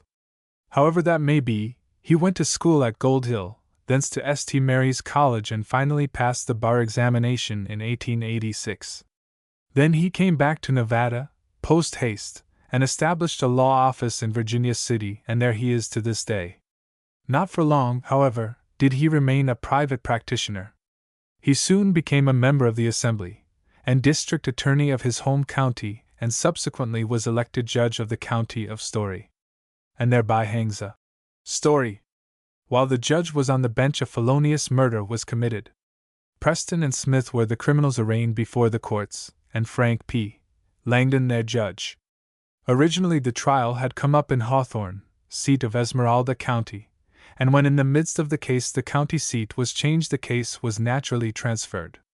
Feeling ran very high, for the prisoners had many friends, and several anonymous letters, bearing a fear-inspiring skull and crossbones sketched in blood-red ink, did the young judge handle, needless to say without any fear or trepidation. A son of the sagebrush knows no fear. At last the day for the final decision came. Some of those I have met who were present in the courtroom tell me that the atmosphere was highly charged and that many expected to see the judge get a rough deal. But calmly, in clear ringing tones, he boldly stated his convictions, irrespective of the direst results that might follow, yet nothing happened. The men were condemned and the judge is still residing in Virginia City, happy with his wife and 6 lively children. Not only through the popular ditty have the Blue Ridge Mountains of Virginia become famous. Their own natural beauty is sufficient to render them beloved by all those who have had the opportunity to see them or live amongst them. But it is also under the blue shadows of those Virginia peaks that many a good man was born, and it is therefore a great tribute to Nevada, I think, that Judge Sanders has permanently made his home under the purple and gray shadows of the sagebrush slopes. He had been deputy clerk and librarian of the Supreme Court of Virginia, and during this time had taken advantage of the lore with which he came in contact to study the ways and byways of the law. Like unto hosts of others, for him too the Comstock lode had proved a magnet, and in 1904 he hit the trail for Virginia City, Nevada. Then he trailed on, attracted by the Manhattan boom, and finally landed in Tonopah, the great silver camp. By this time he had begun to be known as a big fighter in the law world. His famous speech on the Prospector attracted considerable attention, and Nevada's sons soon found out that they had a real man in their midst. He was elected district attorney of Nye County, and there never was a man more free from political prejudice or more ready to give every applicant to the courts of justice a fair and square deal. Cattle rustlers quaked and trembled at the name of Sanders, as did I.W.S. Surrounding states never felt so very kindly disposed toward the judge, as it was he who in a great measure was responsible for exterminating this disturbing element, or rather dumping it into other states, since it proved inexterminable. Judge Sanders is married to a Wisconsin girl and has his home at Carson City, Nevada. Dick Stoddard is a Reno boy through and through, and although his middle name is Cross, it certainly has nothing to do with his disposition, for he is most entertaining and genial. As a youth he attended the high school and the university, after a time taking the civil service. Then in the service of the railroad proper, he wandered around the coast for about 4 years. Not content with this mission in life, he entered the law offices of a prominent firm of attorneys where he imbibed all the legal wisdom he could, supplementing his practical experience by theoretical study. In 1903, behold our judge, a full-fledged advocate. In 1905 he was elected city attorney for Reno. It was during his term that Reno's streets were first paved, the new city hall built, and the Truckee's banks spanned by the Virginia Street Bridge. A rather amusing story is told of how they, his friends, put one over on Dick, the putting over, however, being to their mutual advantage. The judge, or rather attorney, as he was then, had one of those spells that all of us have at times. He had sniffed his fill of musty legal parchment for the time, and he decided that he would prefer a sniff of the seaweed and brine, that he needed a tonic arid that no better could be found than ozone. So he packed his grip, gave his friends the slip, as one might say, and skipped off to a California resort. And while this revered city attorney was vigorously breasting the Pacific billows, and enjoying cooling breezes that brought in their wake reminiscences of Honolulu, and other lands that enchant the senses, his friends at home saw to it that Dick Stoddard got the title of General, hitched onto his title of attorney. During his generalship there were several interesting spats between the Interstate Commerce Commission and the railroads, but Attorney General Stoddard was the right man at the right time, and I assure you that the state didn't have to suffer. Judge Moran is another original son of Erin who has adopted Nevada and has been adopted by her. One could hardly say that he was born with a golden spoon in his mouth, for Barney Moran had anything but the life of Riley in his early years. Up and up he has moved along the checkerboard, however, until now he has become a knight, a real knight, for many a human being would still be in sore distress were it not for the judge's kind heart and sympathetic understanding in the divorce court. Some have dubbed him Papa Moran. He is so fatherly, they say. And as of course it is no sin to kiss a father, it has happened that some of the highly strung victims have ventured to embrace Papa after he pronounced those all-meaning words. Judgment for the plaintiff. When he was only 10 years of age, both his parents passed away, and so about 4 years afterwards he crossed the herring pond, in quest of a life of adventure. As far as variety is concerned, he had plenty of it, and some to spare, and it is all those hard knocks that have helped him to understand human nature as he does. Over in Cleveland he attended night school while working during the day as a machine shop apprentice. Not finding this job quite to his liking, he tried tending the traps, or doors underground in some of the coal mines. Soon his fancy changed again, and we find him engaged as a water boy on one of the railroads. Tick, tick, tick, tick, tick, signaled the telegraph, and it was not long before young Moran became proficient enough to take a job as an operator. Now, why the nickname Barney, you will ask? Thereby hangs a tale. While working in the telegraph office, Tom Morrow became infused with some of the electricity which charged the instruments, or so it seemed anyway.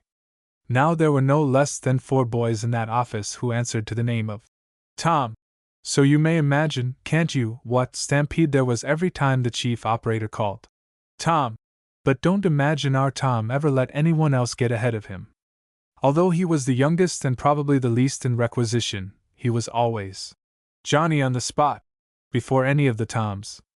To solve this dilemma, which was first considered a joke but later developed into an unmitigated nuisance, the chief operator eventually said to Moran, "Say, Tom, in future you're Barney."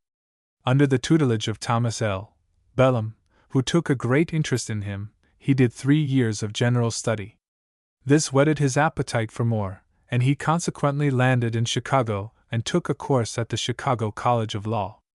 But not till several years later did he take his final degree and start practicing. Now our wandering little Irish boy is district judge of Washoe County. How seldom it is that we find anyone whose name is a real symbol of his temperament or profession. Often Mr. Stone will be a weak mollycoddle, Mr. Sharp, a phlegmatic butter won't melt in my mouth sort of individual, or Mr. Strong, an acute dyspeptic.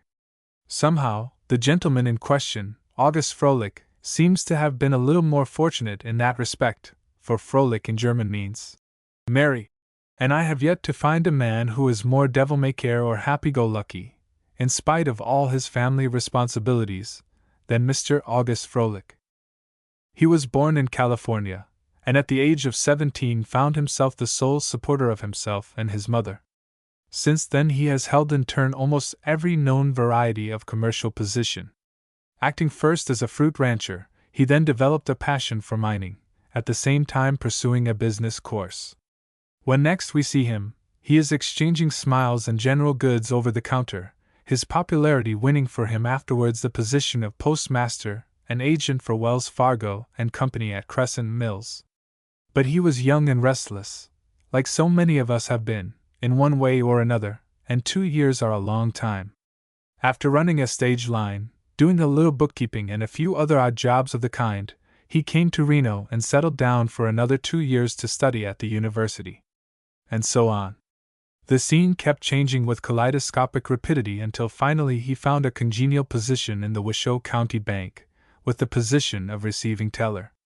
Political ambitions then began to take possession of this ever-progressive man, and he was elected a Republican member of the 25th Legislature from Washoe County, receiving the highest vote of any of the 27 candidates. In recognition of his ability, he was elected Speaker of the Assembly, which was evenly divided, there being 24 Republicans and 24 Democrats, with 1 independent. In his campaign for Speaker, the only promise he made was for a square deal. The proof that he had redeemed his promise was evidenced by his being re-elected Speaker of the special session which was held the following year. He was director of the Reno Commercial Club, and surely the club spirit must be strong within him when you stop to think that he is a Mason, Elk, Moose, Druid, Woodman, and is active in the YMCA at the present compilation. Mr. Froelich is the owner of the Commercial Steel Company. I have recently been told by a lady who is prominent in social affairs that his great function when a benefit of any kind is given in town is to try to drown the unmelodious clatter of the dishwashing with his fine, vibrant tenor. Mr. Froelich certainly enjoys popularity. His good humor and pleasing personality account for that, and thus Reno can surely be proud of such a bachelor, who all these years has defied lassoing. Railroad Day. The big day when Reno was put on the map was also Norcross Day, for the day when the first Pacific train passed through this town was the one when little Frank Norcross passed into our mundane existence to take his place, with the rest of us mortals, when so to say little Frank was put on the map. His parents had come out to California as far back as 1850, Norcross' father being engaged in mining, lumbering and farming. Frank Norcross had his preliminary education at Huffaker's, and had early evinced a literary turn of mind when as a comparative youth he received the degree of Bachelor of Arts. 20 years later the university conferred upon him the honorary degree of Doctor of Law. He served a full term as county surveyor of Washoe County and attended to Reno's old-fashioned lights, trimming them as he went along, no matter how severe the cold. One consolation he probably had was that unlike the other pedestrians he had an opportunity to warm those frozen fingertips. No mean advantage, I should judge, when the mercury sinks to 0 and lower. He taught in a local school for a year or so, then did some newspaper work for the Journal and Gazette, and finally ended by practicing law, having graduated from the University of Georgetown in 1894. After that, promotion came easily. When he had been in succession District Attorney of Washoe County and Supreme Judge, he served for 2 years as Chief Justice, and so great was his popularity that he was re-elected without any opposition. A very interesting fact about the judge is that he won a $1,000 cash prize offered by the National Magazine of Boston for the best article in support of Colonel Roosevelt for a second elective term. But then, he was a great friend and admirer of the Colonel's, and it evidently came to him easily. It was mainly through his efforts that the Reno Free Library was established, for he had always been interested in educational opportunities. Apparently he had some difficulty, too, in persuading Andrew Carnegie that Reno was actually an inhabited town, and habitable at that. Andy, like so many other Easterners, was a little skeptical on that score, thinking probably that the divorcees would not want a free library, and surely according to fame or rather notoriety, there was nothing else of any note or significance in Reno but divorcees, with the exception perhaps of the lawyers, and they no doubt had all the law books they needed. Besides being a great lawyer, the judge is also a good patriot, for he was a captain of the National Guard and took considerable interest in the state militia affairs. Judge Norcross is a member of several brotherhoods and societies, among them the Nevada State Council of the National Civic Federation, of which he is chairman, and the Committee of 100 of the New York University Hall of Fame, the business of which it is to decide upon those who are to wake up overnight and find themselves famous. Among the prominent Nevada citizens of the early mining days are Lucky Baldwin, C. Goodwin, James G. Fair, John W. McKay, Marcus Daly, and Mark Twain. Those who have not already done so would, I am sure, enjoy reading Mark Twain's Roughing It. In this book he tells many interesting and amusing stories of his experiences in Nevada mining camps. I quote him as follows. I went to Humboldt District when it was new. I became largely interested in the Alban Uva and other claims with gorgeous names, and was rich again in prospect. I owned vast mining property there.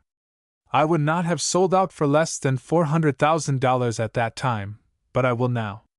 Finally I walked home, 200 miles, partly for exercise, and partly because stage fare was expensive. Again he says, perhaps you remember that celebrated North Ophir. I bought that mine. You could take it out in lumps as large as a filbert, but when it was discovered that those lumps were melted $50, and hardly melted at that, a painful case of salting was apparent, and the undersigned journeyed to the poorhouse again. The following is one of the tragic incidents in the mining game. I think it must have been such an instance that caused the origin of the Western slang phrase out of luck. I paid assessments on Hale and Norcross until they sold me out, and I had to take in washing for a living, and the next month the infamous stock went up to $7 a foot. I own millions and millions of feet of affluent leads in Nevada, in fact the entire undercrust of that country nearly, and if Congress would move that state off my property so that I could get at it, I would be wealthy yet. But no, there she squats, and here am I. Failing health persuades me to sell. If you know of anyone desiring a permanent investment, I can furnish one that will have the virtue of being eternal. I think Roughing It was written about 1851. If you knew Senator Husky as I do, you would agree with me that the senator is indeed husky by name and husky by nature. A more complete parcel of huskiness you never did see, nor a jollier, more cordial and better-hearted could you ever wish to meet, for he has never allowed the musty parchment to dry up the finer faculties of his sentiments, and he can appreciate a beautiful sunset, a fine verse, and in fact all nature's beauties, and yet be the big man and the great lawyer he is. Then, too, the senator is an enthusiastic sportsman and plays a splendid game of handball. I have known him, for hours on end, to pound at the ball at the YMCA as if his very life depended upon whether he had hit it 100 or 1,000 times in an afternoon, as if he would be shot at sunrise if he fell below the mark. But in college days, his strength ran to his feet. He was known as a powerful kicker, and woe betide the man who would try and act as a buffer between his feet and the ball. And now let me tell you about the senator's early life. He started his career on the farm, for his father was a school teacher, and you will agree that a family of 14 is a rather expensive kind of brood to rear. And so, some of those 14 chicks had to hustle and fence for themselves as soon as they could. Among the little huskies was Walter. It is thus he graphically describes some of his reminiscences. I was a crackerjack at cutting corn. Father and brothers could beat me at husking, but somehow or other I was good at cutting. And some days I could cut as high as 26 shock in a half day. Finally, I had accumulated a little fund and decided to brace myself for a talk with the college professor in charge. I was the greenest thing you ever saw, and they called me lengthy, for at that time I weighed only 130 pounds. The title of senator has since done its historical duty, for the once bony laddie now turns the scales at 250 pounds. After that, the college professor paid young Husky's parents a surprise visit, as a result of which we find the boy at work at a preparatory course in the Wesleyan University, Kansas. Within 2 years, through assiduous perseverance and keen enthusiasm for his work, he was able to teach in the country districts. For a decade he taught the younger generations how to shoot, and thus eked out a fairly moderate living, for the pay was not staggering by any means, nor was it like Husky to forget the folks at home. In Lawport, Texas, whither by this time he had wandered, they offered him the principalship of the high school. They gave me, I heard him say one day, $100 a month, and I thought it was the biggest salary in the world. Illustration, Senator H. Walter Husky. Then he realized that it was almost impossible to convert a mint of knowledge into a mint of money, even as a principal, so he struck out vigorously for law, took a special course at Stanford University, and received second highest honors. Shortly after he landed in the big little city of Reno and entered into partnership with Charles R. Lewis, who had strangely enough been his professor at Stanford University, and who evidently held his erstwhile pupil in very high esteem, in thus throwing in his lot with him. In 1906 Husky was elected by the Assembly of Nevada, and in 1914 by a very flattering majority was sent up as state senator for Washoe County. As a lawmaker, he had proven his worth on more than one occasion, for not only is he a senator with a brain, but also a man with a heart. The passing of the Employers' Liability Act was due directly to the senator's spirited persistence. He lost the Southern Pacific contracts through it, but he did not care. One of the real romances of the divorce world is the senator's second marriage, and the present Mrs. Husky is exceedingly charming and interesting, and a splendid horsewoman. An amusing incident is told of a little political difference of opinion between the senator and the suffragettes about a remark which this worthy gentleman let forth in an unguarded moment. You should have seen the sparks fly and the fire flame up. In fact, it gave me considerable pleasure to be able to announce at the moment of writing that Senator Husky's golden crop of curls was not singed beyond recognition and that his eyes were still steel blue and not black. This is how the conflagration started. At a conference in Carson City between the city council and the Washoe delegation, the senator, who put in a rather tardy appearance, is reported to have said to the other members, "All the ladies who came to Carson on the cat special are waiting for you upstairs. I'm going to a show. Anything you do is all right for me."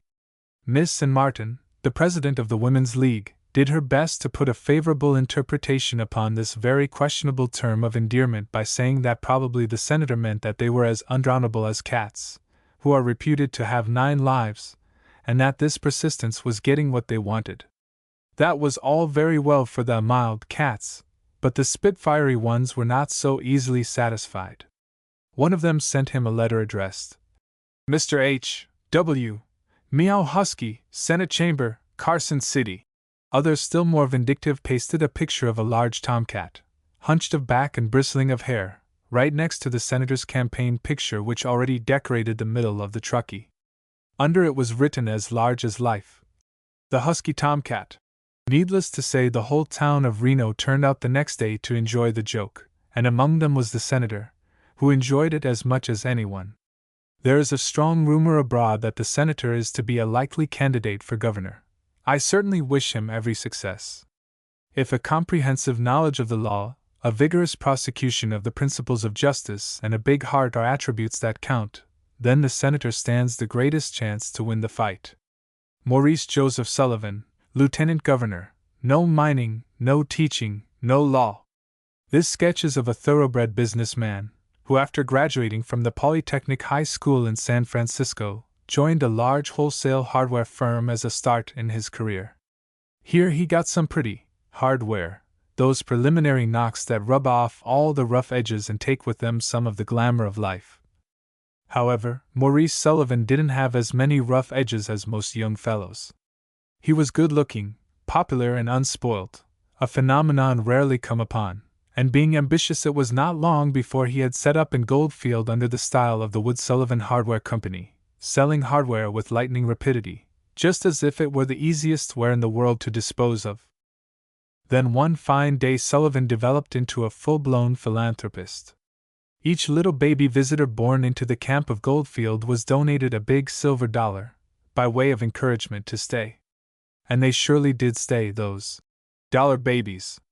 In 1914 he was elected to the lieutenant governorship, and an amusing anecdote is told of how he became peeved when he discovered that several of the House members were playing hooky in order to avoid voting on a bill, and sent the state police after them. How many of the culprits were collared and brought back I was not told, but I am inclined to think that it was the good round figure. Not, for the bill was scratched and the lieutenant governor fumed in vain. Mr. Sullivan was lieutenant governor during my stay in Nevada. Senator Morehouse. One does not often in a lifetime meet a person born on April Fool's Day, and usually when one happens to come across such a butt for mirth he will probably try to pass it off by telling you that the day of his birth is the last day of March, or something similar. I have known scores of people born on the 28th or even the 29th of February, but Senator Morehouse is the first one I have met who has the courage to face the world, and boldly announce the fact that he is an April Fool's child. But then, the joke is on the original April Fool, for the senator has fooled him by being one of the brightest men of the state, and certainly its most gifted orator, the Demosthenes of Nevada, in fact. Surely a true son of April Fools should stutter and stumble, and stammer and shy in the most pitiful manner. Well, anyway, the senator can always have the consolation that he has put one over on Father April Fool. Way back, in the days of Mobile Bay, young Harry Morehouse, then only a lad of 17, fought for his side until he could fight no more. Then the Sisters of Mercy had to mend the ravages of that unnatural fight, and for 7 months Harry had a little holiday lying on his back. No sooner recovered, the rover spirit seized his feet and round he came to California, by way of the Isthmus, where he acted as a sort of reporter, until he had eked out enough knowledge to teach in the great school. Thence he started on the law path, from which he emerged most triumphantly, and after practicing in California struck out Reno wards in 1913, where he was associated with the late Judge James G. Sweeney, who but recently passed away. By nature the senator is mild and gentle, and always ready to lend a helping hand to a fellow traveler. I have had the pleasure of meeting him in private life, and have always felt impressed with those perfect manners, that pleasant voice, and those kindly words. Although one of the newer sons of the sagebrush, he is surely one of the most acceptable. Governor Emmett D. Boyle has the distinction of being the youngest governor into whose hands Nevada ever thought it safe to entrust her well-being. He is none of your graybeards, stolid of thought and sluggish of action, but a young politician. His real profession is mining engineering, with a wealth of experience, and plenty of good common horse sense. His mother was a literary woman, and from her he learned to find a friend in books. As for his father, he was one of the most prominent mining men of the Comstock, and as a lad the governor-to-be had already acquired an extensive knowledge of mining, surveying, assaying, and milling. At 16 he joined the university and became a member of that most select of fraternities, with that weird-sounding name, Phi Kappa Kappa. He had specialized in mining at college, and upon graduation left the state, and engaged in several mining enterprises in British Columbia and Mexico. Then when his father passed away, he returned to Nevada and was offered a position as state engineer. In 1915 he was made Nevada's tax commissioner, and he traveled the state far and wide, gaining both fame and popularity. At college the governor had distinguished himself considerably in the sporting arena, and he was known to be a particularly strong man when it came to kicking the ball. Once a sport, always a sport! If this spirit does not have the opportunity to show itself in active practice on the field of sport, it will nevertheless make itself felt in one's relations with men on the field of life, and so we have in Emmett D. Boyle a practical man with a vast knowledge about Nevada's foremost sources of success, with a true appreciation of the book lore of our ancestors, a keen eye and the love of fair play of the true sportsman. Illustration: Governor Emmett D. Boyle of Nevada. That he has a kind and humane heart can be judged from the fact that it was he who was responsible for the reintroducing of the 6 months residence law. Why should two people be forced to live together in distrust and misery any longer than was absolutely necessary? And so he worked as best he could to shorten that time, as much as the statute would permit. He succeeded, and thanks to him, several people have had their happiness given back to them. I had the honor to meet the governor on a number of occasions and always found him so simple and unassuming that I could hardly realize I was conversing with the man holding the highest position in the state, as if I had known him for years. The leading man of the state should have a charming wife. The capital would indeed be a desolate place without a hostess to entertain the governor's colleagues, and apparently Governor Boyle has made a remarkably good choice in Miss Veda McClure, for she is extremely popular, and takes a great interest in the Red Cross work, which is making such splendid strides all over the state. Let me here relate to you a most amusing incident which occurred to the governor some little time ago. It was a state function and the dinner was scheduled for 8 o'clock sharp, but it was not on time, and you shall hear why. At 7:45, when his dress suit had not yet put in an appearance from the tailor's, the governor sent a search party after it and waited, as patiently as circumstances would permit, for the delinquent, fine feathers, to blow in. By 8, he was a little more than uneasy, but it didn't help any. Suddenly, on the domestic horizon appeared a weird-looking creature. A human being, apparently in a state of frenzy over some terrible catastrophe. It was the tailor. "Here," he whispered, almost in tears, as he handed something to the outraged head of the state. "These ain't yours, but you'll have to wear 'em. Yours someone else is wearing." Illustration: Governors at Carson City. And he wore them. But the tale runs, the governor looked. He certainly did establish a precedent at that dinner. Mockers say that Judge Pat McCarran ran a close second, because His Excellency is lean and lank, while Judge McCarran would make 2 of him one way, and almost half of him the other, and because what happened to Governor Boyle had also happened to Judge McCarran that very night. Fred de Longchamps, as a youngster, when playing amongst the rabbits and brush on the south side of the River Truckee, Fred de Longchamps, like most youngsters, built many a castle in the air. Later those castles descended literally from the air to the earth, for little Fred became a great architect, and now I am not surprised when I think how often I have admired those beautiful villas, which are strewn in such profusion all over Reno. When at Reno University, de Longchamps did the pen and ink work and other illustrating for the Artemisi, the university publication. Mining, too, seemed to have a certain fascination for him, and in addition to his course in building, he gained considerable experience in mining operations. Then came the toss-up. Mining won, but wasn't strong enough to hold out, and thereupon, behold him return to his old love. Do you see that fine modern-looking structure over yonder? It is the courthouse, without which Reno would not be Reno, and it was Mr. Fred de Longchamps who conceived and built it. The Y.M.C.A. building, the Nixon Bank building, all these and more, are the splendid achievements of this brilliant young architect, who has helped in such a great measure to make the city of Reno as attractive as it is. It might also interest you to know that the Nevada buildings at the San Francisco Exposition were erected on the originality of Fred de Longchamps, and though their cost was comparatively small, they compared favorably with any state buildings on the grounds. Senator Nixon.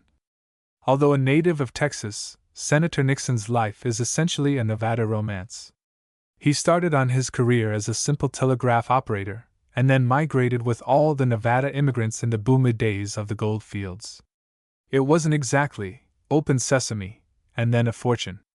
It was perseverance that did the trick, but it made a mighty good job of it, for at the time of his decease in 1912, the senator was worth several millions, and his beautiful residence situated at the top of a hill on the outskirts of Reno is said to have cost no less than $200,000. It does seem a pity, however, that as soon as a moderate sum of wealth is accumulated, with but few exceptions, there is a hankering to desert the state of Nevada in favor of some more populated, but surely not sunnier clime. And so young Nixon took his father's millions to the adjoining state of California, and Nevada knows not of them. Often I have felt that there was an analogy to the generous, self-sacrificing Mother Earth who gives all of her life and energy to nourish her sons, and who in reward receives little but slights and neglect. Frank Golden.